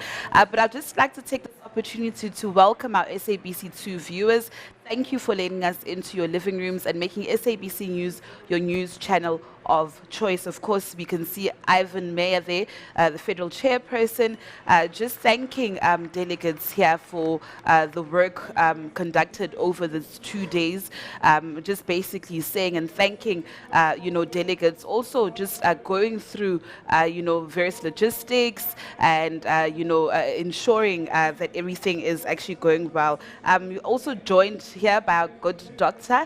We're just moments away from finding out who the new leader of the Democratic Alliance will be.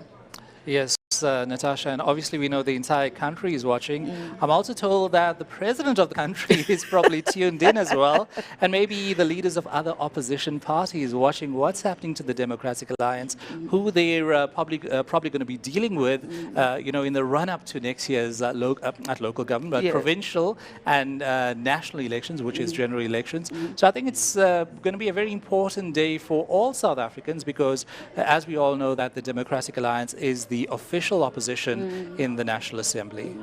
And just talking about next year is a very pivotal, year. Elections are happening, but also marks 30 years of our democracy as a country. Yeah, if we can cast our minds back to 2004, the ANC actually won the highest vote in that year, of post-apartheid South Africa. They touched nearly 70%, while the DA increased their vote percentage just above 12% in that year. So the DA would want to kind of dent, that from happening. 30 years of democracy. So their messaging has to be very strong. Their messaging has to be very clear, and the messaging has to be on point. And Natasha, very, very importantly, what happened in 2004 compared to 2024 is going to be very significant. Here I'm talking about social media. South Africans are very accustomed to election campaigns being fought via radio, then TV was allowed in 2009, but now we've got the concept of social media. We've got Twitter, we've got Instagram, we've got TikTok, we've got Facebook, and most elections these days, the world over, are being fought over social media. And even more important than that, what the DA capitalized in 2016, the local government elections, is they appealed to voters using their handheld cell phones. Wherever voters were in the lines, they appealed to them. Negative messaging against the ANC. They pushed out their pro-DA messages, via, phone call, via messages, SMSs, that kind of thing. So I think very important for the DA, very significant for the DA is how the party is going to capitalize on that aspect for the election campaigning in the run-up to the 2024 elections. Dr. Renesh, let's just cross over to plenary. I know that the program has started, and of course those results will be announced soon. Ladies and gentlemen, Democrats, South Africans, the moment you have been waiting for has arrived. The announcement of the elected leaders of the Democratic Alliance. Please welcome to the stage our presiding officer and deputy presiding officers.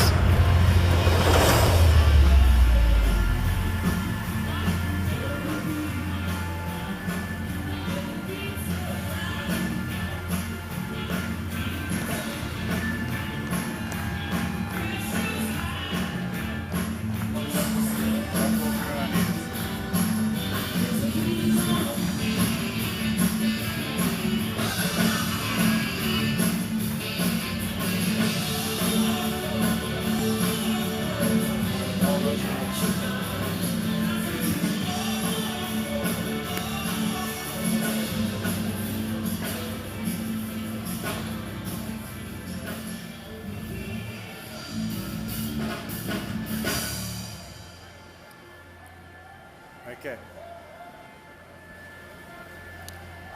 Good afternoon, delegates.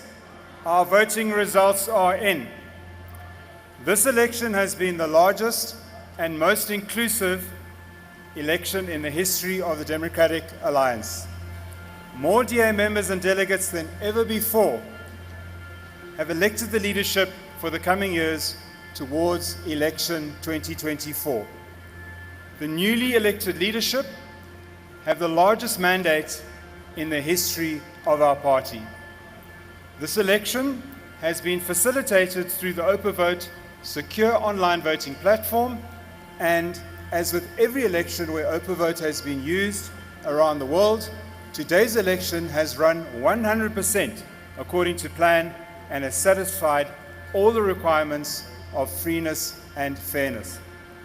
Having scrutinized the process, the participation of the delegates, and all the security features in place, I, as presiding officer, in concurrence with my deputy presiding officers, Bridget Masango and Dr. Mimi Gondwe, officially declare the 2023 Democratic Alliance Federal Congress leadership election free and fair.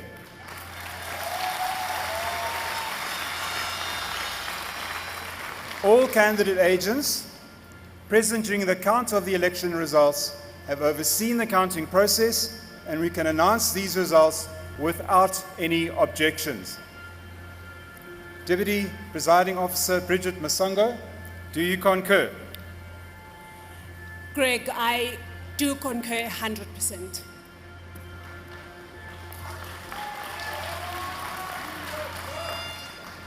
Deputy Presiding Officer Dr. Mimi Gondwe, do you concur? I concur. We can now officially announce the results of the Democratic Alliance federal leadership elections.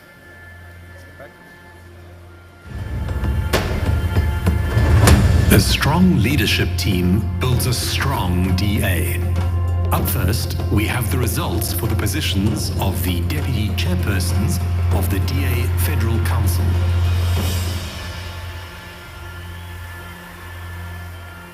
We begin then with the third deputy chairperson of Federal Council. The third deputy chairperson elected by members of Federal Council is Thomas Walters.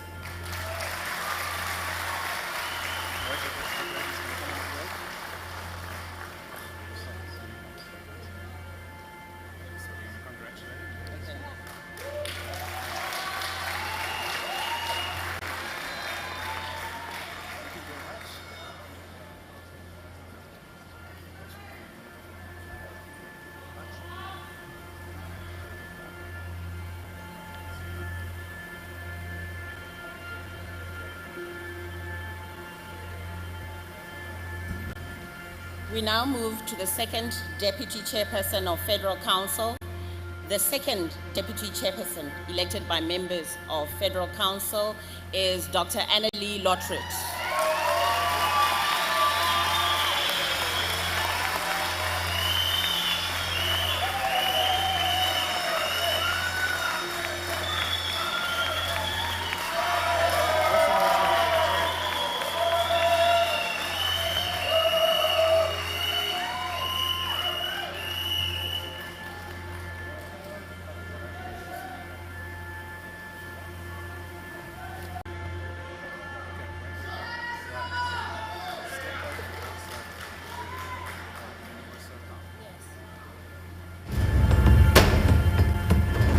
Between Congresses, the DA's highest decision-making body is the Federal Council. Next, we have the result for the position of the chairperson of the Federal Council.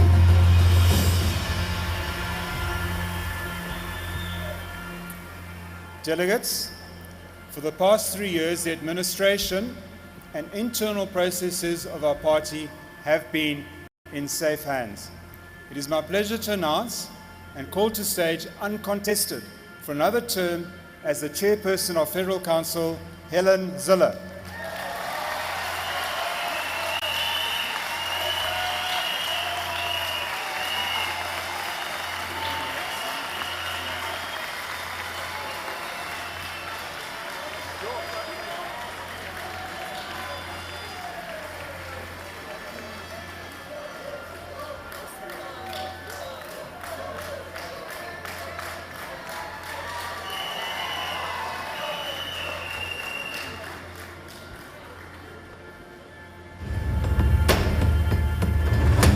Careful expenditure and financial discipline are a cornerstone of the DA. Next, we have the result for the position of the chairperson of Federal Finance. Delegates, we heard earlier today that the finances of our party are in safe hands. I can now announce that returning for another term as chairperson of Federal Finance is Dr. Dion George.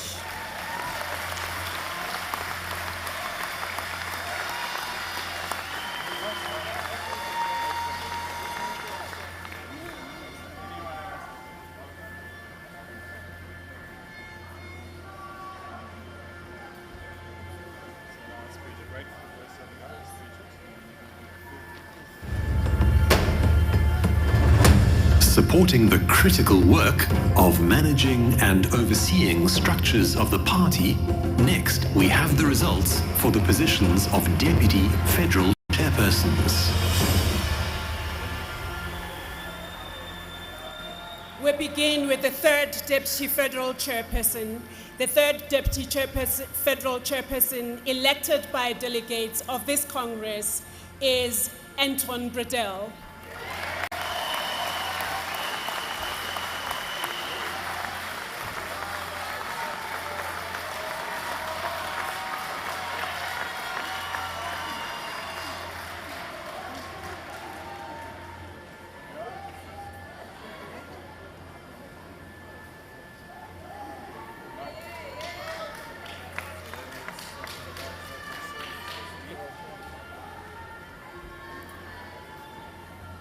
We now move to the second Deputy Federal Chairperson, elected by delegates of this Congress, and that is Solly Phalatse.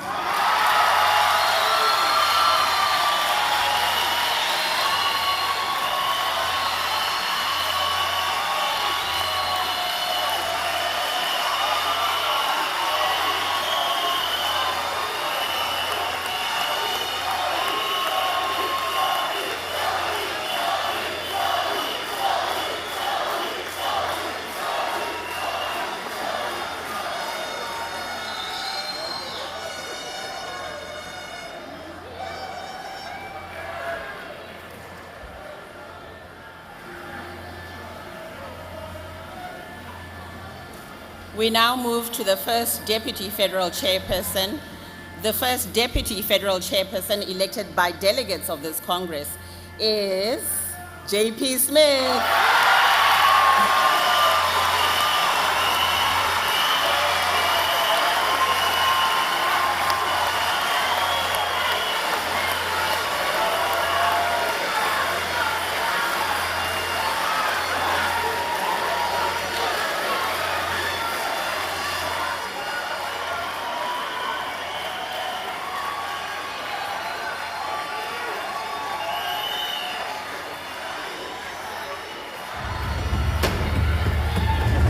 Ensuring the DA is democratic and accountable to its members, overseeing the political work of numerous structures and formations, chairing the highest decision-making body of the party. Next, we have the results for the position of Federal Chairperson.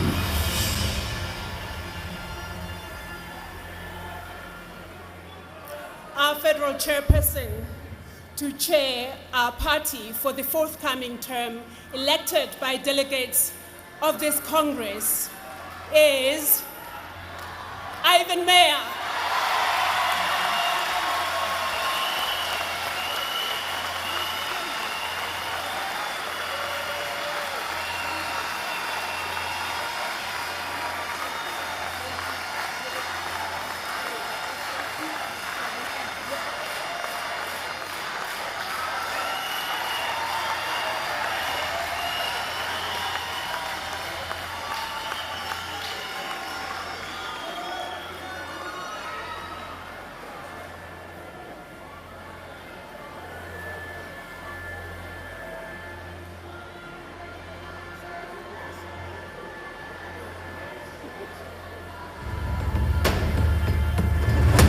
Please welcome to the stage the 9 provincial leaders of the Democratic Alliance.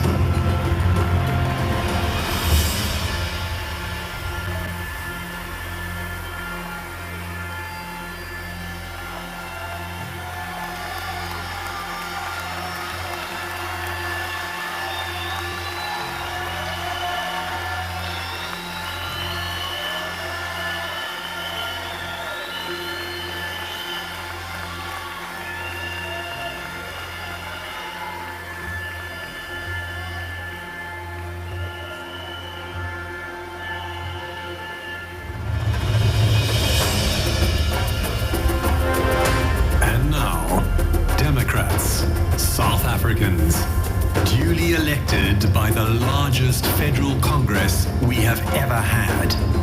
Ready to lead us into the most important election we have faced since 1994. And capable of leading this strong DA into building a better future for all South Africans. It is time to announce the duly elected federal leader of the Democratic Alliance.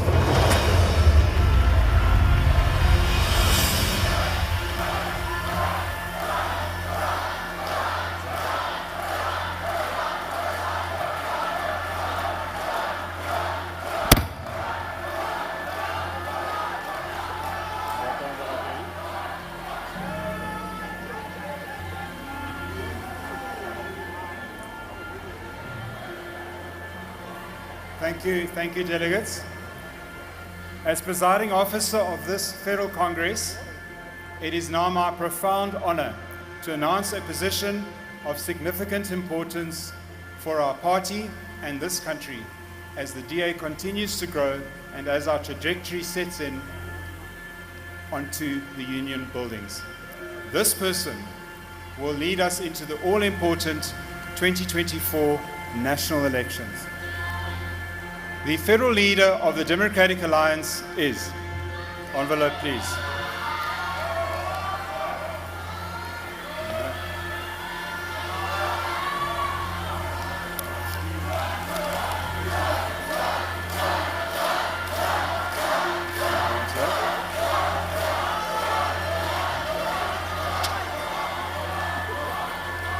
John Steenhuisen.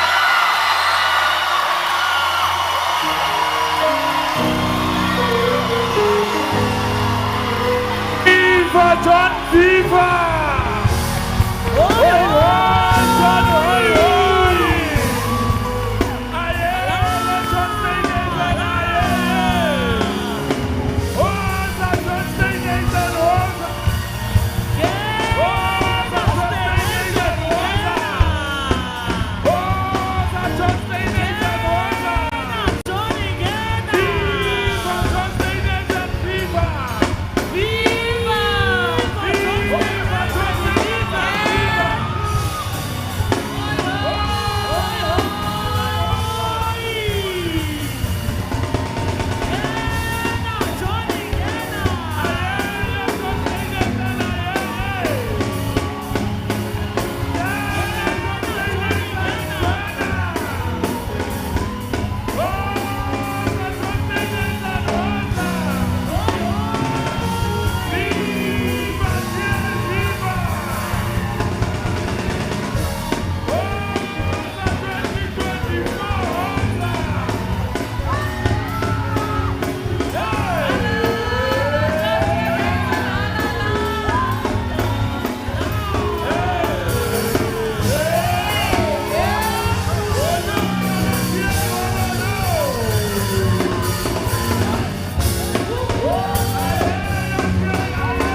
Zayolo. Asina luba. Aiwa. Oh, Zetron. Ekune Josie. Zayo. Asina Ekune Josie. Zayo. Asina Ekune Josie. Zayo. Asina luba. Viva Chostenies and viva.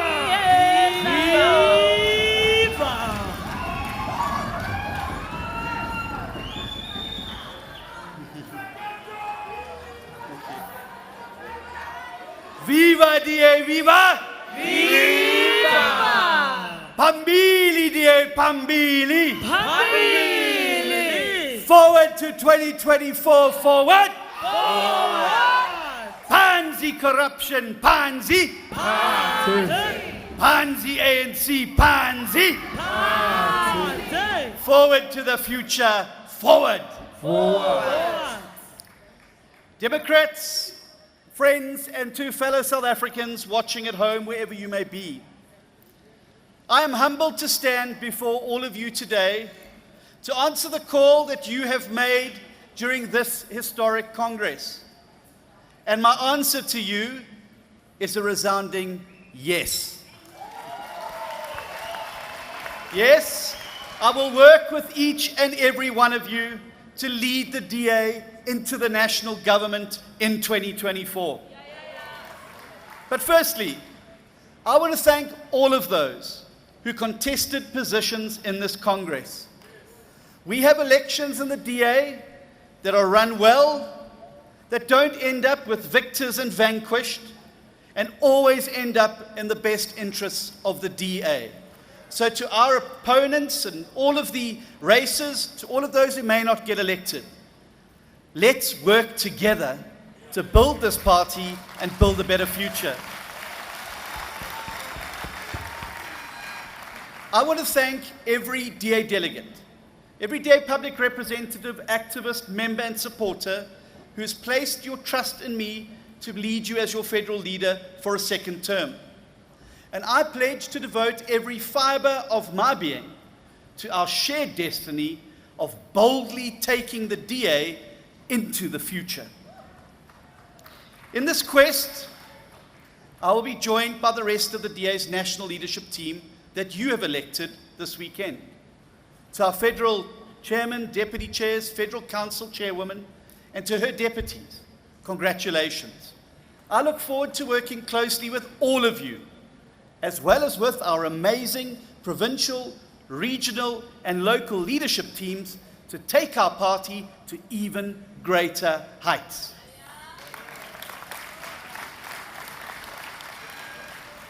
I also want to take a moment to acknowledge the people who often make the greatest sacrifices in the DA's quest to save South Africa.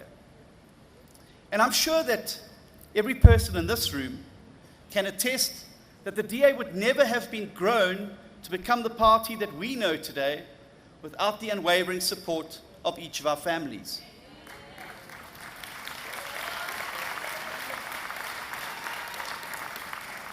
To my family, my wife Terry, and my three beautiful daughters, Ashley, Caroline, and Olivia, thank you for supporting me and uplifting me along every step of this journey.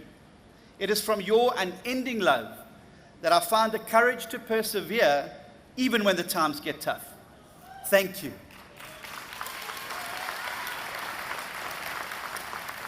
Democrats, throughout this campaign, I've told you that 2024 is going to be about the DA's moonshot election. Now, while the term moonshot originally meant a long shot, it is increasingly being used to describe a monumental effort and a lofty goal. In other words, a giant leap forward.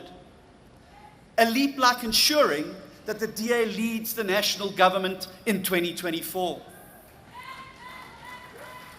And like the original mission to take humans to the moon, we take this shot to defeat the ANC and to keep the EFF out, not because it is easy, but because it is hard.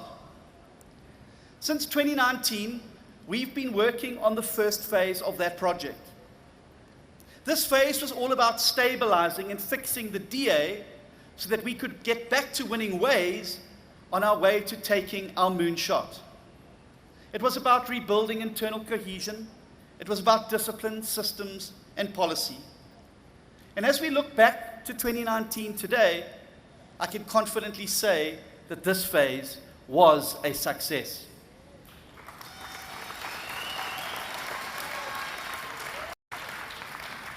The DA that emerges from this Congress is more united, more confident about the future of the party than at any time I can remember. We have indeed built a strong DA. Yet, as one phase of the journey to our 2024 moonshot ends, so another begins today. This is a phase where we reposition our strong DA to build a better future. In this new phase, the DA and our country will face some of the greatest opportunities, but also some of the greatest risks in our democratic history. The realistic prospect of bringing the ANC below 50% in the next year's national election presents a moment to all of us to radically reshape South Africa and our politics. But it will also be up to us to determine whether this will be for the better, or whether this next era in our country's history will be even worse than ANC domination. And while it feels to so many of us like South Africa has hit rock bottom, there is one unfortunate truth in politics, and that is that things can always get worse. And there is one risk that above all else threatens the future of both my family and yours. And that is the increasingly realistic prospect of an alliance between the ANC and the EFF taking power next year. Given the fact that the ANC now officially co-governs with the EFF in parts of Gauteng, we need to start taking the threat of these parties ganging up to destroy our country in 2024 very, very seriously. And I want to be unequivocal about the DA's view on this. The day that an ANC-EFF government takes over, it will be doomsday for South Africa.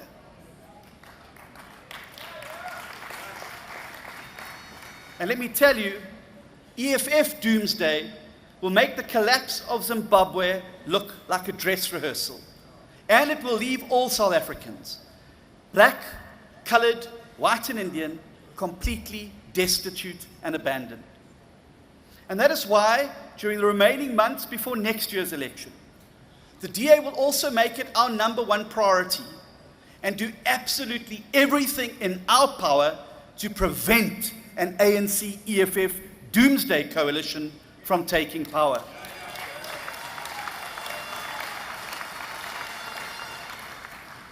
Over the past 30 years, the ANC has proven itself to be the opponent of progress in our country. But make no mistake, the EFF is its enemy. The EFF Doomsday Coalition will expropriate property without compensation and abolish private property rights.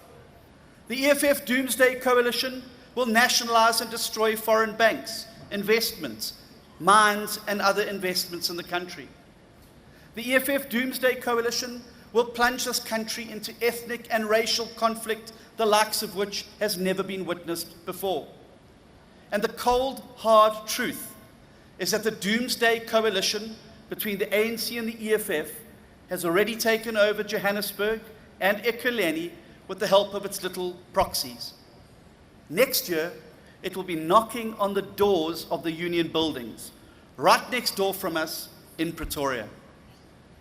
This fact should send a shiver down the spines of every patriot and every freedom-loving person in this country. But fortunately, there is one and only one insurance policy against the ANC-EFF Doomsday Coalition, and that is to vote for the Democratic Alliance.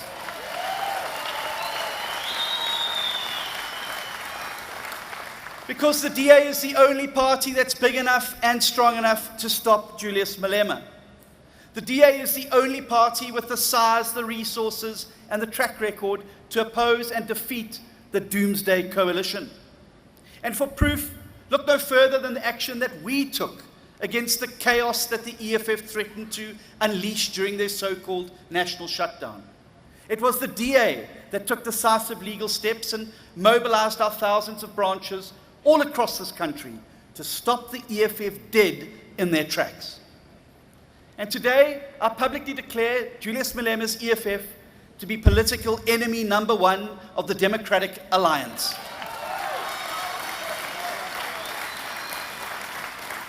And I commit the DA to fight back against the EFF at every turn, with the ultimate aim of defeating the Doomsday Coalition that could seal South Africa's fate next year. This is no longer about politics, Democrats. It's about the survival of democracy and the survival of South Africa. Throughout this period of this leadership campaign, I have reflected deeply upon the risk of the EFF coming to power and the demands that this places on the DA. I approach this question in my capacity as leader of the Democratic Alliance, carefully considering what we need to do to maximize our party's support in next year's election. But I also approached it in another way, a way that is demanded of me by our country's constitution. In Clause 57, our constitution recognizes, and I quote, the leader of the largest opposition party in Parliament as the leader of the opposition, unquote. Now, it's a clause that may not be known by many people, but it is one that has profound implications for our moonshot we are about to take to defeat the prospect of an ANC and EFF coalition. As the person duly elected to lead not only the DA, but to also serve as a constitutionally recognized leader of the opposition, I had to consider the way forward, not only for our party, but also for the broader opposition cause. And I have come to the conclusion, fellow Democrats and fellow citizens, that our party has arrived at our Clause 57 moment. And this is the moment that we fully embrace Clause 57 of our Constitution to acknowledge that the DA is no longer just another political party. For the truth is that South Africans no longer expect the DA to be an opposition party only, let alone just one party among many. South Africans now expect us to step up and become the leader of the alternative government in South Africa.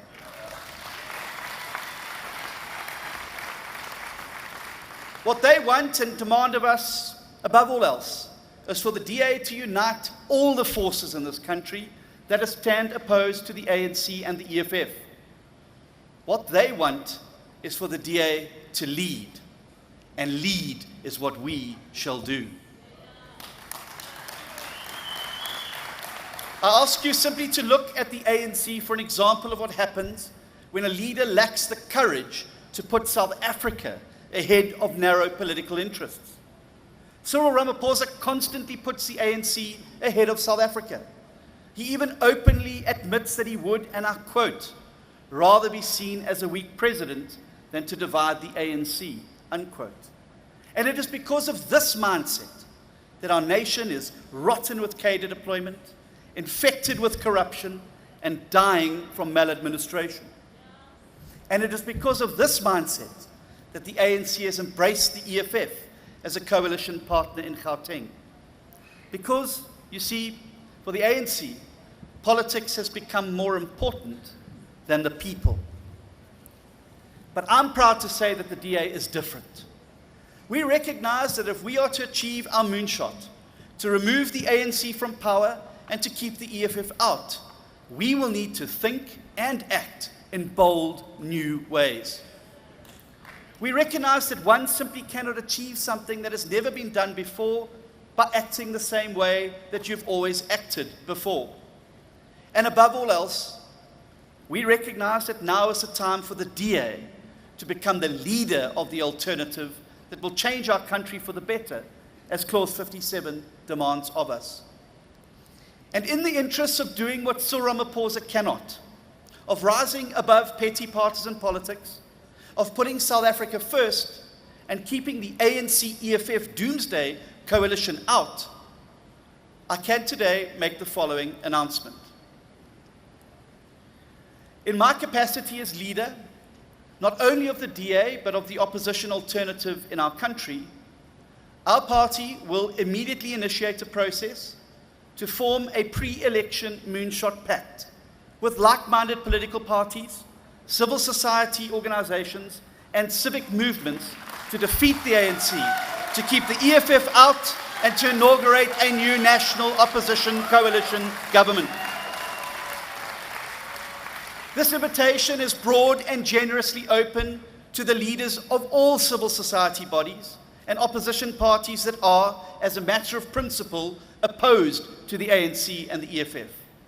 But it excludes all parties and organizations who've tethered themselves to the rotting carcass of the ANC. The purpose of this pact will to be forge coordination and unity of purpose between all organizations that want to defeat the ANC and keep the EFF out. To achieve this moonshot, we need a whole-of-society approach that builds an entirely new ecosystem of change in our country. The pact's purpose will also be to sit around the table to agree on the rules of engagement that will enable different organizations to retain their own identities while bringing an end to the petty squabbles and division that only benefits the ANC.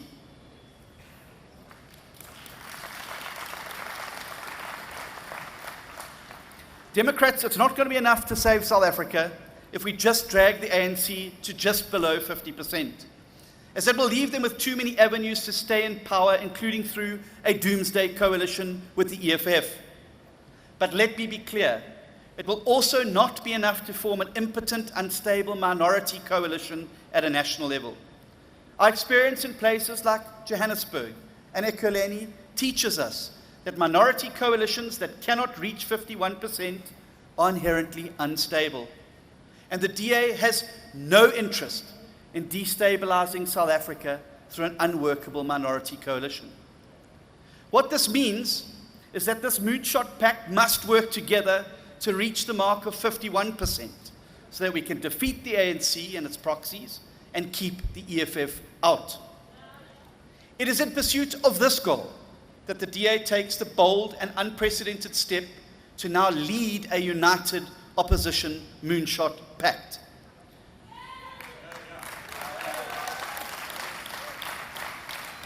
As the name suggests, we're all well aware that this is an ambitious goal, but it is nonetheless a goal worth pursuing. Because in the DA, we are patriots who love South Africa above all else. And because we realize that the mission to save our country from the ANC and its doomsday coalition with the EFF is now urgent. South Africa simply does not have another 5 years to watch opposition parties squabble amongst themselves about whose bucket of water is colder while the entire house is on fire. Now, colleagues, I realize that this is a significant moment, and I therefore want to briefly address in turn the leaders of other opposition parties, the members of Congress gathered here today, and most importantly, the people of South Africa. To the leaders of like-minded opposition parties, I say to you, it's time for a reset. So keep an eye on your inboxes. You will soon receive a letter from my office asking whether you are prepared to join the process of forming the Moonshot Pact. In all sincerity and with all candor, I say to you, we can all continue doing our own things separately and see where the chips fall after voting day in 2024. But hope is not a strategy. And in the past, it has been precisely the lack of opposition, unity, and its infirmity of strategy and tactics, which has allowed the ANC to divide us and rule over us, with the ruin now plain in sight for all to see. Or we, along with civil society leaders and concerned patriots who don't want to walk one more miserable inch down this ANC road to ruin can choose to charter another path. So let's meet soon at a national convention for the Moonshot Pact, at a time and place where all historic enmity is left outside the door of the venue.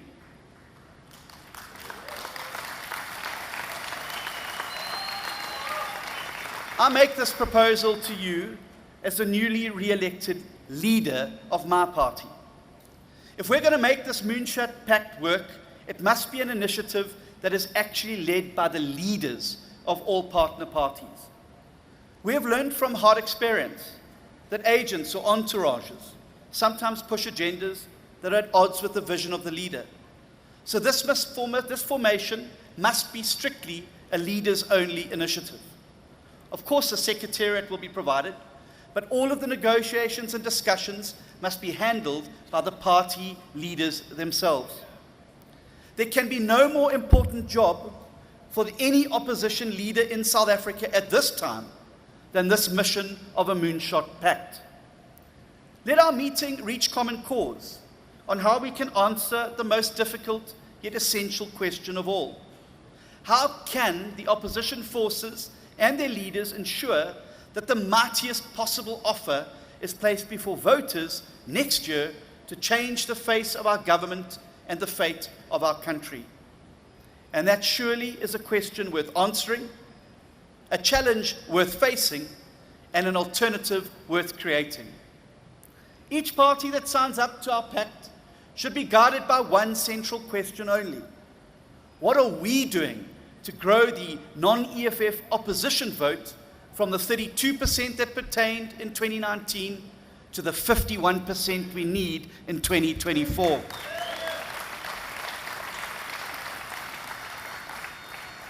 Next to my party, I want to say that we should all understand that there are two complementary, not contradictory issues at play here. As DA leaders, I ask members of this Congress to go out there and win each and every vote that is available to our party. All available polling tells us that on a good day, the ANC is now only the DA is now only 12% behind the ANC. We are consistently polling in the high 20s, and on some days the ANC drops below 40%. I sincerely believe that we can close that 12% gap and overtake the ANC to become the single biggest political party in South Africa by the time the 2024 election rolls round. We are, after all, already the single biggest party in urban South Africa. This means that we govern a number of places, including the Western Cape, with an outright majority. And the fact is, where we have outright majorities, the DA has demonstrated that we govern better than any coalition has ever done. Every objective metric attests to this basic fact. The Western Cape has by far the lowest unemployment in South Africa. It delivers better quality services to the poorest among us, including education and healthcare, than any other province. In the DA-led Western Cape, roads are free from potholes. Refuse is collected on time. Water is safe to drink and always available. And over 1,100 law enforcement officers have been deployed to fight violent crime because the National Police Service cannot. The Western Cape, as well as municipalities with outright DA majorities, like Cape Town, are also going to be the first places in this country that end load shedding for good. And Democrats, it's this message we must take to voters, that voting DA is the best way to secure a better future for you and your family. Don't only tell them what the DA will do, show them what we are already doing. But most importantly, show them that the DA cares. Show them that the DA is the only party fighting to reduce the cost of living so that poor households can feed their families. Show them that the DA is leading the battle to end cadre deployment and the obscene abuse of the ministerial handbook. Show them that it is the DA that will protect their social grants by getting our country onto a sustainable economic path. Show them that only the DA is fighting to keep the EFF out. That way voters don't only have to believe what we say, they only have to through their own eyes see that when people vote DA and give us outright majorities, life gets better. So even as we move towards a national coalition government, we must absolutely retain our majority in the Western Cape and ensure that we win outright majorities wherever they are within reach, including in this province, Gauteng. But as the leader of the opposition, I also know that the DA needs coalitions for the time being if we want to take power at a national level, as we must. And the truth is that we can only become the biggest political party in this country if all other non-EFF voters, including those who may not be DA voters, turn out on election day to drive down the ANC's percentage. Finally, I want to speak to the voters of South Africa. And I know that many of you remain skeptical of coalitions. And this is completely understandable given the way in which fragmentation and side switching by certain parties has undermined the stability of some of these governments. And it is precisely because we've learned some very hard lessons that the DA is now taking the lead to form a pre-election moonshot pact.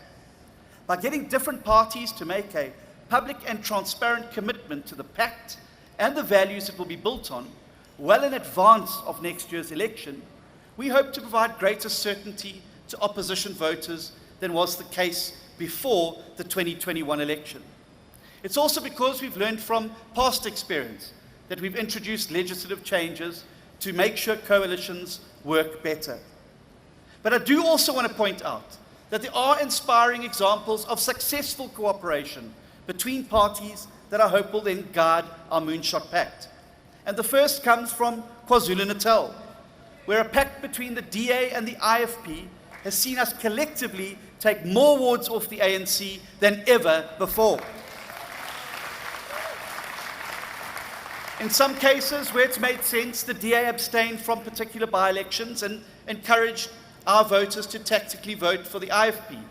In other cases, where the opposite is the case, the IFP has done the same for us. And the result of this mature cooperation is that the DA and IFP together are systematically becoming bigger than the sum of our parts in KwaZulu-Natal.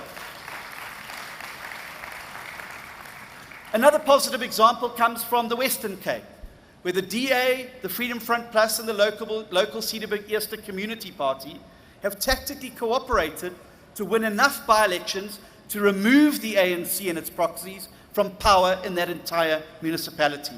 And I want to thank all of the Democrats who are involved by showing us what can be done when we work together, defeating the ANC and keeping the EFF out. Democrats, our sweet victory in Tshwane that saw Cilliers Brink take up a seat after the ANC and EFF tried every dirty trick in the book, has created an opportunity to demonstrate what we can do when we stand united. Democrats, patriots, and fellow South Africans, this is the DA's vision for 2024, to keep the ANC out and keep the EFF out. It's a vision of a reinvigorated DA that closes the gap with the ANC as we grow our support to unprecedented levels. It's also a vision of a DA that works closely and constructively with our partners in the Moonshot Pact to ensure that collectively we reach the 51% we need to form a government. And Democrats, with the DA at its core, this is a government that will end load shedding. It is a government that will bring unemployment below 20%. It is a government that will halve violent crime. It's a government that will defeat cadre deployment. It's a government that will devolve more powers over many things to capable local and provincial government. This vision is the first prize, both of the DA and for our struggling country. But Democrats, putting South Africa first also means that we must be honest about the profound risks we face if the doomsday coalition comes to power. And there's only one way out. There's only one way to help the Moonshot Pact reach for the stars while simultaneously guarding against the doomsday coalition that is destroying our country. And that way is to vote for the DA.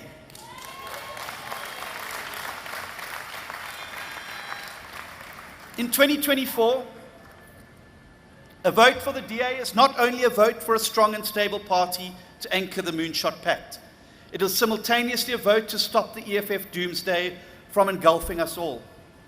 At this election, a vote for the DA will embody our shared hopes for the future, while also guarding against our greatest fears. Fellow South Africans, our country has entered an era of profound uncertainty, and there simply are no guarantees. But this also means that the future is all to play for. And it will ultimately be up to the people of South Africa to decide whether our country goes down in flames under the ANC-EFF Doomsday Coalition, or whether the DA and our partners in the Moonshot Pact give our country its best shot at redemption. So, to the 14 million registered voters who did not turn up to vote in 2021, and to the millions more across the country who are not registered at all, I say to you, your country's future is now in your hands. If you say you're not interested in politics, I say to you that politics will be very interested in you and all you hold dear if the EFF comes to power. So let's not wait until it's too late. Let's use our hard-earned democracy to save our beloved country while we still can. So, if you're not registered to vote, please visit the IEC website today. It takes only a few minutes of your time to register and make sure that you can play your part next year to keep the EFF out and to give hope a chance. If you're already registered, I call on you to check your details are correct and to make sure that you and your family turn up on election day. In 2024, the people of South Africa need to vote DA like their lives depend on it. Democrats, we've built a stronger DA, and this Congress has shown us that. Now let's kickstart this blue machine to provide a better future for my family, for your family, and for every South African family. We don't have a moment to lose. It's time to get out there, to hit the ground running, and to save our beautiful country. South Africa is a wonderful place, and she's worth the fighting for. Let's get out there, Democrats, and make it happen. The road to 2024 starts here.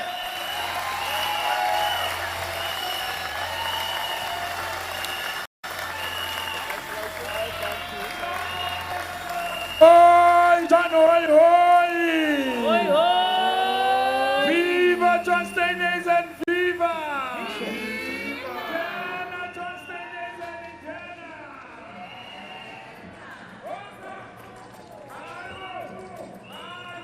Well, if you just tuned in, John Steenhuisen has been re-elected as the leader of the Democratic Alliance, the official opposition. Of course, he's the 20th leader of the official opposition. And this is a man who cut his teeth into politics at a very young age.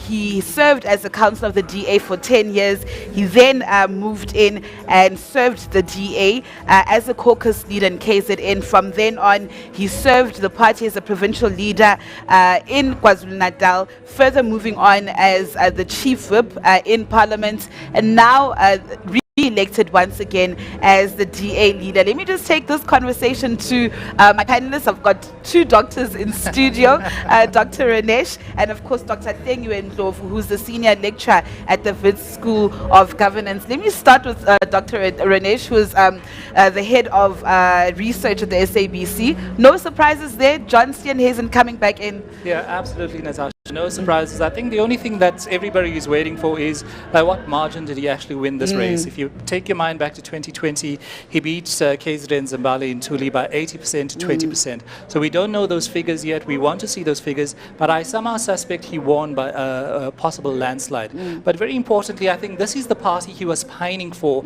as party leader in 2020. We are under COVID times. He was in KZN, Mbali Ntuli was in KZN. They were watching on the video screen when those elections election results were announced. So this was the party that he was really, really wanting. He wanted that pomp, he wanted that ceremony, because if you look at the style of politics that the DA indulges in, it's very westernized, very Americanized, very kind of, European style kind of politics with all the confetti and those kind of things. But, when I was listening to his speech was about 26 pages long, something stood out very prominently for me. I was reminded very starkly of the DA's 1999 Fight Back, Fight Black campaign. That was how it was interpreted. And then I was also thrust back to the 2004 election campaign. That time it was Tony Leon, the Democratic Alliance leader at that time.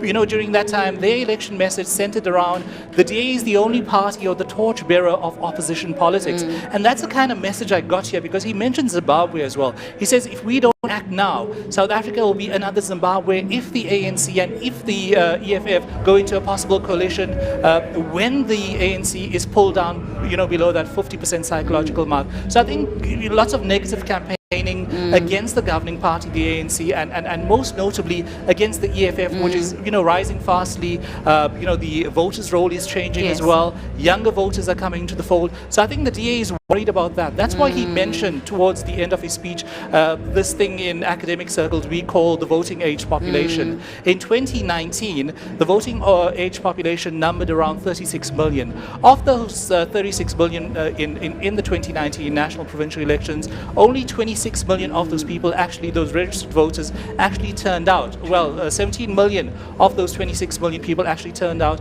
and cast their ballot. But if you look at the support that the ANC got of that voting age population in 2019, only 28% of the population voted for the ANC and only 21% voted for opposition parties. So he knows that the voting age population, those who are over 18 and over, they can vote, but they're not registered. So he's appealing to that cohort of society, the youngsters, go out, register on the IEC's website and make your vote known. Just cast that ballot, whether it's for the DA or whether it's for any other party, but just register so you can be counted.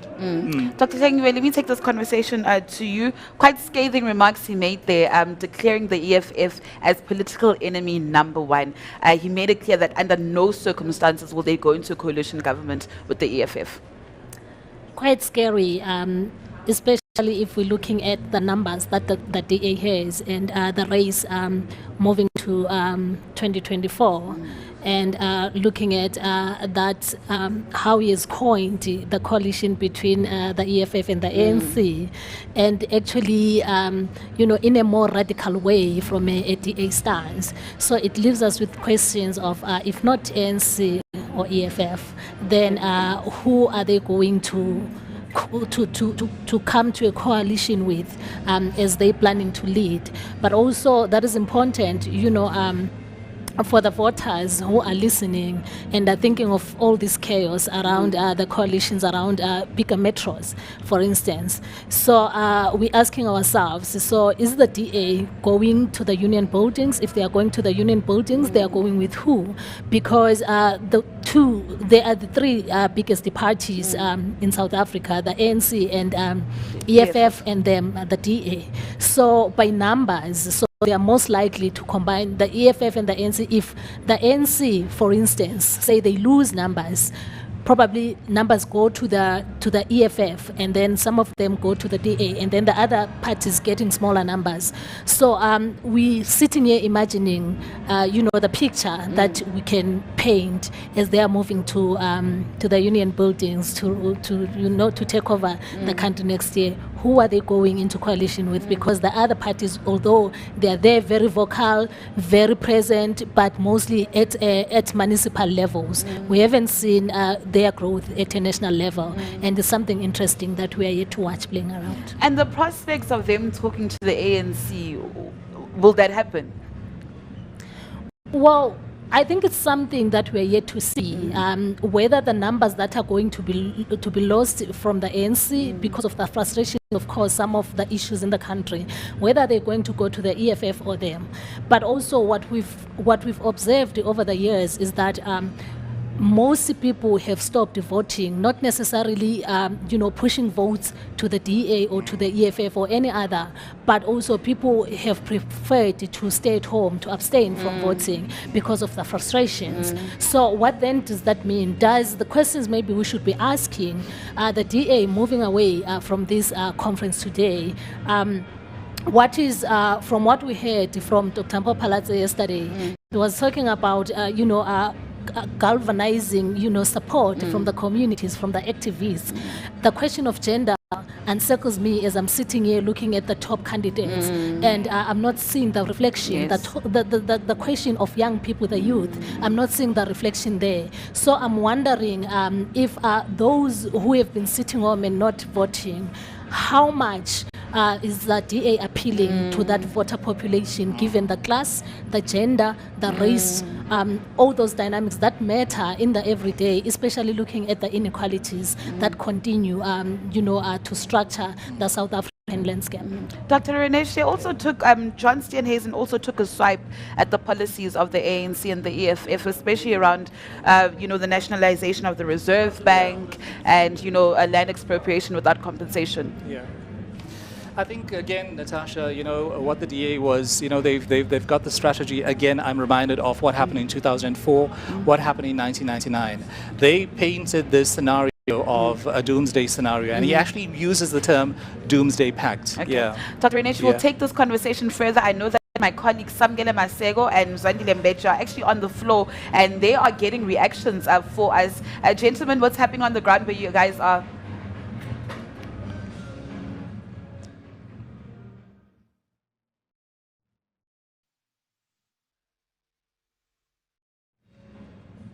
I can't hear. It's dead.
Ooh.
now, so yeah.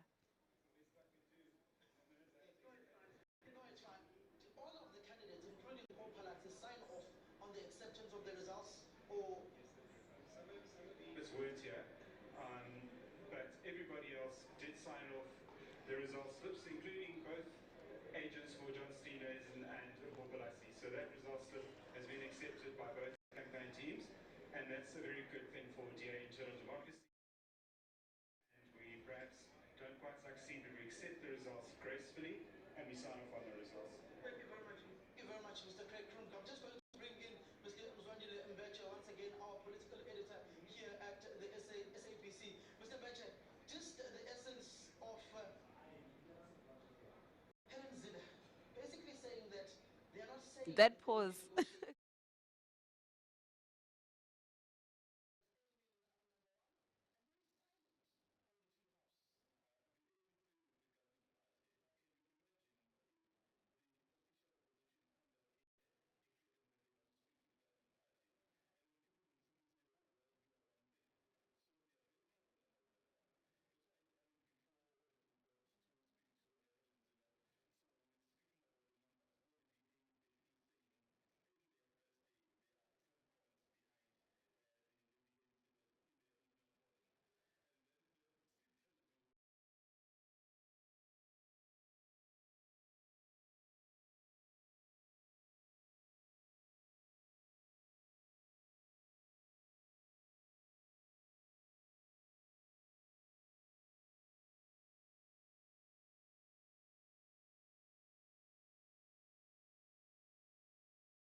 Oh, she meant me.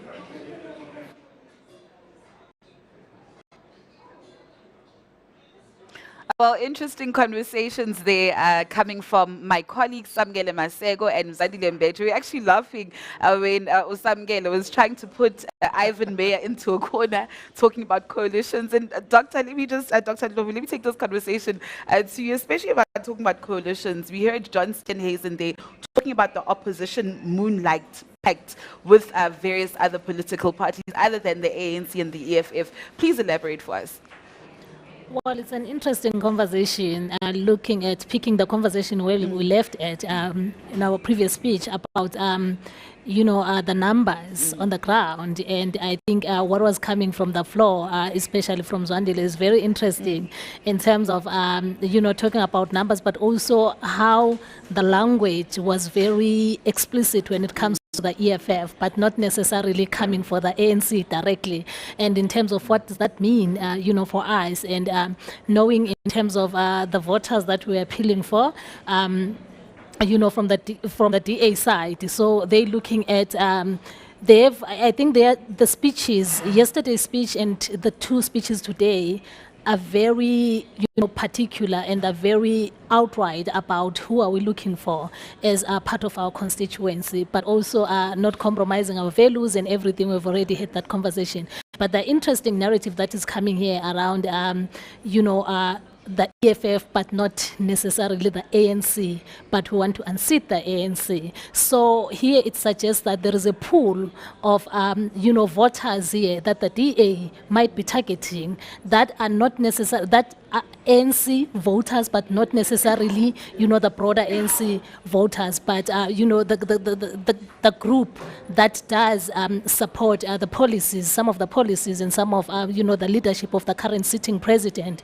within the ANC, because I think from what we have observed, he's got a particular ideology that, when not scrutinized closely, it aligns with some of the liberal attitude from the DA. So that is very important for us, I think as Mzandile says it, to say, if then it doesn't happen, not the EFF, but and then there will be, an alignment with the ANC, but not necessarily the ANC, but a particular personality within the ANC, and I think that is the biggest takeaway from that speech. Dr. Renesh, we're still waiting for those results, but in a tweet, my colleague Samgele Masego had tweeted that John Steenhuisen had won by 84%. Quite a landslide victory for him. Yeah, and I think that landslide was predicted. I expected a little more, so 84 is a bit too low from where I'm sitting. I somehow expected to for him to be nice. If you look back, 2020, he won that election 80% to at least 20%. In 2015, Mmusi Maimane beat Dr. Wilmot James, 89%, close to 90%. Mmusi Maimane won that election. And then in 2007, Helen Zille won that election against Athol Trollip and Joe Seremane and Tate Joe Seremane by 72%. So the numbers are still coming, but I think as a consolation to the media as well, when Mmusi Maimane's election result was announced, it was not immediate. They just did what they did like they did today.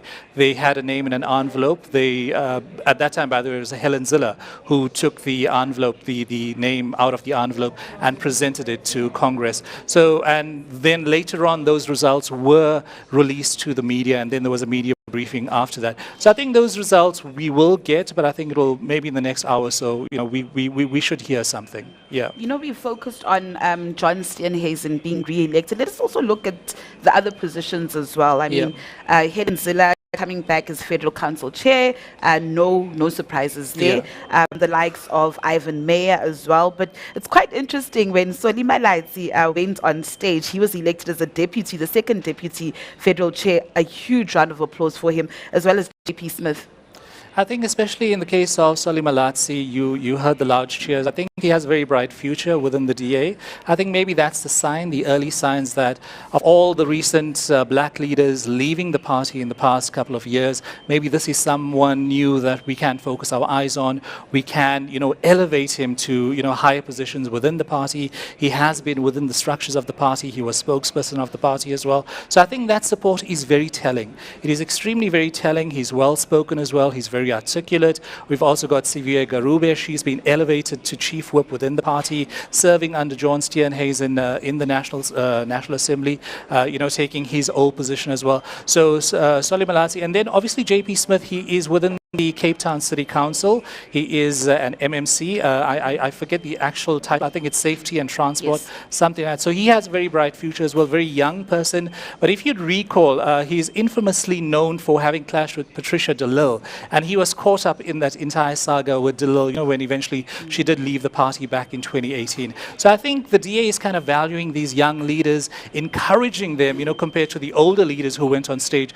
So I think that's a very positive sign for the party. Maybe the party is going in a certain direction, giving young leaders and younger leaders that chance just to elevate themselves, to the higher echelons of party leadership. And it's quite surprising that Natasha Mazzoni did not bag even one position here.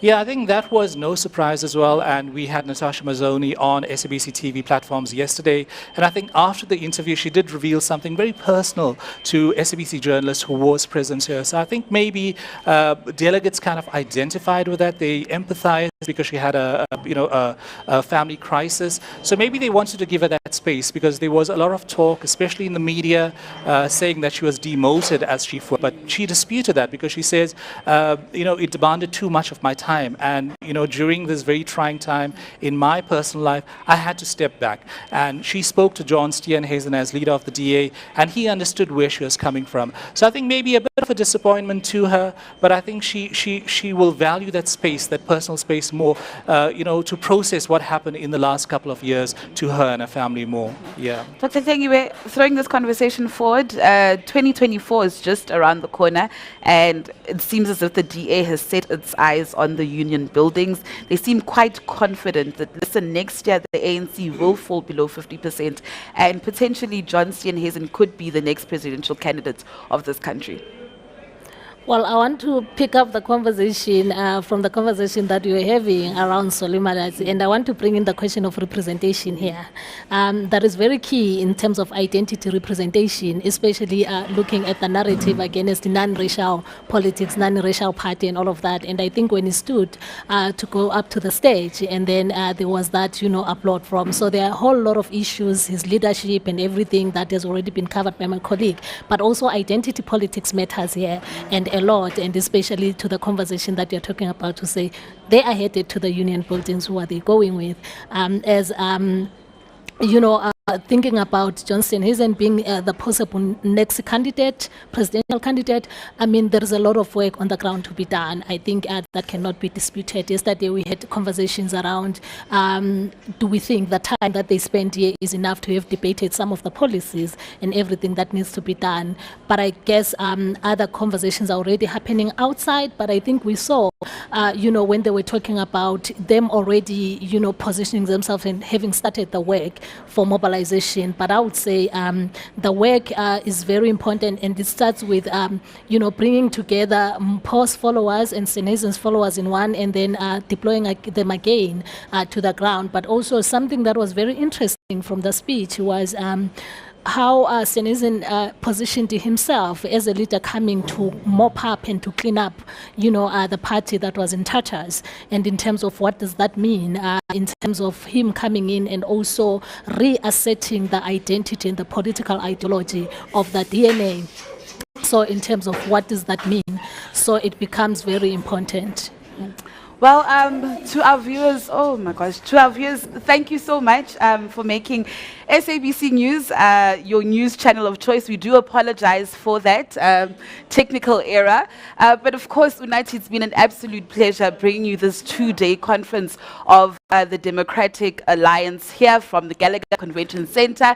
You've seen there John Steenhuisen coming back as the leader of the Democratic Alliance. To my awesome colleagues, Griselda Lewis, Mzwandile Mbeche, the good doctors here in studio, Samgele Masego, Busi Chimombe, Kenny Mapanga, I can't name you all. Thank you so much. And of course, to our awesome viewers, thank you so much for making SABC News your news channel of choice. To the guys behind the cameras, thank you so much. My directors, Thabo Mputing, PK, thank you to everybody. With that said, it is a wrap for the SABC News team, all the way from Gallagher Convention Center in the heart of Midrand. And we toss back to you in studio, Nati.